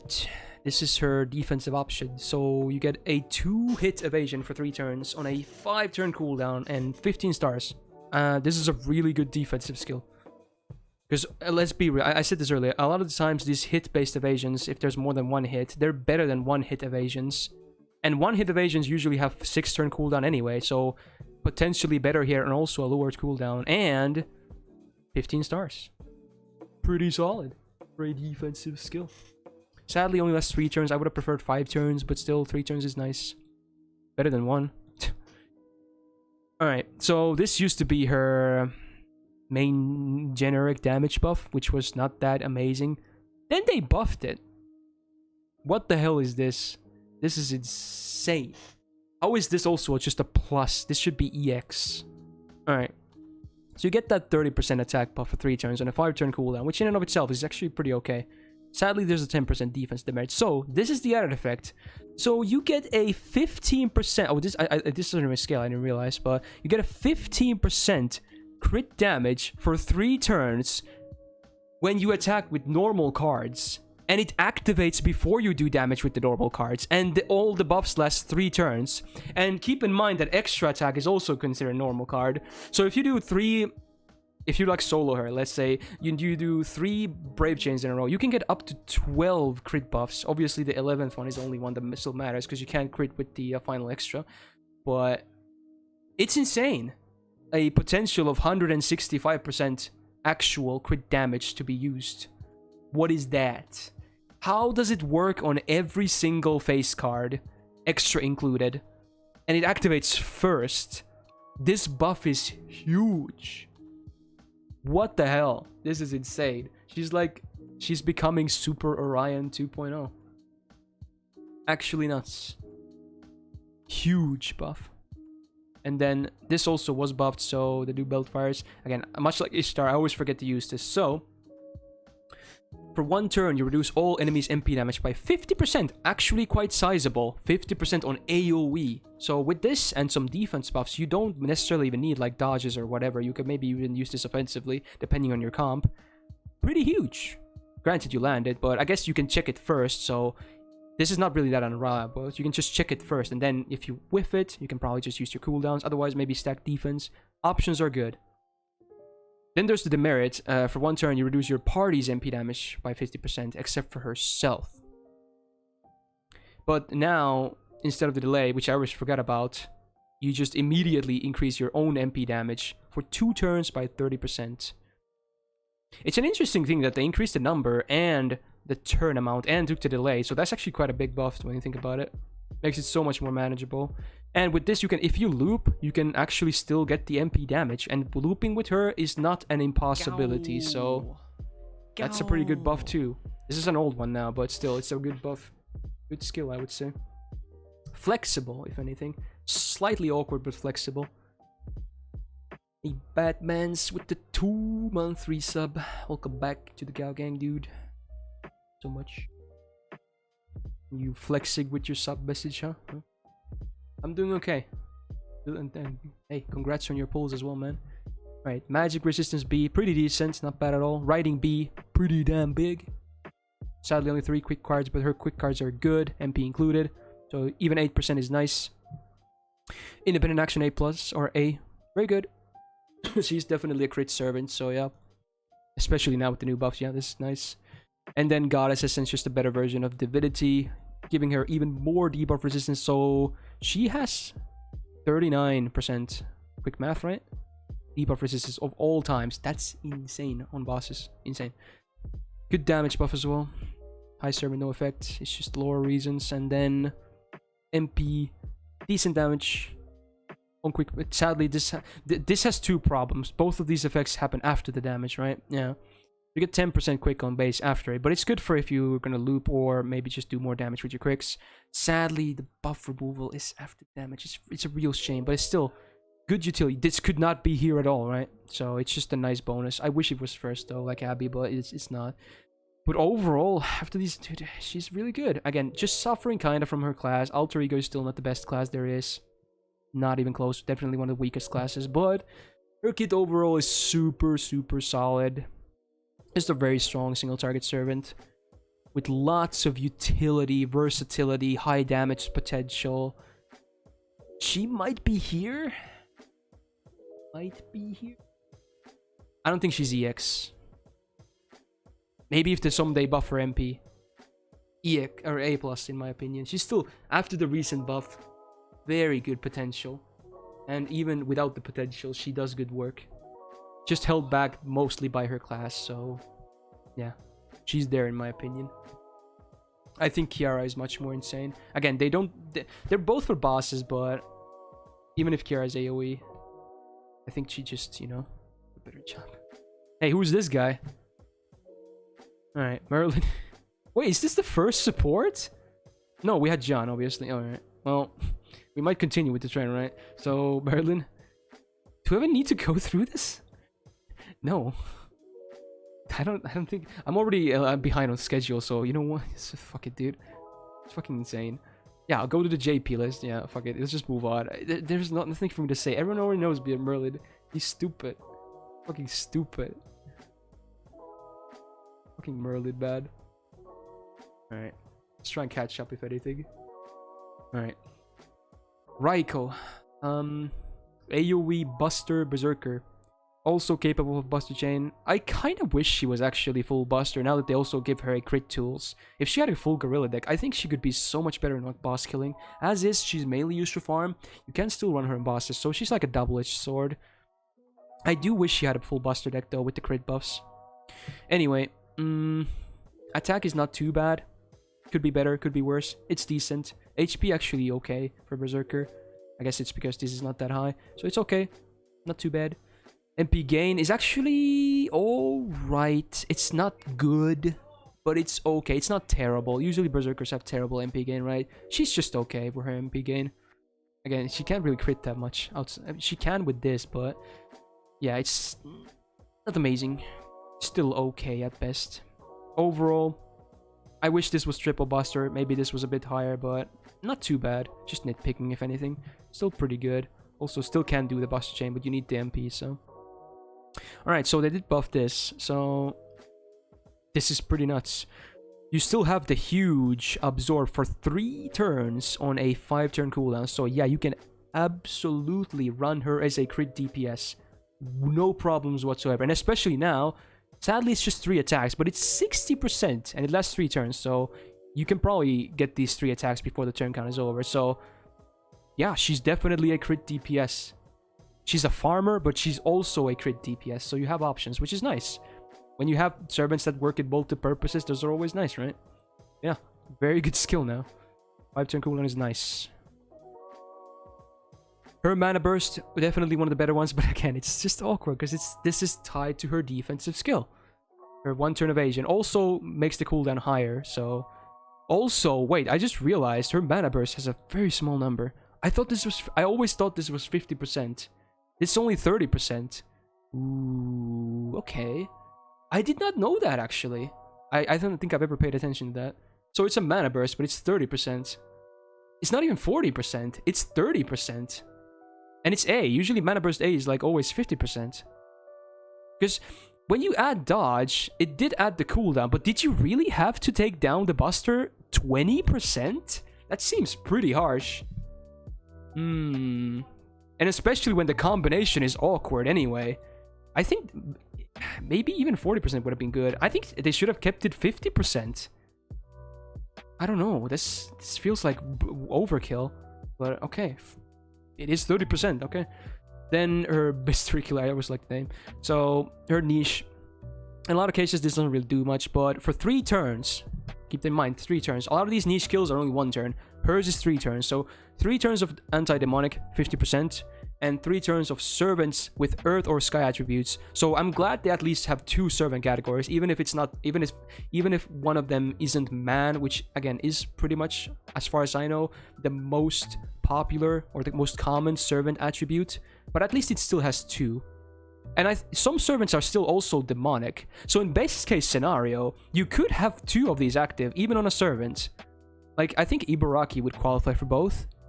I think. She's probably Earth and Demonic. Something like that. I don't think she's Sky. Or Star. Yeah, definitely not Star. Anyway. Cool. 6-turn cooldown is kind of makes sense on a 3-turn effect. So not bad. It's just very niche, but not the worst when it comes to niches. Oh, shooting as well. There you go. Yeah.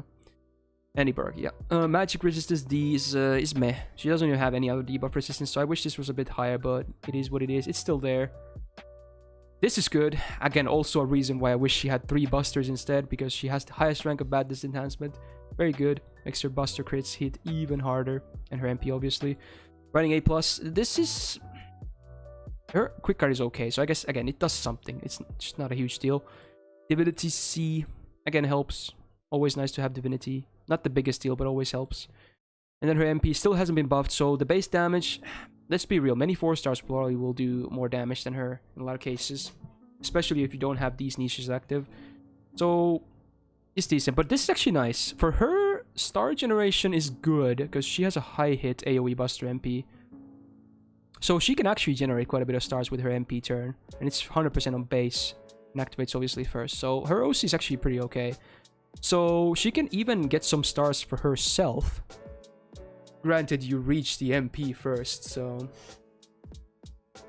Yeah, I do like that, again, now that this is base. She's a real crit servant, but obviously can still farm quite well, so... She's not amazing in either, I think, though. I think she's like... B+ or A? I'm not sure, actually. I don't think I can put her in A+, though. Maybe an A. She's still very versatile as of armor, definitely. No batteries whatsoever, but still very, very versatile. Can have a good damage bonus against many targets. Can generate a lot of stars. Can also be a crit DPS even on hard content. Maybe not the most reliable one, but... Because Berserker is kind of weak. Awkward second skill combination. Not the mana burst, low rank. But still, good servant. Very good. Very, very solid all around. I don't know, maybe she's here. Just... If she had triple buster, maybe a less awkward second skill, maybe... Or maybe just better second skills, because the mana burst is low as well. Niche is there. Yeah, B+ probably, honestly. Still good. Alright. Holy shit, my brother is going wild. I hope you can hear that. Alright, Mordred. This probably won't take too long, because it's pretty much the same as Artoria in my opinion. So, AoE buster, Saber. Capable of Buster Brave Chains. Same deck. Not amazing hit counts, but just slightly better than Artoria. Attack, pretty good. Not too bad at all. HP quite high as well, so pretty good here. MP gain is... it's better than Artoria. Better, just slightly better. It's not amazing though, not by any stretch. It's okay. It's an okay MP generation. Actually, you know what? Yeah, because of her buff, I might rate her differently. So yeah, oh, there's the mana burst. A rank, yeah, as always. So it's just there for your MP turns, I suppose. So, or even nowadays for your crit turn, right?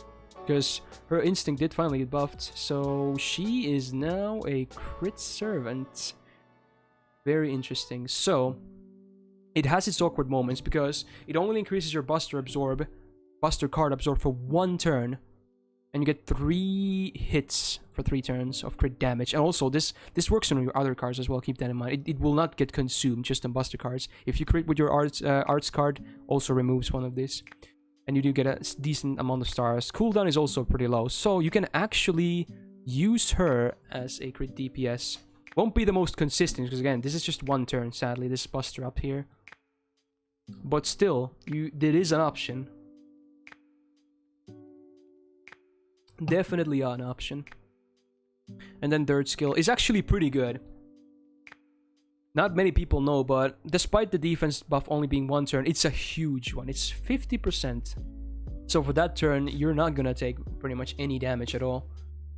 Debuff removal, I guess, could help, but it's mainly used as soon as it's off cooldown, just for the battery, if anything. So I guess in most cases, the debuff removal won't come into effect unless you're doing challenge quests again, because you can get this off cooldown again. So maybe later this can do something. Most of the time, this won't really do anything. In some challenges, you do get debuffed turn 1, so then it could help, you know, like at the start of the battle, you sometimes get debuffs. Yeah, but it's a huge defense buff. I still wish they would buff the skill, even if it sounds crazy, because I think she should have a guts. That's also in her lore, right? They should add a guts here, at least. Because this is her only defensive option. It's still good, but it's just 1 turn. So, and it's also tied to this. I think guts could be nice. But I'm not sure if they're ever going to buff her again. Magic resistance B is decent. Riding B, who cares? Weak quick anyway, so it doesn't matter. MP used to be pretty meh. Now actually deals very good damage, especially if you happen to fight Arthur enemies. So Lancer, Artorias, beware, I guess. And of course, there's the staple Artoria, 20% refund on a base. Decent hit count. Shits on Artoria at least with that. So yeah, she's actually interesting now. She's still someone who can farm pretty well for a Saber. But she can actually be used in kind of a difficult content, I guess, as a crit DPS almost. Yeah, she's in an interesting spot, I would say. Not the best in that, though. Where did I place Artoria? I think she's in a B+. Maybe Mordred is A then. B+ or an A for Mordred, in my opinion. I think with the recent buff to Mordred, I think she's just a bit better than Artoria, because she can also be used quite a bit as a DPS, whereas Artoria is mainly for farming. She's not that good at all for bosses. She's just way too basic. Mordred definitely is more in-depth, so yeah, I think she's like a low A. Still a very good servant, but like a low A. I wish she had guts, if anything. Still a strong servant. Both farm and DPS. Mordred is good. Mordred is good. Alright. Not Mordred again. Let's go. Moriarty. Alright. Archer of Shinjuku. Single target Buster MP, but yeah, with that, he does have the really awkward deck in the fact that he cannot do a full Buster Brave Chain, so definitely cuts back on his damage potential. And much like Abby, he has the exact same deck, MP type, and much like Abby, his MP gain is not good. Despite having a full arch deck, his MP gain is not good. Stats, not too bad for the attack. Could be better, but not too bad.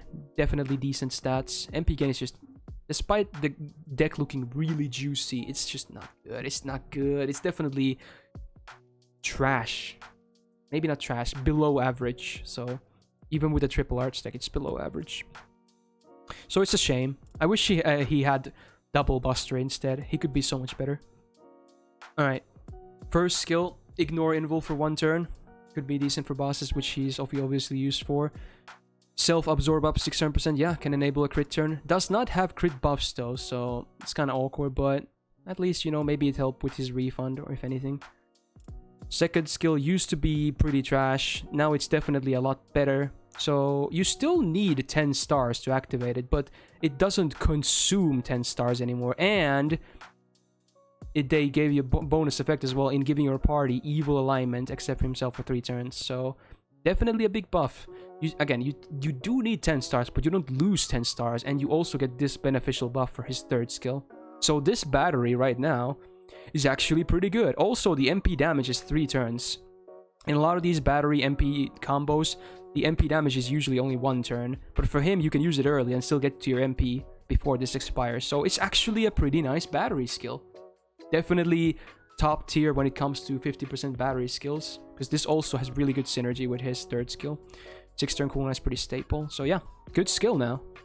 And yeah, this is why you want the evil alignment, because his charisma does give bonus, a second attack bonus on top for evil allies. That's not for himself though, sadly, but this will guarantee that your party is evil. So you will get that 40% attack for your other 2 teammates. And a 2-turn downtime is not bad. Sadly, it doesn't match with this, so you might have to delay this a turn if you do want the extra attack again, but it's not a huge problem. Overall, his skill set is not that bad. But you might notice that he is lacking a defensive option, so that's pretty annoying. Yeah, and he's a boss guy, so it's kind of annoying. But otherwise, his skills are not too bad. Magic resistance D is very low, sadly. Again, I guess this is his crit bonus, and it's not even a bad one, so there's that, if anything. Then his MP, it's not super weak. The base damage is obviously weak because it hasn't been buffed. Good hit count, maybe even can generate some stars. And thank god, this activates first. So much like Enkidu, his defense down activates before the damage, and it lasts for 3 turns. And it's a pretty decent 20% base, so pretty good OC at least. Pretty good. But a lot of the times the MP will be kind of a noodle, sadly. He's not really amazing for damage, especially when he can't do a full Buster Brave Chain. He's just awkward. Again, no defensive option, no real amazing deck, not good MP gain. Skills are good. MP is mostly not amazing damage. Like, you probably wouldn't run him as your only DPS if I had to guess, which I haven't really done either, so... Well, his skill set is really good, though. Maybe he's a B, maybe a C. C+ might be too low. Maybe he's a B, because his skills are still good, right? You can absolutely make him work. Don't expect miracles, though, because he's not a miracle bringer. He's not a super Orion, let's be real. He's still good, but that's about it. Just has some problems. But at least, again, much like Abby, with triple arts, he can participate more in arch chains, so that helps with the terrible MP gain. So I think B is pretty fair for him. Alright. Musashi, not Benkei. Alright.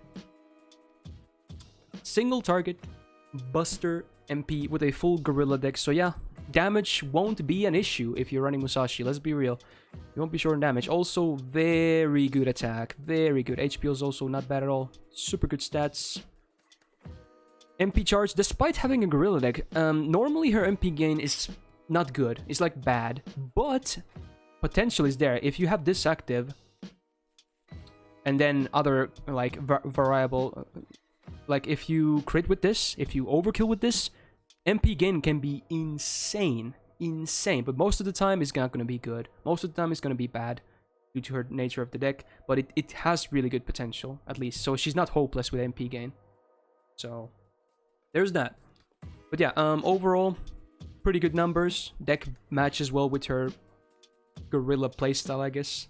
Big damage, press red. Alright, first skill. Very good. Sadly a 6-turn cooldown, but alright. So this is it's a super unique skill, right? For 1 turn, you double the number of hits on your cards. So for arts, you will have a 6-hitter on a 0.87. That's insane for MP gain. Absolutely insane. And of course, double the hits also means like double the star generation on cards as well. Keep that in mind. Now, it will reduce the damage of your own hits by 50%, but I forgot, what was the math behind this? At some point here, you will actually still gain more damage, because this does give you damage with normal attacks, because this is per hit, right? I think it was around here somewhere where you actually start to go into the positive again. I think at the start, you actually do less damage on the starting ranks. I mean, you still want to use it for the gains, but I think at some point here, it will actually start to do more damage than what the demerit is there. I forgot when it was. I think someone did the math. Anyway, it's still a good skill. Sadly, a big cooldown, but yeah, it's good. Unique. Very unique. Yopai, what's up, dude? Alright. Her second skill. I'm glad the invul is not here. Instead, she has ignore invincibility. So this is a good combination. It's just a mana burst with a free invul pierce. So it's just a better mana burst. Again, pretty kind of big downtime, but this is for your MP turns, right? Or even a full gorilla turn, because you don't even need your MP to do this, so you can even use it on that. So it has some versatility, which is always nice. It's just a better mana burst. And of course, a lot of bosses tend to have like evasions or invuls, so it's always welcome there, which she's definitely made for, so it's always more damage, just doubling the hits and halving the damage per hit. Oh yeah, because there's double the hits, and if the hits do half damage, it's gonna even. Oh, so it's there as a, yeah, at a way to even it out. And then the damage, I mean, at the rank level 1, it's no bonus damage. Okay, yeah, that's how it works. Yeah, makes sense. Here, it's nothing. At rank 1, you just double your hits, and the damage is exactly the same. And then you just start getting damage. Okay, yeah, now I remember how it works. Okay, but yeah, better mana burst, not bad. Then her defensive option, the standard 6-turn cooldown on a 1-turn invul. But at least it has this, which is always a good thing. Like this, when you have remove debuffs, you kind of want to have it when you're big defensive cooldown. So it's a good synergy there, at least. If this was like here, it would be not as good, but it's here, so it's better. It's, I mean, at least this is 3 turns, so... Because you would kind of like to get this with your MP anyway. Especially, you would like to get this when you're doing this, because... Double the hits means double the stars, and if you can even get the star generation buff, it's even more. Like, you can actually generate a lot of stars with her, potentially. So it's a pretty good defensive skill, I would say. Lots of stuff. And the standard cooldown still, so. Overall, her kit, not the most complicated one. Has some unique stuff, but still not bad. Not amazing, but not bad. Magic resistance A is pretty good. Not bad at all. Good for bosses. Damage. Her MP hasn't been buffed, but she can still potentially hit pretty hard. Of course, this will not affect her MP damage. This is only for normal attacks. Keep that in mind. So the only reason, or the only way for her to buff her own MP damage is by this. And it's still not a bad thing. And she also has an OC that activates first, which is a base 20% MP damage, which of course helps. There's a mixed damage buff with her buster, so of course they multiply, so that's good. Sadly, much like with Melt, buff removal happens after the damage. But it's still a nice thing to have, because again, this could as well not be here, so it's just a nice thing to have. Just a shame it's after the damage. But yeah, good MP. Decent hit count, especially if you have this active. Yeah, Musashi is pretty damn good. Not the most complicated. In fact, I would almost even call her somewhat basic. But much like Cool Alter, basic doesn't mean bad. If the servant still works really well, like she does, it's not bad. I would probably place Musashi in A+. Or A. Probably A+. Definitely a very strong single target. On her own, she's not amazing though, because again, most of the time, her MP gain will be trash. So maybe an A. Because you still have a 6-turn cooldown on your 5th form, right? And without that, getting that MP is going to be super hard. Super hard. She's not like Okita who can just get an MP every 2 turns anyway. But again, of course, she has other advantages over Okita as well, so we'll get to that soon. Yeah, I think she's an A. Maybe a high A, but she's an A. She's still a very solid servant, obviously. Very solid. Alright. Napoleon was not amazing, but then they buffed his MP, so he's actually not that bad anymore. Alright. AoE Buster Archer. Also capable of Buster MP. Again, we have all these AoE Buster Archers. They always have this deck. Ishtar, Gil. Who am I forgetting? Tesla, I think, as well. So yeah, it's pretty standard. It's a good deck as well. Can't blame them. It's a good deck. So yeah. Attack, pretty good. Breaking that 12k barrier, always like to see it. HP not too bad either, so yeah, this is good. MP gain, it's not that good. I would say it's probably below average, which is a shame, because Ishtar has pretty decent, and Gil has really good, and Tesla has pretty good as well, so I think he has the worst of all of them.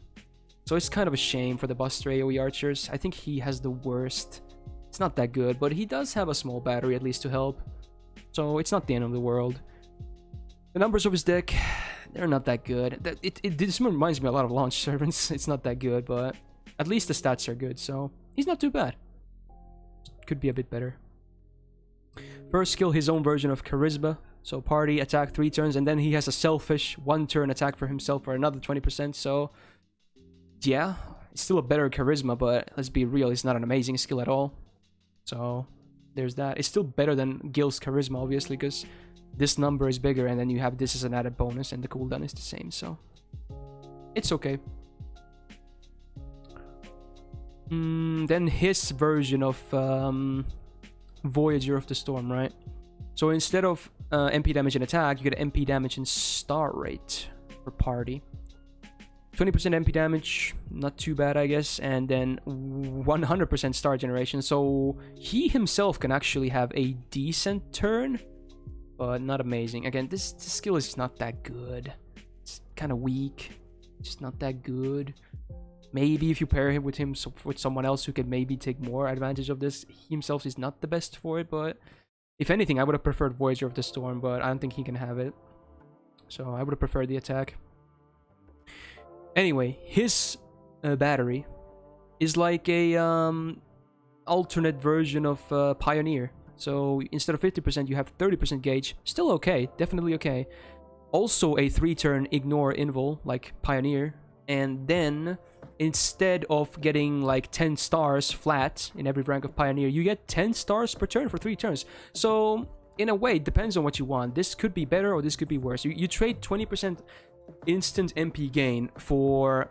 Not, instead of getting 10 stars once, you get them 3 times. So honestly, I think this overall, it might be better, maybe. I think the cooldown is the same. It's 6 turns, so depending on your needs, I don't know. This could be better.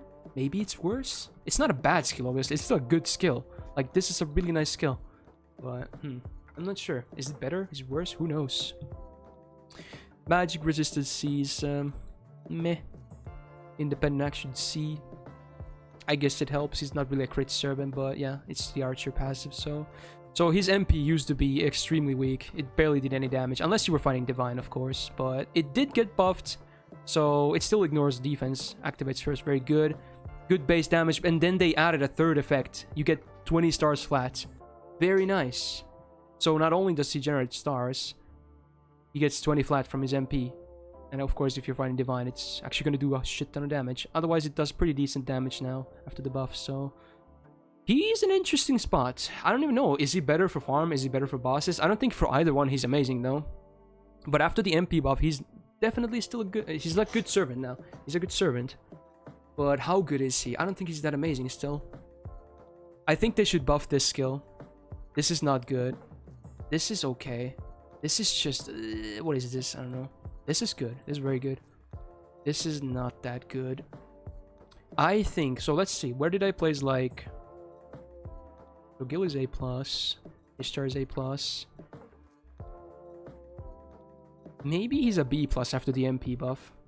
He's probably a B+ after the MP buff. Because now he's actually capable of doing some pretty nice damage. Even outside of Divine. Due to the flat MP damage increase. I think he's a B+. Not a bad servant, but could still be better. Please buff the second skill if anything, you know. Alright. Ubu time. I think we do the both now. Yep. Started with Caster. Again, pretty irrelevant because the event, her banner is still ongoing. So, AoE Buster, DPS Caster. Much like... Okay, so they all just have this attack, huh? I don't think any of them even break 11k, huh? So I guess I can't criticize it too much. I wish it was higher, though. So Casters definitely tend to do a little bit less damage than maybe other classes because their attack is so much slower. But yeah, I guess it's the standard, so it is what it is. Deck enables actually her to do full Buster Chains, which is good because she's like... She's just all in. She's just damage, damage, damage. So MP gain, good. It's very good. Even not having an Arch MP and only 2 Arch cards is good. It's definitely good MP gain. I would say above average. And if you can somehow activate the one from her first skill, it's really good. Like, it's really damn good. But I think you need to be like below 50%, right? To activate it, so most of the time you won't. But even then, the base MP gain is still good.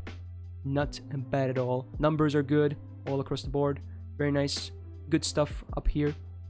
So yeah, her battery... It's 99% of the time, it's just going to be a 50% battery. But if you do manage to fall below 50%, you get a huge MP gain boost. Huge. 50% already on top of a pretty decent MP gain. So Huge.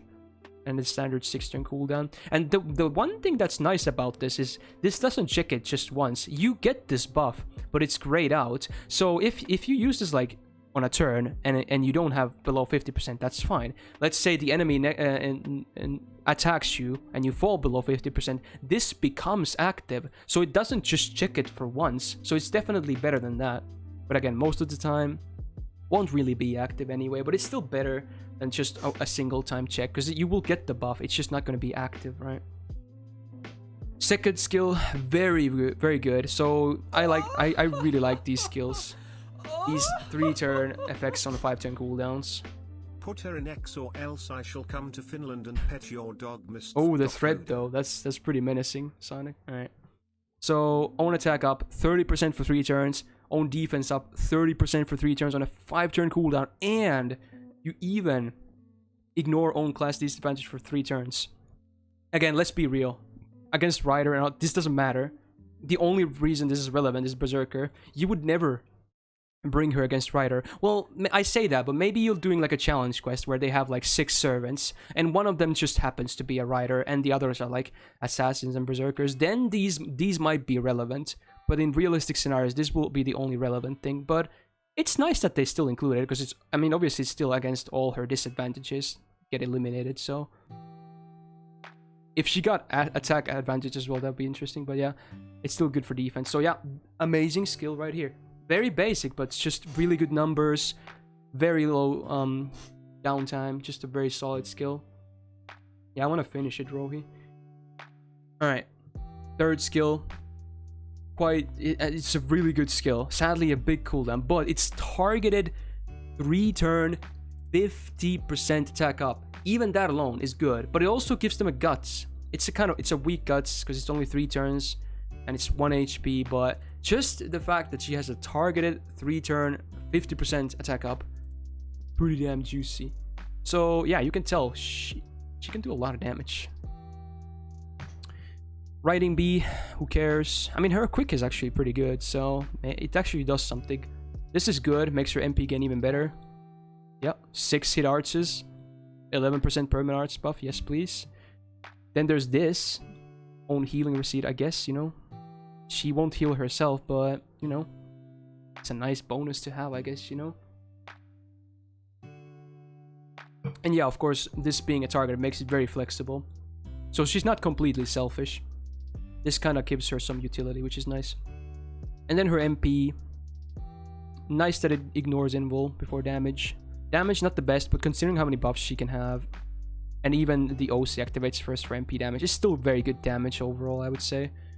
So, yeah, you can use her in farm, you can use her in bosses. And I think she does both pretty damn well. And in my opinion, still to this day, best AoE caster right here. Even if, like, let's say Da Vinci does a bit more damage with her MP, she's still the best. Overall, she's the best, and I place Da Vinci where? So she's at the very least an A. Probably A+. Still so super solid. I don't think I can place her in EX, though. Her MP is kind of a noodle for bosses. Like, kind of a noodle.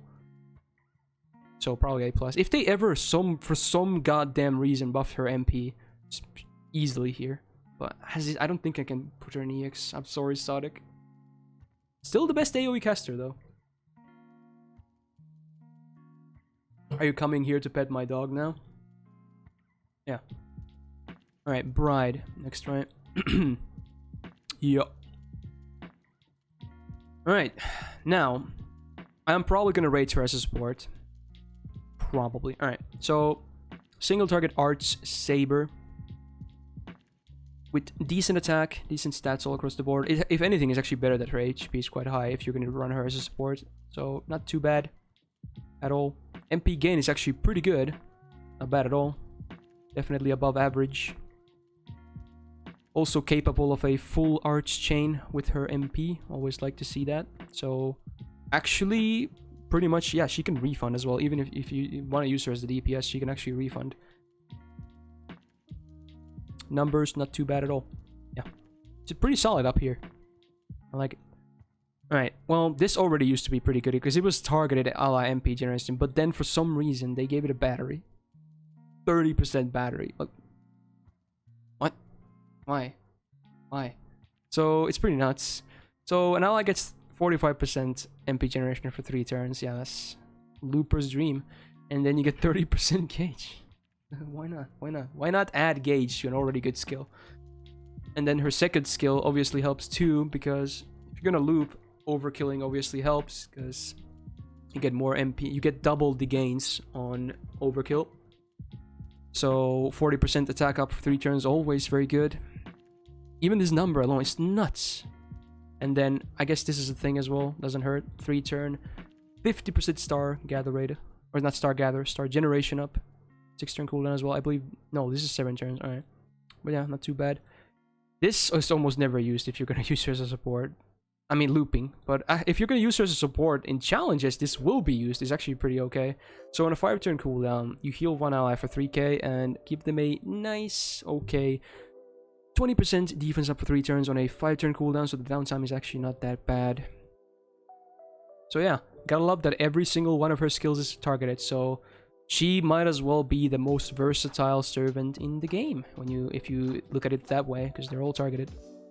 Magic resisted C could be better, not amazing. Riding B, she has an okay arts card, so it's not useless, but meh. MP actually did get buffed, so actually does pretty nice damage nowadays, huh? Pretty nice. Burn, who cares? But defense, sadly after the damage, defense down for 20%. But it's 5 turns. I actually didn't know it's 5 turns. I thought it was 3. What the hell? And then 20% crit down for 5 turns on base. What the hell? This is actually really good OC. What the hell is that? Oh my god. 5 turns? Damn. It's pretty good. Damn. You can easily MP before this runs out again, by the way, if you're actually going for that route. Ooh, interesting. So especially with the damage power, you could absolutely run. So I'm probably gonna consider both then. Yeah, she's definitely a DPS and a support, and she does both pretty well. Dude, here again? Fuck. This is hard. The placing her is really hard, actually. So hard. The battery kind of makes her really good as a loop support. Maybe a god tier 1 actually. This is hard. Just go look at all her buffs up by, it's nuts. Kiara is broken as hell. She has no demerits anymore besides her class, and even then it's just a minor one. She's everything else she is perfect basically.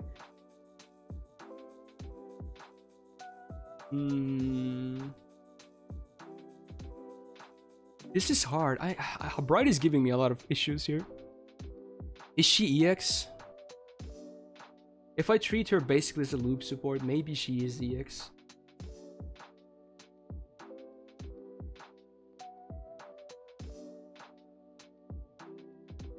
And the fact that she is like the most versatile servant in the game, yeah, it is a thing. For now, I'll leave her at A+. Let's just finish the list first, okay? Alright. Nightingale.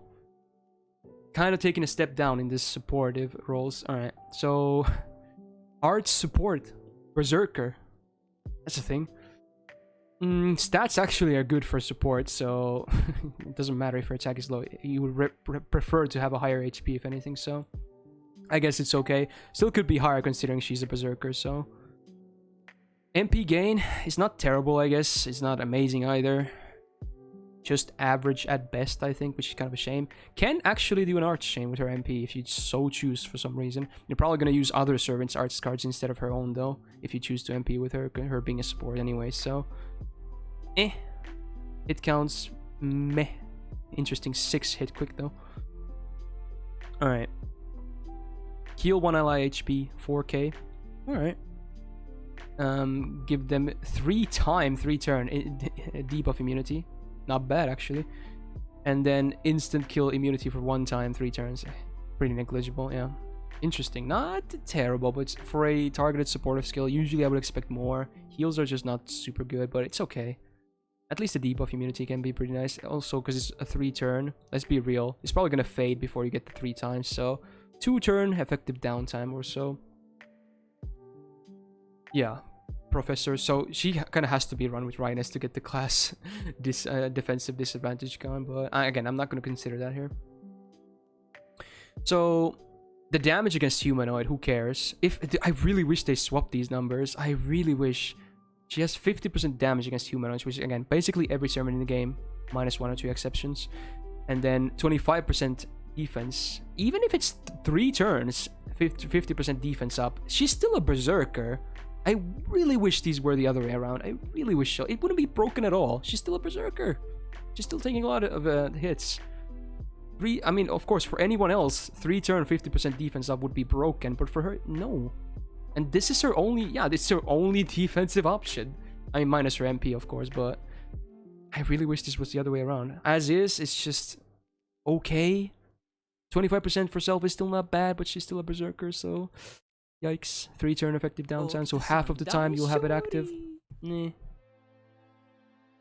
this is Nightingale. I wonder, wait, why is she here? Maybe she was added later. Maybe people forgot about her or something.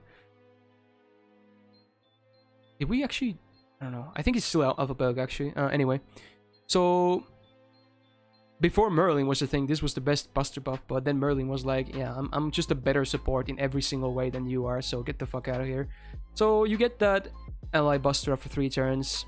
Same as Merlin, but you don't get the crit buff. You don't get the heal up. Sad. I guess the cooldown is 1 turn lower, right? So... Sad. It's just sad. Well, it's not bad, obviously. It's not a bad, because you get 50% Buster up for 3 turns. That's still good. It's still good. Like, it's actually a very strong buff. Just kind of sad that Merlin has a better version. And then there's this. Yeah, why not? Doesn't really make too much of a difference because she's not really a DPS, so... Her MP used to be meh. Now it's definitely better because if you do the math, reduce enemy attack by 50% for 1 turn is the added effect, and then you reduce their MP damage by 1 turn by 50%. So that's a pretty good combination if you ask me, right? You can have some Yagyu synergy as well. Remove party debuffs and then heal party. So it's interesting, but again, if you don't have this MP, keeping her alive is gonna be a problem. This is all you have. And even this won't be active all the time.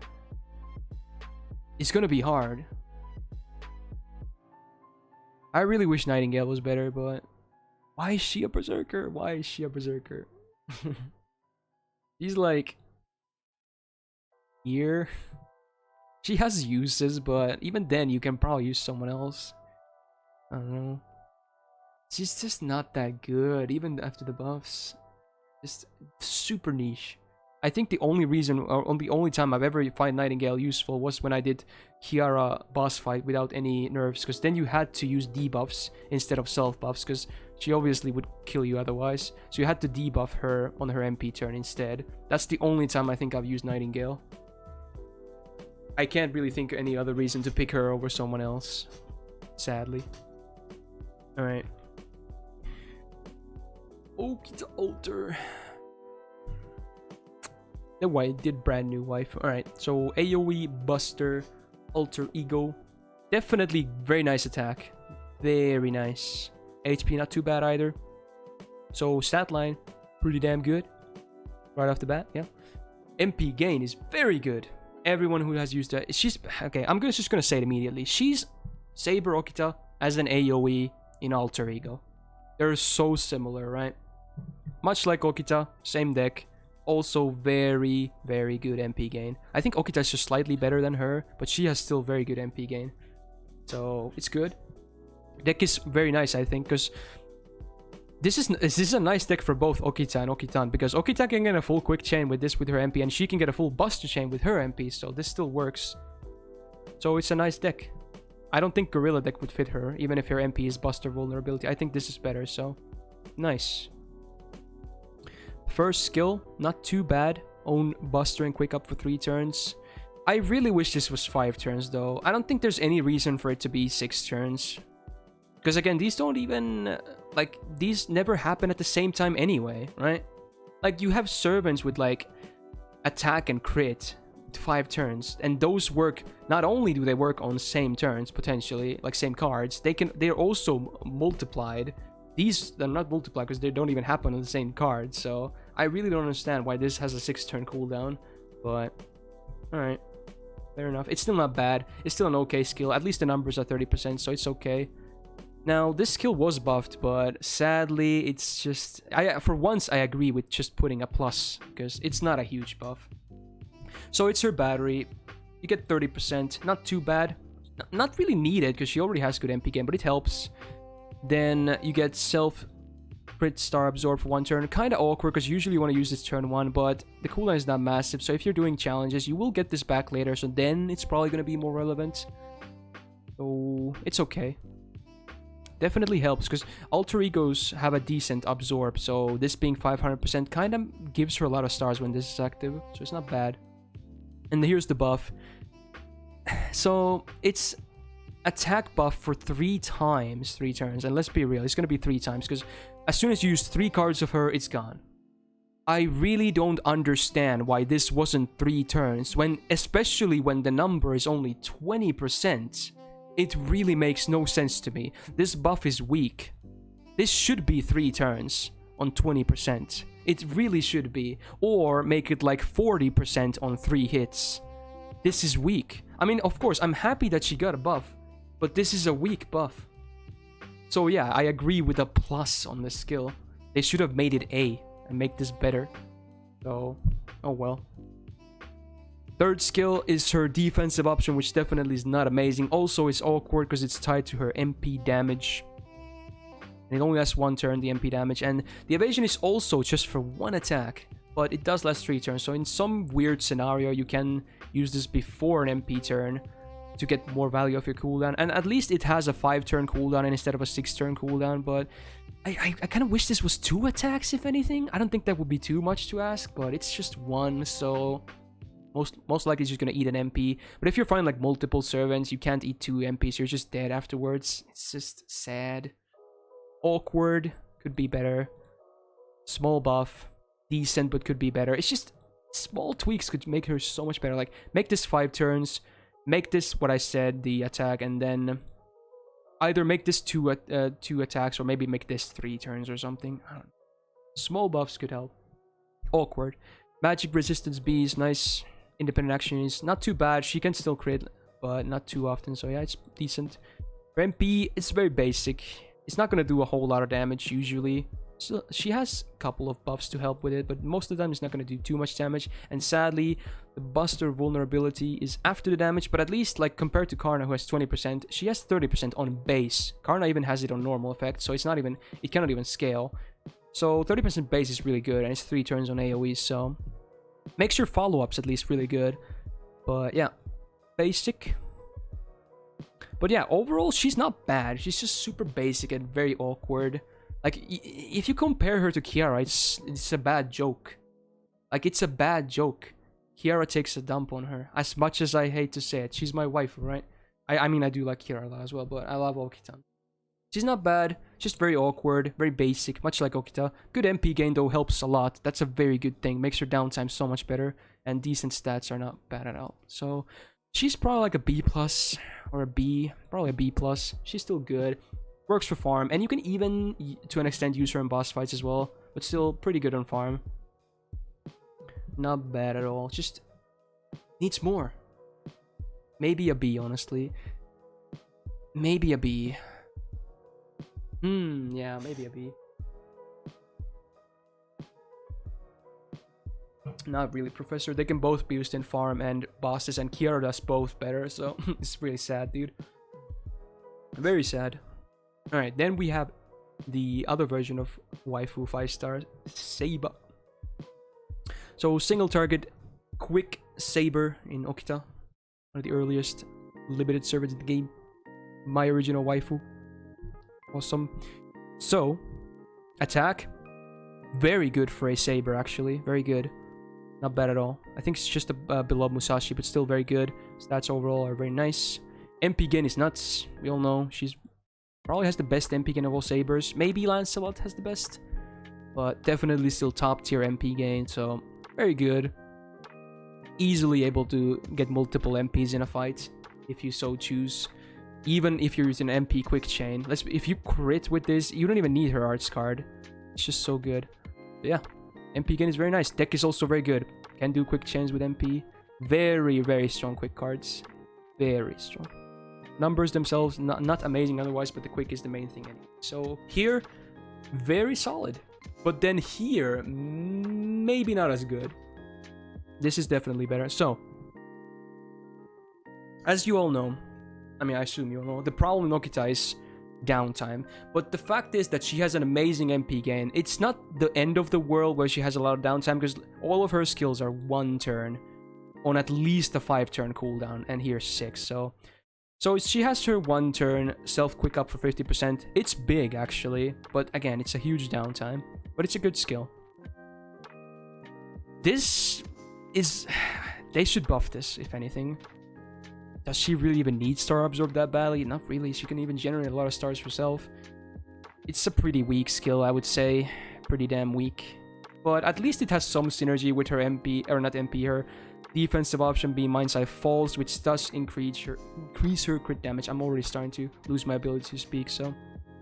And 40% is actually not that bad, so definitely can crit, so...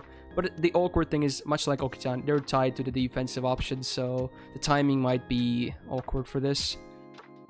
And the standard 6-turn cooldown and 1-turn evasion, so yes, as basic as it gets. This is literally as basic as it gets. Very basic. Nothing amazing, just very basic. But just this stuff alone is already very good, so... Even if this is not amazing, she's still a good servant overall. Magic Resistance E is sad. And Riding E is even more sad. She could use a higher one, but at least she has it, you know? Something. MP, actually pretty decent. It's just super basic. It does ignore defense buff, which is good. And there's a sizable defense down, but sadly, again, after damage. But 3 turns of 30% at least on base is still pretty decent. Especially considering she can loop, so you can even hit her next MP, like when this is active, so pretty good. Hit count could be higher, but it's okay. Overall, she's like one of the most basic servants in the SSR category, but still, her numbers alone make her a good servant. But how good is she? I would still probably say she's in the same tier as Musashi. I would still probably say. Like, Musashi has a slightly better kit, but Okita has the better, like, numbers, I would say. I think they're in the same tier, honestly. I just really wish Okita got buffs. Obviously not a bad servant, but I wish she got a buff. She's so old now as well. Alright. Sakabehibei. Again, never had her, so I'm gonna... This review might not be the best. I've never had her. So a arts, right? No, it's quick actually, yeah. Quick support assassin. So I guess she can do a quick chain as well if you so choose. Her star generation seems to be fine with these numbers, so I guess that's an option. Attack doesn't really matter if it's low. In fact, I would prefer if her attack was way lower than this and more HP considering she's a support, so could be better maybe. So her MP gain actually doesn't look that bad. With these numbers, it actually looks pretty good. Can someone confirm or deny? I have really no experience with her. Maybe no. Even just moving that effect could be a thing. Yeah. Pretty okay. Alright. Yeah, it seems on these numbers seem pretty good. So yeah, actually seems pretty decent for MP gain. I wish that she had a bit more HP though, because you're not gonna use her for damage anyway, so why bother having attack here? Numbers themselves on deck, yeah, pretty nice. And yeah, I think the deck is pretty good for a quick MP. Alright, so this did get buffed. So what do we have here? Self defense up for 1 turn, 30%. So it's just a better morph, right? Yeah, it was buffed for morph, yeah. So then you also get the 30% for 3 turns. So yeah, for 1 turn, you're actually going to be insanely hard to kill. 60% defense for 1 turn, and then you get this for 3. Own debuff resistance, it's a small one, but it helps. And then party crit damage for 50%. Okay, that's pretty interesting. Oh, this is a good skill. 5-turn cooldown. Oh yeah. Oh yeah, this is a very good skill. Dude, this is good. Oh my god, this is actually a really good skill. all these effects on a 5-turn cooldown, 3 of them being 3 turns. That's pretty damn good. Okay. Alright, second skill. Targeted battery 20% and also gives the target 50% star generation. So this is actually not as bad as it seems, because let's be real, the best value you're gonna get from her is when you're running her with other assassins. And obviously assassins have the best star generation, so actually this is pretty good on most of her scenarios, right? Because you definitely want to run her against riders if you can. That's the best value, obviously. So if you're gonna give this to an assassin, definitely more value than like other classes. And it's only a 5-turn cooldown. Also pretty good. I'm actually surprised. Not bad at all. Yeah, probably psychic. Then... well, 1 enemy defense down by 40% for 1 turn and buff removal. Okay, it's nice utility. Sadly, it's only 1 turn. I would have preferred if this was like 30% and 3 turns. But at least the buff removal is pretty nice. And it's only a 5-turn cooldown. So honestly, her skills with this buff overall seem pretty damn solid, I would say. This is pretty good. Damn. Okay, this probably makes her MP generation also pretty damn good. Yeah. She has a unique version of presence concealment, huh? Oh, but it's a bad one. It's legit a bad one. It's just the worst version. Okay, interesting.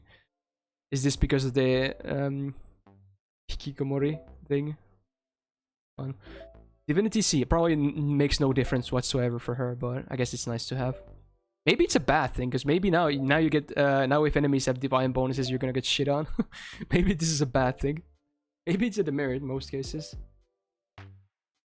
And then of course her MP was buffed, so you give party max HP base 2k for 3 turns. Okay. And party defense up by 20% for 3 turns. Okay, this is pretty solid for defense. And then OC is 30% Bardy, Quick, and Buster on base for 3 turns. You know what? Her MP is not that bad. It's not that bad. I kind of wish...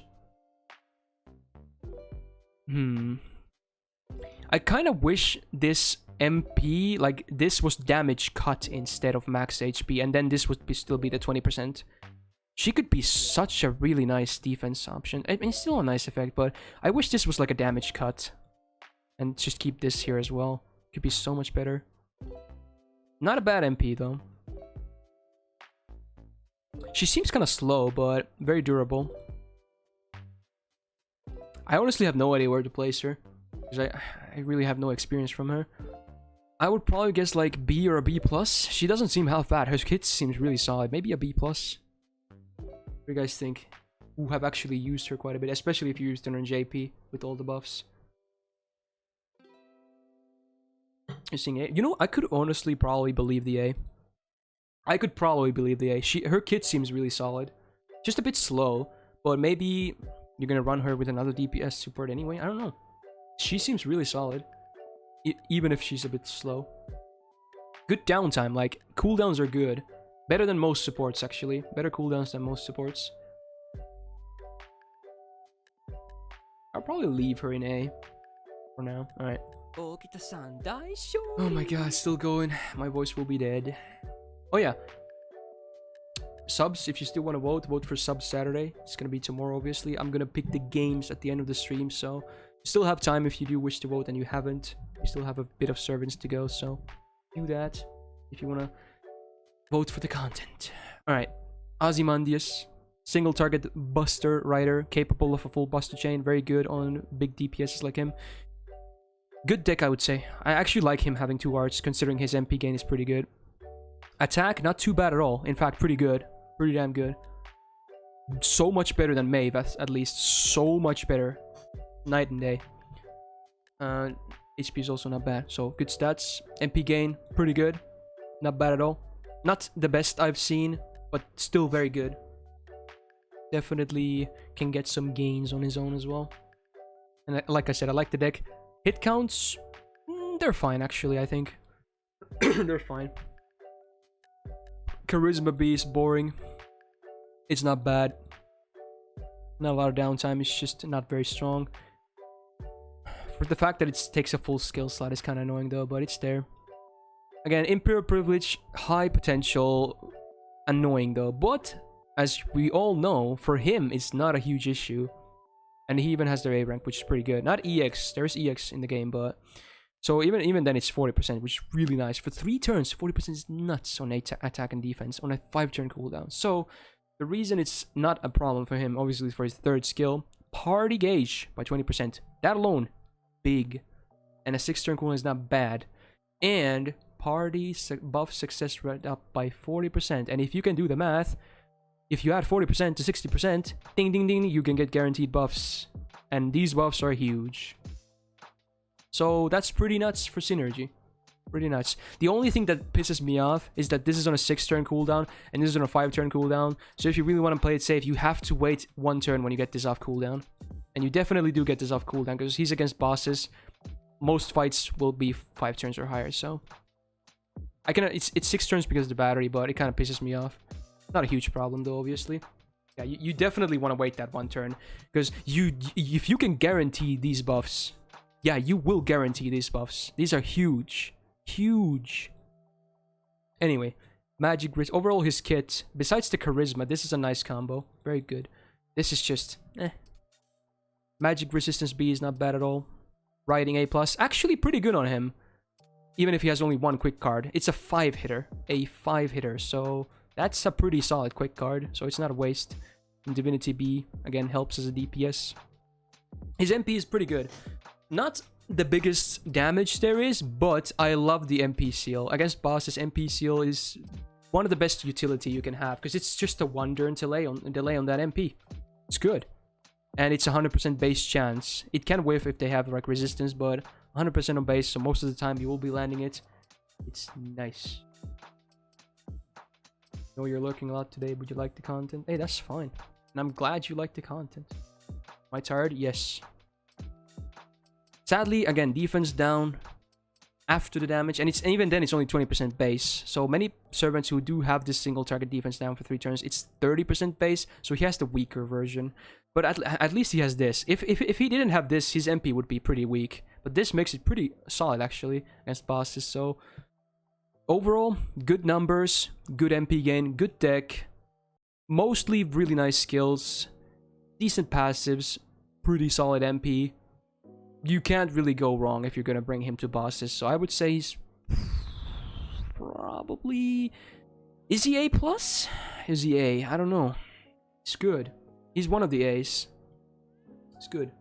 I wish they buffed his charisma though. Or the MP. Probably charisma though. He's probably just barely an A+. He's just very flexible. Good team utility. Has some boss utility. And himself, he can take care of himself too. Like, he doesn't even need that much support. I mean, he of course lacks the hard survival skill, but having a 40% defense and a heal still keeps him on his toes. And let's be real, you're probably finding casters anyway when you're gonna use him, so... Yeah. His MP was already buffed? What? What do you mean?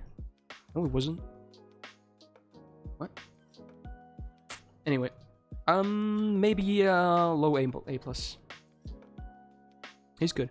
Alright, speaking of good riders, I like that they're right next to each other because they are always compared. They're always compared. They're very similar. So we have Kets, another single target buster rider.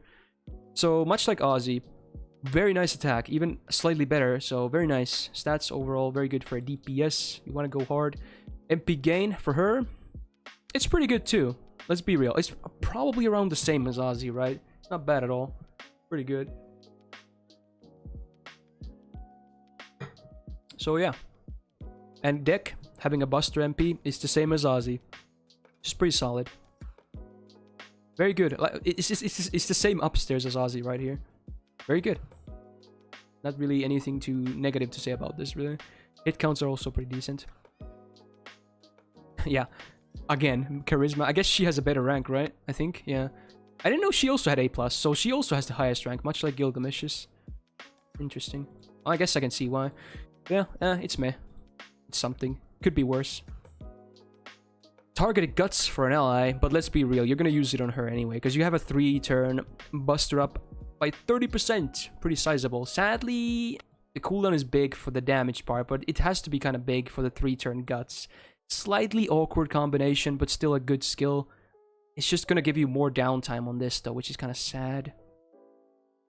But it's still very good skill. And let's be, again, you're just gonna give it to her. She's a Buster servant, so she wants this. And then this is what makes her a kind of a crit servant. But there is one annoying thing about the skill. The absorb and the crit damage only last for 1 turn. And it has a 6-turn cooldown because it's tied to a battery. So it's kind of a tragedy when you think about it. It's pretty annoying. So I think, in my opinion, this is what I've always thought. Like, Kets has the bigger burst potential, but Ozzy is the more consistent one. So whichever you prefer, you're gonna go with them, right? Kets just has quite a bit of downtime, minus the charisma, but again, it's just, the effect is not amazing. Ozzy is definitely more consistent, but obviously Kets is still good. Like, this crit turn, and especially if you do like this, an MP Buster Chain, you will melt faces. So I wish this battery was like in the charisma or something, and this cooldown would be 5 or 4 turns. Probably 5 turns with these, but it's just awkward.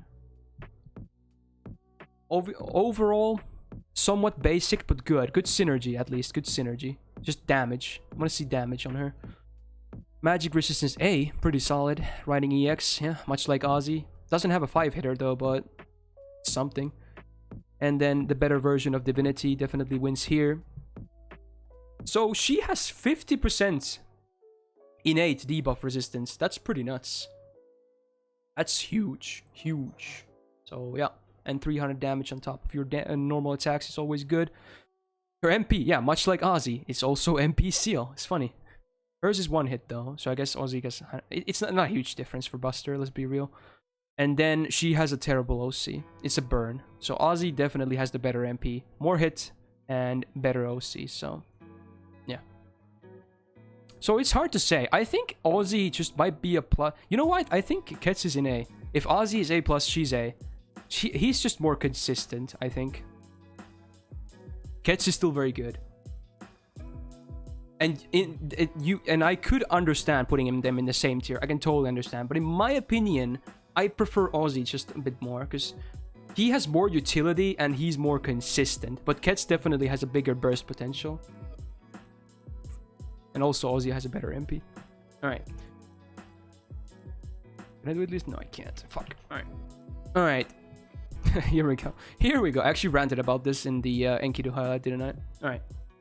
Shisho, single target quick lancer. Definitely an old servant at this point, but still a waifu to a lot of people.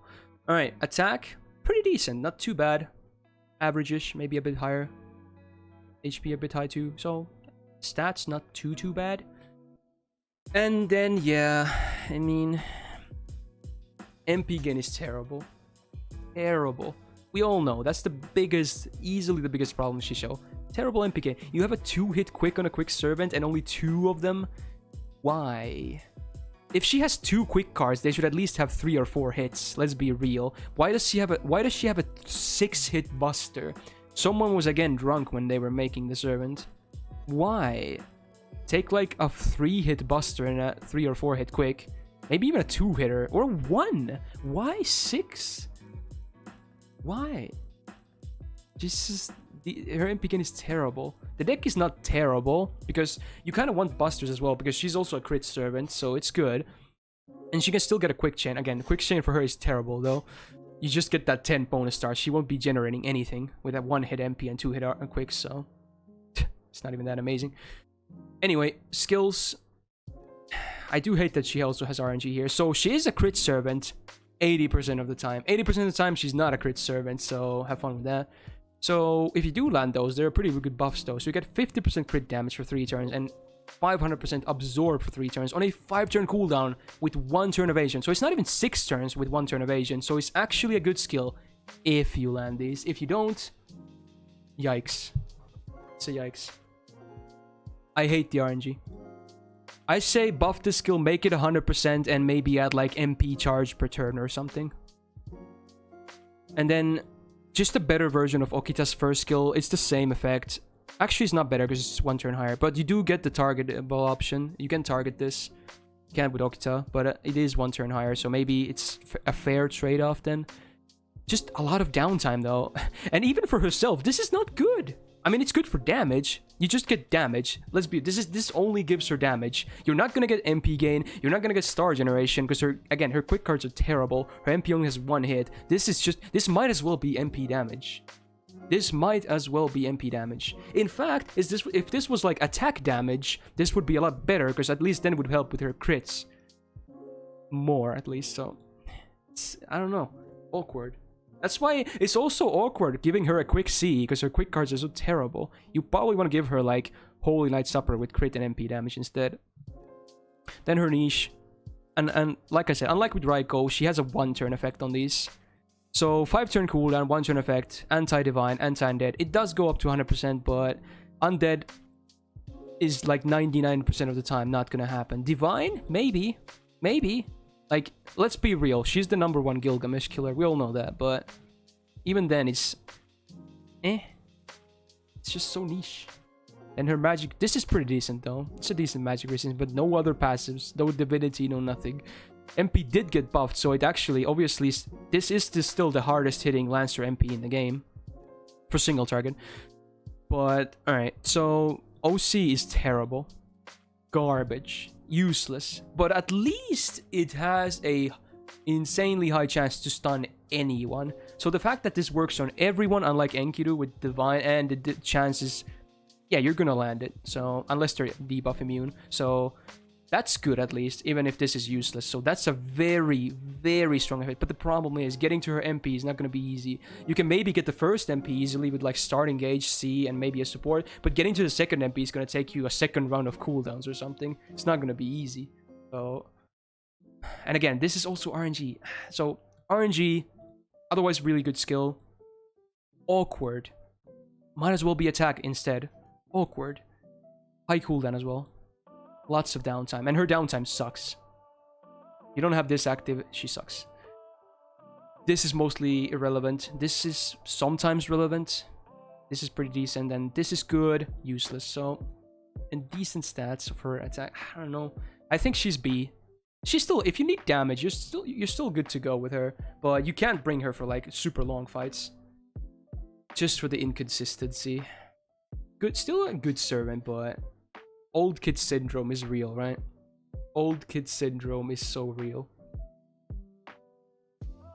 And let's be real, Enkidu already brings more than enough damage. You don't need to pick her for... If you have the option, I would always pick Clay over Shisho. Always. Not a question. Even before his MP buff, let's be real. And that's pretty sad. Alright. I mean, do I even have to?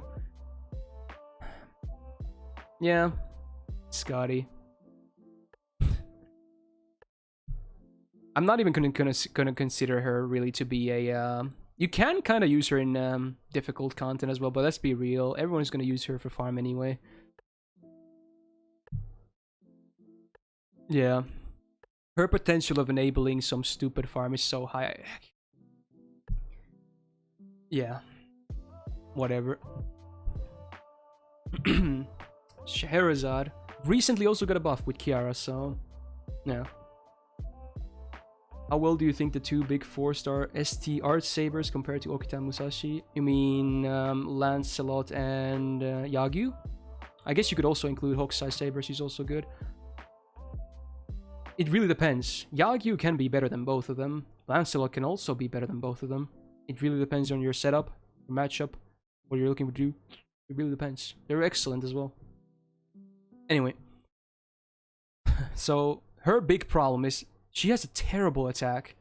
Garbage. At least the other AoE casters have like 10.7k or so. 9.2? 9.2? I think only Jinako has a lower attack in this game.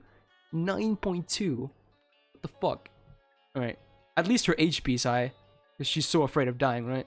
Fuck this attack. That's pathetic. That's a big problem. Some SRs have better attack than her does. Alright. MP gain again. I've never had her. I still want her, by the way. Even if I still want her because I've never had her. MP gain actually seems pretty okay. Doesn't seem bad at all. Seems above average. Can someone confirm or deny? I mean, let's be real. Probably all the AoE casters have above average MP gains. So average. Ooh. Can spam pretty good. Yeah, it looks like that. You did miss him, yeah. Yeah, it seems pretty okay. Numbers as well, not too bad. Having also an Arch AoE MP with a full Arch deck, yep, it's good. It's a good deck at least, even if the attack is terrible. So, this just got buffed. Yeah, this is the new buff. So, it's actually a really good skill. So, I wish this was guaranteed though. I mean, I guess it becomes guaranteed, so it really doesn't matter. So, yeah, I guess it doesn't matter. Alright, so you drain one enemy by one, which is good for bosses. I wish this was 50% though, but again, it's just one skill. Maybe they couldn't do too much, but you get 30% arts for one turn. Either make this like 2 or 3 turns, or make this 50% just to match the others, because this is kind of unfair. And then you only have a 30% battery. Because, like, let's be real, Anastasia has a 50% arts buff, and she has a 50% battery. Granted, this is one skill, but it's still a good skill overall, considering all these 3 effects. But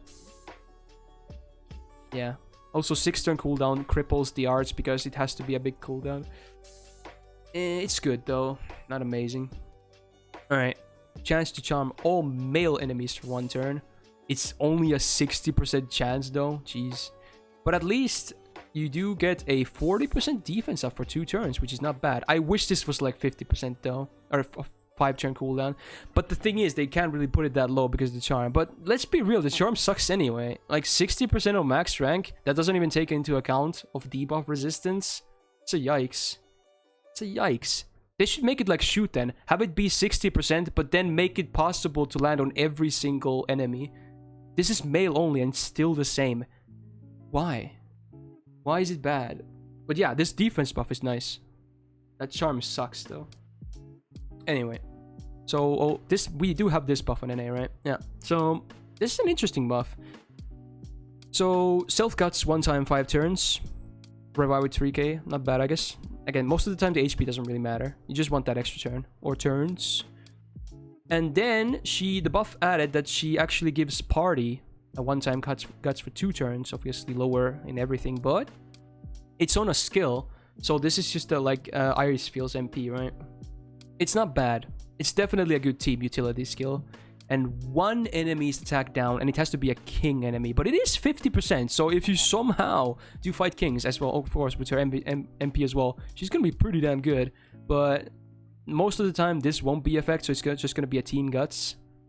And again, guts, something like Harp of Healing would still be better in my opinion, like a 1-time evade, because you're still going to be left with 500 HP. So you better wrap up the fight quickly if this will come into effect. You better wrap up quickly because you don't have a lot of time. Overall, her kit is like just a bit above average, I would say. But still, the numbers, I don't know, man. I don't know. I'm not a huge fan of the numbers. Territory Creation A++ is excellent though. Having a 4 arts card deck, 5 hit arts MP, 3 hit arts card, this is amazing. At least this is really good. I mean, it's the same goes for like Da Vinci and Anastasia as well, so. And then her MP has been buffed, so let's be real. Even if you don't fight king enemies, at least the base damage is still pretty good. And she does get a 20% MP buff before damage. And I guess there's a guaranteed chance to lower their debuff resistance by 50%. So it's a 1-time. So in a way, you could actually couple this with the charm, but you have to wait with your charm then, which means you have to wait with the defense buff, which might be a problem. So it's a way to guarantee the charm at least, maybe. But then again, it's kind of awkward because you have to wait. It's still a good MP, I would say, because there's a lot of effects here. And this will be helpful for the rest of your team as well, I hope. Because that's pretty much guaranteed to land, let's be real. That's not going to miss. Oh, but it's 1 time, though. So you're going to land 1 debuff, and then it's gone. Still a good MP, I think, because it's also buffed, so. So what the hell am I supposed to do with her, huh? She's like all over the place. What is she? DPS? Support? Niche? Small numbers? RNG? Decent skills? What is she? I don't know. I don't know how to feel about Scheherazade. Bed warmer? Yeah. Low attack? Question mark? Super low attack in the chat? Anyone? Any 9.2kers in the chat?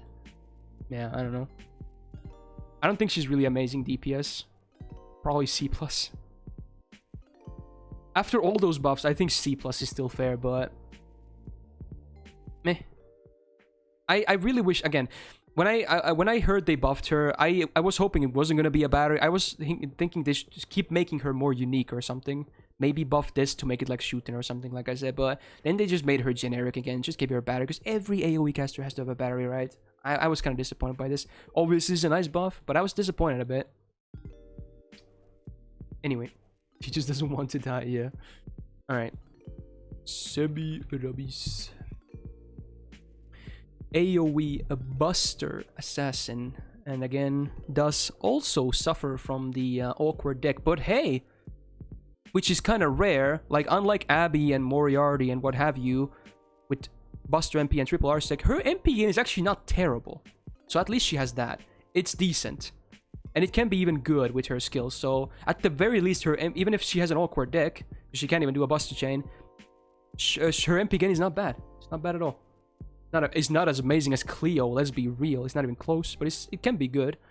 Attack is actually pretty good, I would say. Stats overall, not too bad. MP gain is fine. Definitely just above average, I would say, from using her. It's not bad at all, especially if you buff it with her skill. It can be really good. Yeah. But yeah, awkward deck with the Buster MP, but numbers are good. She has a 30% battery and reduce all enemies' debuff resistance by 50% for one turn. So this, in combination with her third skill, can be a good combination.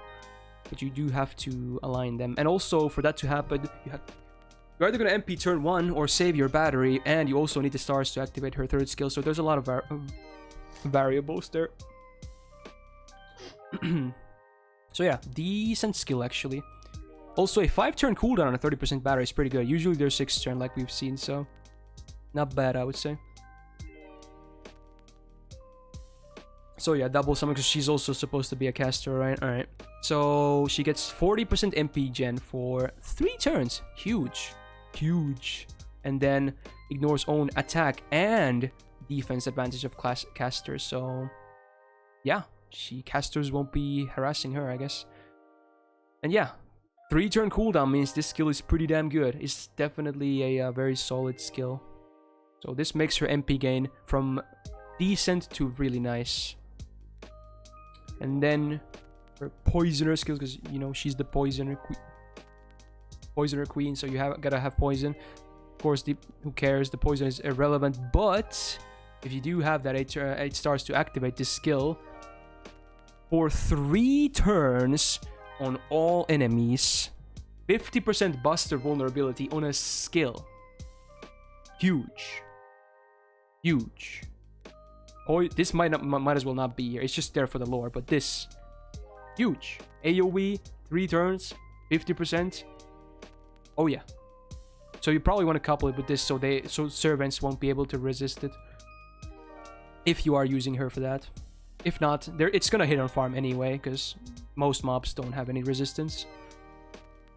C rank presence concealment. Again, for her, irrelevant, because she's not a star generation anyway. Her star generation is not good, so I don't really mind if this is a low rank.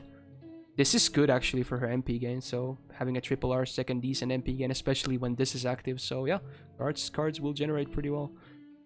And I guess this helps with this landing and this landing, and I guess the poison as well, but yeah, it's okay. And Divinity Siege's damage on top. Her MP used to be extremely weak, like everyone who used her before the buff knows that her MP did like no damage at all. But it actually got buffed, so it's actually bad, or not bad, it's good. And she got a big buff here, so this makes her kind of interesting. Now she's actually kind of viable for bosses as well. So not only do you deal decent damage now, you give your party still a 20% defense up for 3 turns. Big every time you MP. And you give your party for 1 turn, you get a buff removal resistant by 100%. So for that turn, no buffs will be removed, which can be actually really damn big. So and then she gets a small damage buff before damage. It's just a small one, but it's better than like poison here or something. So yeah, now she's in an interesting spot. She can still farm, okay, but she can actually do some she's like Cleo, I guess. Both can farm and both can do bosses, but can she do as well as Cleo in both? Or maybe she does one better. I don't know. She still lacks a really good defense. She doesn't really have a defensive option. There's this and this, I guess, but they're not amazing. I think I might prefer Cleo though, but she's good. Like, she's good.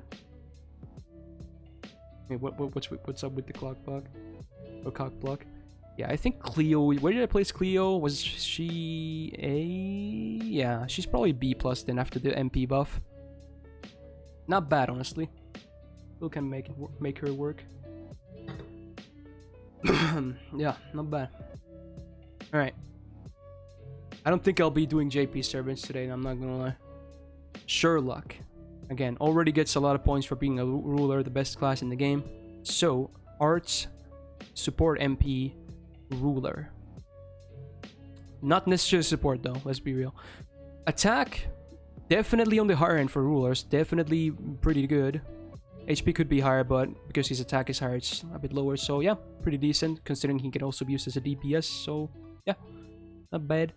MP gain is above average. Not much. It's above average. It's just above average with no crits. It's okay. Not terrible. Not amazing, but decent. Definitely decent. Also is capable of an arch chain with his MP. Even if the MP is no damage, but still arch chains are nice. And the numbers on his cards are good. Very nice. Overall, pretty solid up here. Then this got buffed. And now, oh my god. This skill is insane. Insane. It was already pretty good. So, you steal the MP of the boss, right? Very good for delay. Good effect. One of the best boss utilities you have. Then an AoE enemy arts vulnerability for 3 turns on 20%. That's the buff. Big. Big. Makes your generation better. Makes them take more damage from arts. Big. So big. And then 20 stars one time on a 5-turn cooldown. Huge. Insane skill. Absolutely an insane skill right here. Very good. It was already pretty good. Now it's insane. So, yeah. Now this one is kind of what kind of enables him to do some DPS, but in most cases, this is the one you want. So on a 5-turn cooldown, you get 1 turn of pretty big absorb. So rulers already have a decent absorb, so you're probably going to get a lot of stars when you use this. But you get a 3-turn debuff immunity on a 2-turn downtime. So it's going to be really hard to land debuffs on him, which is really good for challenges. So it's not a bad skill. I just wish this was like 3 turns as well. You know, I really wish this was 3 turns as well, but it's still good, I would say. Not amazing, but good. And then his, again, it's an awkward skill because this is your only defensive option. Well, I don't really consider this defense. So basically your only defensive option is here besides your class. And it's also tied to your arts mana burst. So I would still recommend always saving it for the evasion and just hoping your arts is going to land. Otherwise, unless you really have a lot of supports around you, yeah, even if it's juicy, at least the cooldown is 5 turns, which is really good. Because usually, again, 1 turn evasion involves are usually 6 turns. So it's definitely better than most generic defensive options. So it's not a bad skill. It's just, again, it's awkward. It's not bad. It's awkward. And this is really good. Makes his arts cards even better. They're already 3 hitters, so decent MP gain. So yeah, good arts cards. And his MP, well, it does provide some niche. It's not super niche, and it still has very good general usage. As in, you will never miss this defense down, which on base MP1 is 30% for 3 turns. Actually quite big. And then party, ignore invul for 3 turns. Again, nice utility. And party, ignore defense for 3 turns. Yeah. So, defense down, and that, yeah, you're gonna be slapping. And then OC on base, party crit damage by 50%. Not bad. Good synergy, I would say. The effects are nice. So, yeah. He's just an interesting character. Because he's half DPS, half support, right? But he's good, especially after this one. This can enable so much interesting stuff, I think. And of course, ruler is a broken class, so I think he's really good. But how good is he? He might honestly be A+ for his intended purpose, which is challenge quests. For anything else, he's not really that good. But for challenges, yeah, he's pretty damn good. lots of utility, and even can do some deeps. He's solid. I think he's underrated. I do think he's underrated, honestly. Alright, it's gonna be a 6-hour fucking stream. Alright, give me a second. I need to grab a drink. My throat is... I can feel it almost bleeding. Okay, second.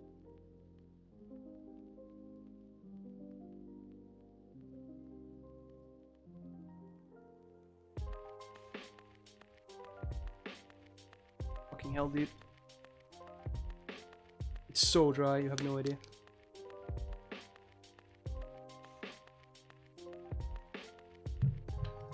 Okay. Who do we have next? Alright. Yeah, Shiki. Okay. So, AoE Arts Saber. In Void Shiki. Attack disappointingly low. HP is obviously good because the attack is low, but attack is pretty damn low. Kinda sad. MP gain. It's okay. It's not amazing. It's around average, I would say.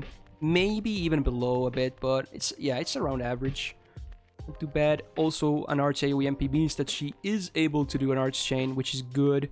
Not the easiest thing to pull up, but it is possible. It's nice. I think her deck is fine. I like this. Maybe a triple Arts would have been preferred, but oh well. It's definitely a fine deck. Numbers are not that amazing though. So yeah, upstairs, not that amazing. First skill. Ignore Invul for 1 turn. Self arts up by 40% for 1 turn and reduce all enemies insta-kill resistance by 80% for 1 turn. So this is just a weaker version of what Assassin Shiki has, right? I wish this was 50% instead, but it's still okay to couple with her MP, I suppose. The cooldown is not massive, but then again, it's also 1 turn effect, so it's just a meh skill, because again, this is not really that relevant most of the time, so it's just this, and even then, it's not that amazing. Alright, second skill, Cloud Shine. 3 turn, attack up by 25%. Not too bad. Could be better, but not terrible. Could be worse. Mental debuff resistance up for self for 3 turns, and even that is only 36%. I mean, at least the cooldown is low, but this is an average at best skill. It's not that amazing. It's okay. Could be a lot better though. And then this one, I wish he also had a battery like Assassin did, but it's the opposite. So you instead heal instead of losing it, but you do lose MP gauge. But it's actually on a 4-turn cooldown with a 5k heal. So again, this is the same skill as Artoria has, just under a different name. But this is also her only defensive option, much like Artoria, right? So, I mean, at least she had party defense up. So if you want to use her for like boss content, which I don't really recommend, she's gonna struggle a bit, let's be real. Yeah. And if you don't have more than MP1, again, this will be annoying. Much like with Artoria, you kind of want MP2 or higher, because then you can kind of not worry about this too much. Because if you're going to hit 100% gauge, chances are you're probably going to hit 110 if you can go above 100, which means you need MP2 or higher. So it's kind of annoying, you know. Anyway, Magic Resisted Zay, not bad, pretty good. Independent manifestation, much like Kiara, she just has higher ranks. Instead of 2s, she has 6s, so definitely better. And it's her unique passive, I believe, Connection to the Root, which increases all card types by 6%. Kind of cute, but not amazing. And then her MP used to be pretty weak, but it did get buffed, so it's basically the hardest hitting, potentially the hardest hitting Saber AoE MP in the game now. It's pretty good. So ignore defense on all enemies, and you already have ignore invul here, so you're not really gonna get away from this. And there's some okay utility by removing party debuffs, and they also added the 10% party MP charge, which I guess is cute. And again, this, if you're running her on bosses, which a lot of the stuff here implies that you maybe should run her on bosses, but I don't know, should you? Because then even then the insta-kill is useless. So awkward is the word I have for Saber Shiki. Good damage potential, decent MP gain, weak numbers, weak skills overall, no defensive option, insta-kill, decent passives. I don't know. I would probably agree with a B after the MP buff.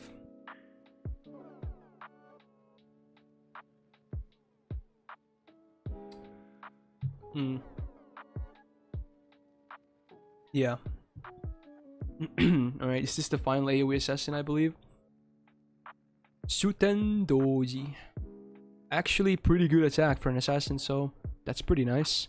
So stats are good. AoE Arts Assassin. So actually capable on Art Chain, but the thing with Shuten, her art scars are not bad, but her MP gain is bad. Which is really a shame. Whenever you have an art servant, right? And then they have bad MP gain, you just want to cry, because it's stupid. In my opinion, every art servant should at least have decent or good MP gain, right? She doesn't have good MP gain. In fact, it's quite bad. It's definitely way below average for MP gain. She needs help. There's no battery, there's no MP gain buff. She needs help, okay? It's not bad. It is bad. Trust me, it is bad. I've used her a lot. It's bad. The only real reason or way for her to get MPs is from arts chains. It's kind of funny because Semiramis and Cleo, being the other AoE assassins, they're both buster in MPs, and they have way better MP gain than the arts servant in Shuten. It feels wrong, and it is wrong, but nothing I can do about it. Alright. So yeah, numbers. Deck is fine, actually. Deck is totally fine. Their cards and hit counts could be better, but yeah, the MP gain overall is just not good. It's not good. How. But yeah, this is what they should have done with Scheherazade. So you have a 60% chance on all enemies, not just males. Every single type of enemy can be charmed. And then a 20% defense down for 3 turns. Sadly, a massive cooldown because charm is there, but it's a decent skill.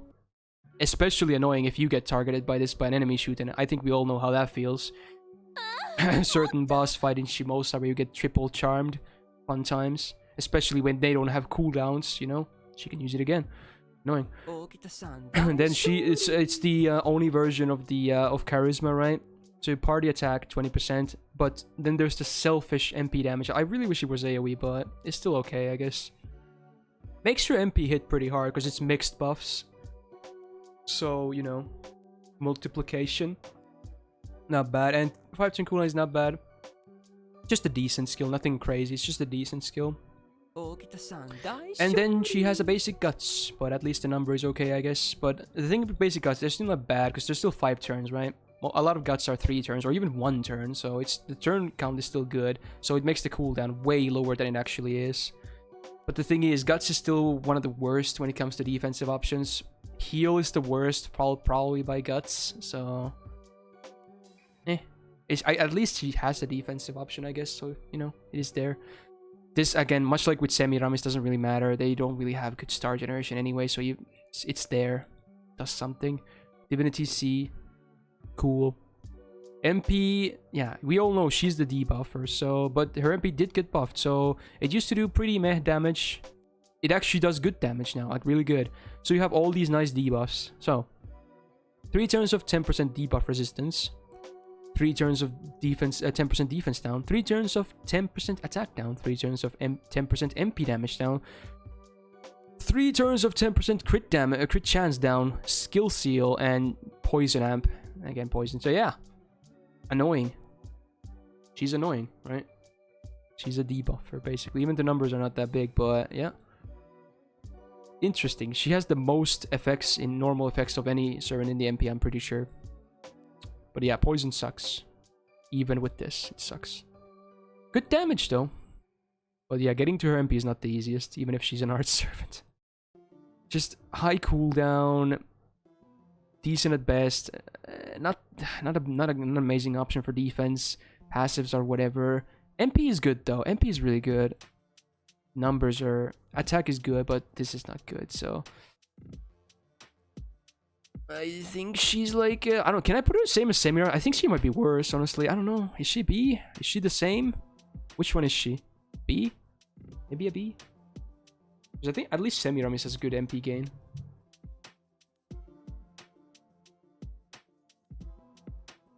I think she's B. Yeah. I'm okay with B. She does still good damage after the MP buff, though.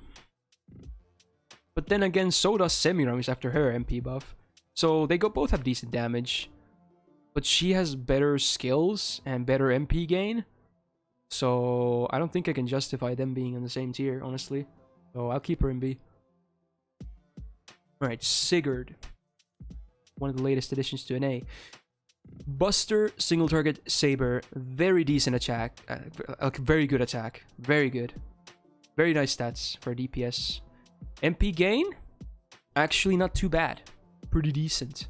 So overall, and he has a Buster MP, so full Buster chain is possible. And hit counts, not too bad. Honestly, his upstairs looks pretty good. Like, on paper, man seems pretty damn nice, right? Pretty damn nice. Not bad at all. Maybe the best of all the Sabers. Maybe not defeat. It doesn't defeat Okita here, but here is nice. Alright. So, we all know he's supposed to be a crit Saber, but he does have that one problem where he doesn't have any absorb. Saber does have a decent absorb, but he could use some absorb. But let's take a look anyway. 3 attacks, 3 turns of 100% crit damage. So yeah, if he crits, he's gonna crit hard. You do like MP, BB, you crit, bam, face melting. 5 turn cooldown is also not that bad, so decent. Even if it's very basic, it's decent because it scales up to 100%. That's big. Second skill, it's his mana burst, but it's just a better version because it also gets a guts. Sadly, it's just 3 turns again, but it does raise the cooldown by 2 turns by having a guts. So I don't know. Again, awkward combination, just a really awkward combination. And this is also his only defensive option, right? So I don't know. Okita and Musashi definitely take the cake with defensive options. Let's just say, unless the target has like Invul Pierce, then I guess he wins. But let's be real. Most of the time, that's not gonna be relevant. So yeah. Okay. Then targeted skill. For 1 ally, you get increased star generation for 1 turn by up to 100%. And then debuff immune for 1 turn. It's on a 5 turn cooldown though. Effects are fine, just a bit awkward, but 5 turn cooldown makes the downtime big. So, I don't know. Overall, he's just a basic boy. They should buff this with like absorb as well. Make him the amazing crit Saber he was meant to be, right? As is, he could use a bit help. Not terrible, obviously. Not bad. Magic resistance A is nice. Writing A, with 4-hit art, yeah, or quick, yeah, it's okay. Divinity B is good. And then his MP, if you're not fighting dragons, let's be real, he's not gonna do too much damage. Although with this active, it's gonna do some damage at least. But then again, yeah, it's good hit count though. So actually, you can just give it. You can give this to himself. I think he could do some star generation if you do like MPBQ with this active. You can probably get like 20-30 stars. So yeah, just a bit basic, but numbers are really good. Could use buffs, and like even a small buff on him could be very big because his numbers are so nice. I think he's a B+, just behind these, the staples, right? Yeah, probably. He's still not bad, obviously. He's still capable of bringing damage. Just a bit of downtime, but yeah, his numbers are good. Nothing wrong with him. Defense option not the best, but he's still good. He's still good, right? I see a divinity because he's like the son of a god, isn't he? What was I forgot already? Fuck. Yeah, he's B+. I can't put him in the same tier as Okita and Musashi before he gets a buff, but he's not far behind in my opinion. Oh shit. Tammy Lancer and Tammy after. Yeah, okay. So Tammy Lancer, she's pretty nice. Probably one of the best summer SSRs of all time in terms of gameplay. Don't say 92, come on. Alright, attack, sadly quite low. But for challenges, is not the biggest issue, because you would like to her to stay alive as well. So, could be better, but not a huge issue. It's like the same as Clay in that sense. Also, they're both for the same thing anyway. MP gain is nuts. It's very good. Contrary to Clay, she actually has really good MP gain, like really good. Everyone who has used her knows how good her MP gain is. And that's on base. You don't have to buff it or anything because there is no buff. I mean, there's this, but just the base is so good. Like her MP gain, so nice. Her deck is also good. Having a Buster single target MP means that she is definitely capable of a full Buster chain. Okay, dude, come on. Enough with the 92, okay? But yeah, it's very nice. So yeah. Besides the attack being quite low, very nice upstairs right here. Beach Flower EX, so it's just a alternate charisma again. it looks a lot better than it is. So you get that party 20% attack up on a 3 turns, 5 turn cooldown. And then this doesn't even affect herself. I wish this affected her herself, because she already has pretty decent star generation, so she could actually benefit really well from this. But even if you bring a second one, that you can't use this on her because it's only for males, right? So, it's okay, nothing amazing. Second skill is an interesting one. So you have a 100% chance, base chance to land a storm. Of course, it can whiff, but it's the base chance. Base chance of 100% to lower the defense by 30% for 3 turns as well. That's pretty big. Curse, who cares? And then there's the quite big demerit of giving them 1 MP tick. But you can completely nullify this when you use this on their MP turn, which is actually a really good time, because then you can also delay your defensive cooldowns potentially. So it's still a good skill, honestly. You can buy 1 turn potentially pretty easily, because again, this works on any enemy. And it's 100% base. And a good defense down. This is negligible. So if you use this on an MP turn, it's still a good skill. Like, it's still a very nice skill. A free turn and some bonus damage. Then it's her version of Goddess Metamorphosis. She has the bad version where she stuns herself. But now with the addition of command codes, you can actually run... Well, we don't have it yet, but we'll have the command code later where you can... You know, the card you use it on, it's gonna give you like a one-time stun immunity for 2 turns. So yeah, basically nullifies this. So let's see what we're gonna do. 1 turn interval. Again, this is the 6 turn cooldown base. Then you get 1 turn of 50% crit damage, 50% star generation, 50% MP gain, 50% debuff resistance, and heal. I believe this was there was some difference with Kiara. I think one of the debuffs were... I think Kiara doesn't have the star rate, right? Yeah, for some reason, hers is EX, but they took off the star generation rate. But I guess because the demerit is not as bad as the self-stun, so maybe that's why they took off the star generation. It's interesting. Anyway, same cooldown. Very nice skill. If you can get rid of the stun, it's an absolutely amazing skill. So I don't remember when it was released, the stun command code. I actually don't remember. I have it on my Lee, so maybe next year. I don't know. It's the one that has Tamamo's beer on it, so maybe... What event was that? I don't remember. Anyway, Riding A, very nice with her. Nice 2 copies of 4-hit quick cards, definitely helps. This makes her only arts card, decent as well. And then Divinity A++ is pretty nice, on top of the damage that she already dishes out. MP, not kinda on the weaker side, especially if you're not fighting males. It's just damage, it's not that much, but hey. Amazing MP gain and everything. Good disruption. Has a good defensive option. Passives are not bad at all. Overall, while she lacks in certain areas, she overall as a package, she is insane. Yeah, might be the New Year's event, yeah. So yeah, she's still nuts. I would place her right behind Clay, probably an A+ or A. In some world, I could probably place her in A+ as well, but I think Clay with the MP buff is just better now. But she's still nuts. Like, absolutely crazy.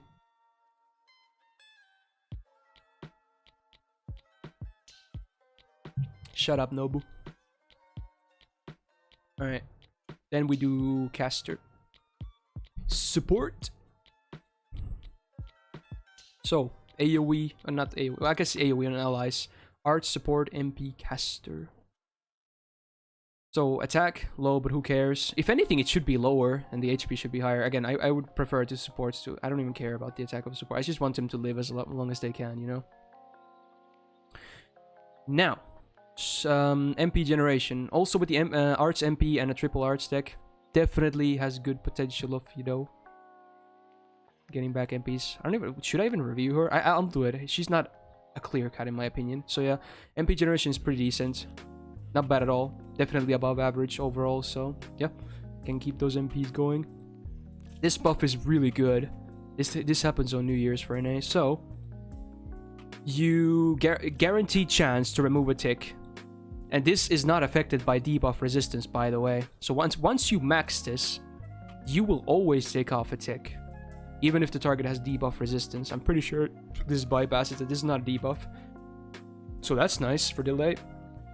And then the buff increases party's MP damage by 30% for 3 turns. Keyword is 3 turns. It's not a tactics. It's better than that. And for looping, it's really nice.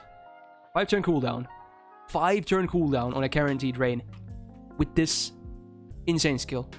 Absolutely insane skill. Super good. Alright, second skill is still a basic morph, but it's a high rank one. So you get 60% defense for 1 turn, and then for the remaining 2 turns, it's going to be 30%. 5-turn cooldown, decent defensive option. Definitely not an amazing one, but definitely an okay one. This buff happens in New Year's, the event. So, yeah. Fox is winning. 5-turn cooldown. 3 turns of 50% arts up. What? And then a single 2500 heal. Amazing. Amazing. So, amazing. Decent. Amazing. So, nice skills. This is very good, obviously. She likes all the arts buffs because she has a 5-hitter arts. So, all the arts buff is going to be nice. The Unity A+, who cares? It's a support. MP was buffed, so reduce party skill cooldowns by 1. Big. So big. Heal is whatever. It's there. And then, big. Base party 25% MP gauge, and you will always place her. You want to chain her MP, preferably with other MPs as well. So a lot of the times you will actually hit 300% because you're gonna use 3 MPs. So 37.5% refund on the whole party. Big, so big. If anything, the heal is the one that doesn't matter. Used it for the cooldown on this. Big, so big. I kind of have to put her in EX, honestly. She's just so good. Maybe she was like below here, but now that she has this buff, this skill is nuts now. It's so good. Like this buff, so good. It's a super nice skill. Yeah. I covered her anyway, so there you go. Alright. I don't have Tesla, sadly, so I don't have the best opinion about him, but I know he's good though, so... Buster, AoE, Lancer, yeah, Archer. The last of their kind, I think, in this list. Final one. Again, the same deck as them all have. Yeah. I think his attack is the lowest. Yeah, I think his attack is the lowest. It's still good, though. It's not terrible, but it's the lowest of the 4 we've covered so far, I think, right? So, stats are okay. Not amazing. And then MP gain is good. I don't think it's as good as like Gilgamesh or maybe even Ishtar, but I think it's definitely better than Napoleon. I can tell you that much. It's definitely better than Napoleon, so it's all right. Above average for sure, especially when you have his galvanism up, right? Hits are terrible though. You can tell he's an old servant. Not good for numbers, but MP gain still pretty decent. All right, so yeah. Wait, this was when? What the fuck? When was this buffed? Hello? Really? Really? Dude, this is nuts. Holy shit, this skill is nuts. Wait, when was this buffed? I didn't know about this. Dude, this skill is nuts now.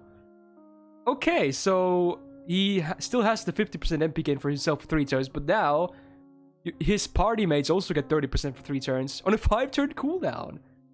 That's nuts. That's actually nuts. Wow. Really good skill now, huh?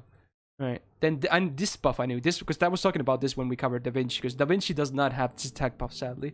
So, not skill. Sadly RNG. So, at least the guts is guaranteed, so because that's his only defensive option, right? But then you have a 80% chance to get 3 turns of 30% MP damage. Pretty nice. 80% chance to get 3 turns of 30% defense up. Very nice. And then 3 turns of 20% attack guaranteed. So pretty nice. This is a very... And it's a 5-turn... Wait, what the fuck? What? I didn't notice this, but yeah, it has a 3-turn guts on a 5-turn cool. This should be like 7. And dude, this... What the fuck? How? I guess this cooldown is also in Da Vinci, minus the attack, but what the fuck?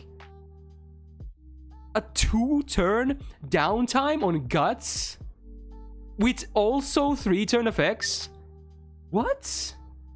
Dude, okay. This is nuts. Okay. Alright.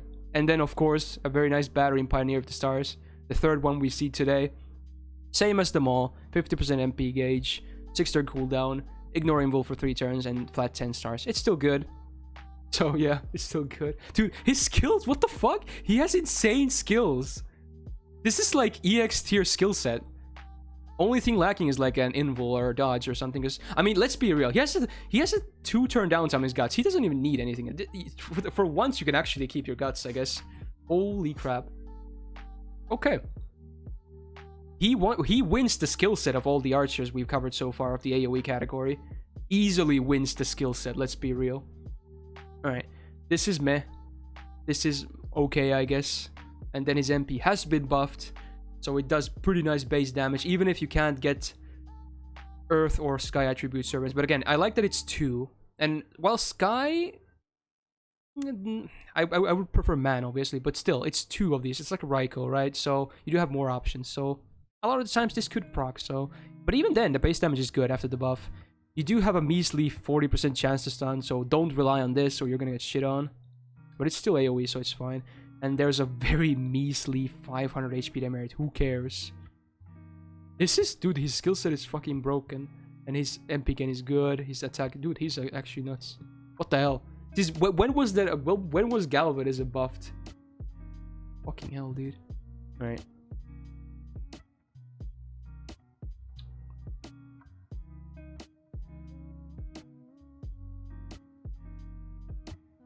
I mean, he has to be at least A+ if Gil and Ishtar are here. He has to be at least here.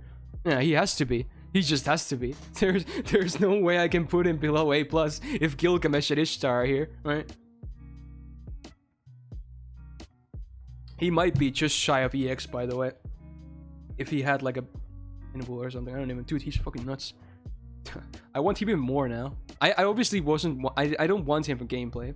I always wanted him because of his character, but now I also want him more because of the gameplay. Alright. Down to the last 3. It's actually already a 6-hour stream. Fuck me, dude. Well, hopefully you guys had a good time at least. And I might upload this to YouTube as well. Who knows? Yeah. Vlad. Single target arts. Berserker. So... Attack is decent. I wish it was a bit higher as a berserker, but it's decent. The numbers are okay, not amazing.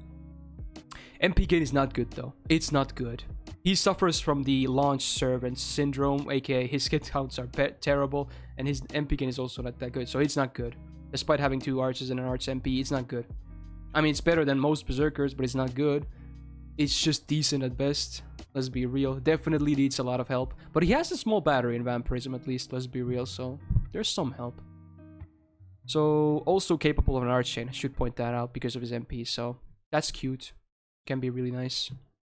But yeah, not good MP gain. Bad hits. Deck is fine. Decent numbers. Alright. So Bloodsucker / Vampirism. It does scale up to 100%. Not every Vampirism does. And this, I'm really happy this does, because it makes him so much more viable in bosses. Because this will always land on rank 10. He will never miss this. So, that's good. And then you get 30%. So, I think, does anyone else even have an A rank? No, everyone else has a shitty one. Yeah, get shit on, dude. This sucks. Not only do you get an awkward number here, you don't even get 100%. So, get shit on by Vlad, dude. This is a really fucking good skill when it's maxed, but now it's just awkward. It's not bad, but it's just... This is so much better. Damn. Yeah, it's a good skill. 6 turn cooldown is not bad for a 30% battery as well. Especially when there's delay, so... This is a good skill. Like, actually a good skill. Alright, second skill. It used to be a shitty morph, but now it's a really good skill. So, it's... Again, I love these skills. 5 turn cooldown, and then you get attack and defense for 30%. It's not like Luvia where you can target this and also get like MP gain, right? But it's still good. He needs this. Helps his sustain, helps his damage. So it's not an amazing skill, but it's a good skill. It's definitely a good skill. Oh my god. Not again, dude. Fuck. Alright. Yeah, I got you. It's subscribers only now. Dude, this is happening more and more. What the fuck? That is happening more and more these days. That's like 2 or 3 streams in a row where I get attacked by those stupid-ass view bots. Get him out of here. Fucking hell, dude. That guy is an idiot. What a loser. Alright, well, yeah, this is a good skill. And then he used to have a basic guts, which again is not terrible, but for a defensive option, I mean, he has one here, but it's still not amazing. But they did buff it, and it's actually pretty nice now. So he can actually have 2 guts on it at one time. So he still gets his one turn guts. I mean, no, the 5 turn guts, but he also gets this on top, right? And they also added MP generation for 3 turns. Again, his MP gain is also not that good. So this doesn't change too much. If anything, the big buff is that he has 2 gutses now. Very nice. So good. 7 turn cooldown is not too bad when you have 2 gutses. So yeah. He's actually pretty solid. Pretty damn solid now. Actually viable in bosses. Madison has many EX, I guess, for his 2 busters. You know, why not? And then his MP used to be pretty meh, but it also got buffed, so very nice base damage and just 20 stars. Nice hit count as well. So yeah, honestly, I think Vlad is underrated after all these buffs. As much as I hate his spooks, he's a good servant. MP is my Vlad. He's MP2 on JP and MP1 in NA, I'm pretty sure. Alright, I'm gonna disable subscribers because I think the bots are gone. They usually stay for a while and then they're gone, so there you go. Everyone can speak again. So, Vlad. I think he's at least a B+. He's solid. He's really solid, actually. Maybe even an A. Double Guts is pretty pog. I'm not gonna lie. He might even be here. The weak MP. I disagree. When you have his second skill active and the upgraded MP, it's good. I think he might be A.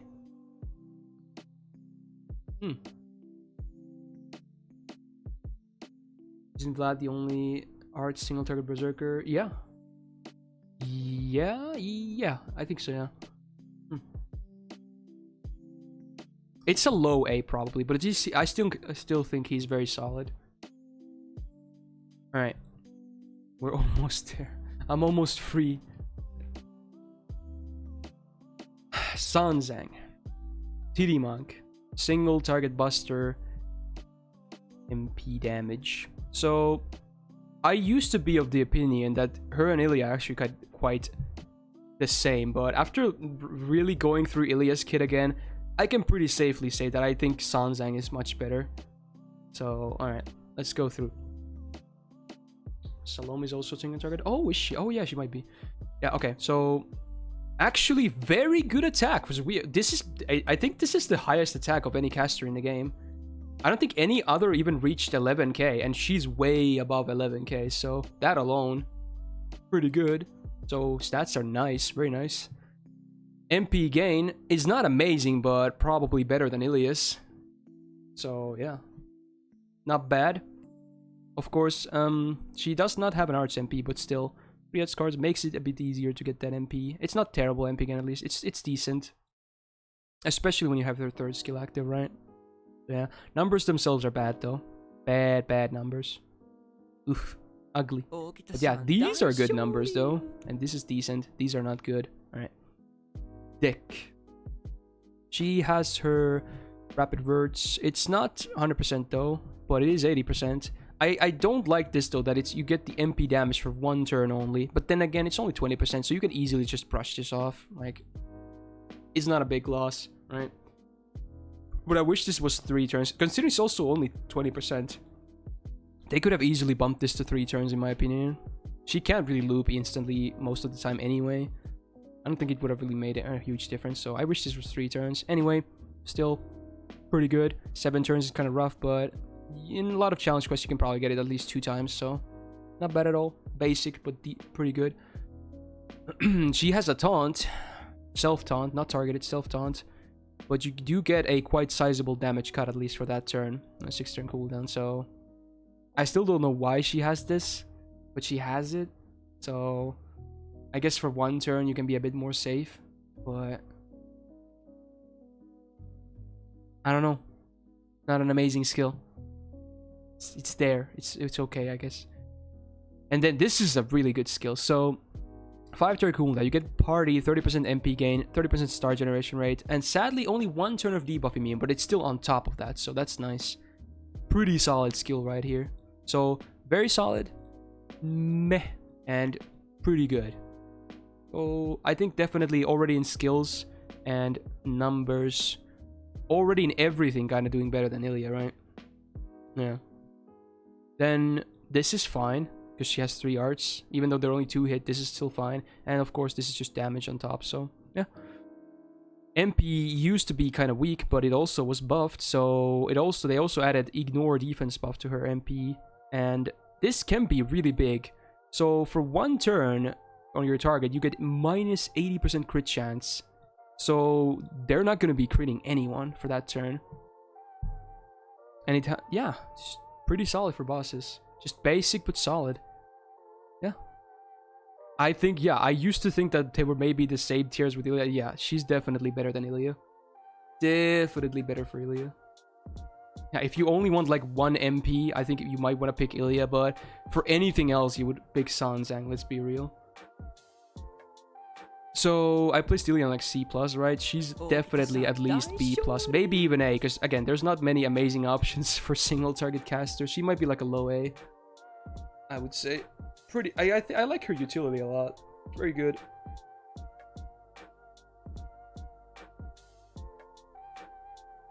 And yeah, we are done because the last one is obviously waiver, and we don't even need to talk about it. So there you go. Yeah, this stream went off for way too long. I might, if we do more tier lists in the future, I might expand and just drop the JP servants if we don't do long tier lists in the future, but I can't do it anymore. Dude, my voice is done. We need to pick sub Saturday and be done with it. But if you are watching this on YouTube by off chance, there you go. There's my 5-star list. Again, my criteria is probably different than yours. Don't get mad at me, please. Everyone has their own opinion. This is all fun and games. If you consider somebody X and I don't worry about it. It's fine. And yeah, want to see more stuff like this in the future? Leave a like on the video if you enjoyed it. Subscribe for more. I will see you in the next highlight, tier list, whatever. Peace out.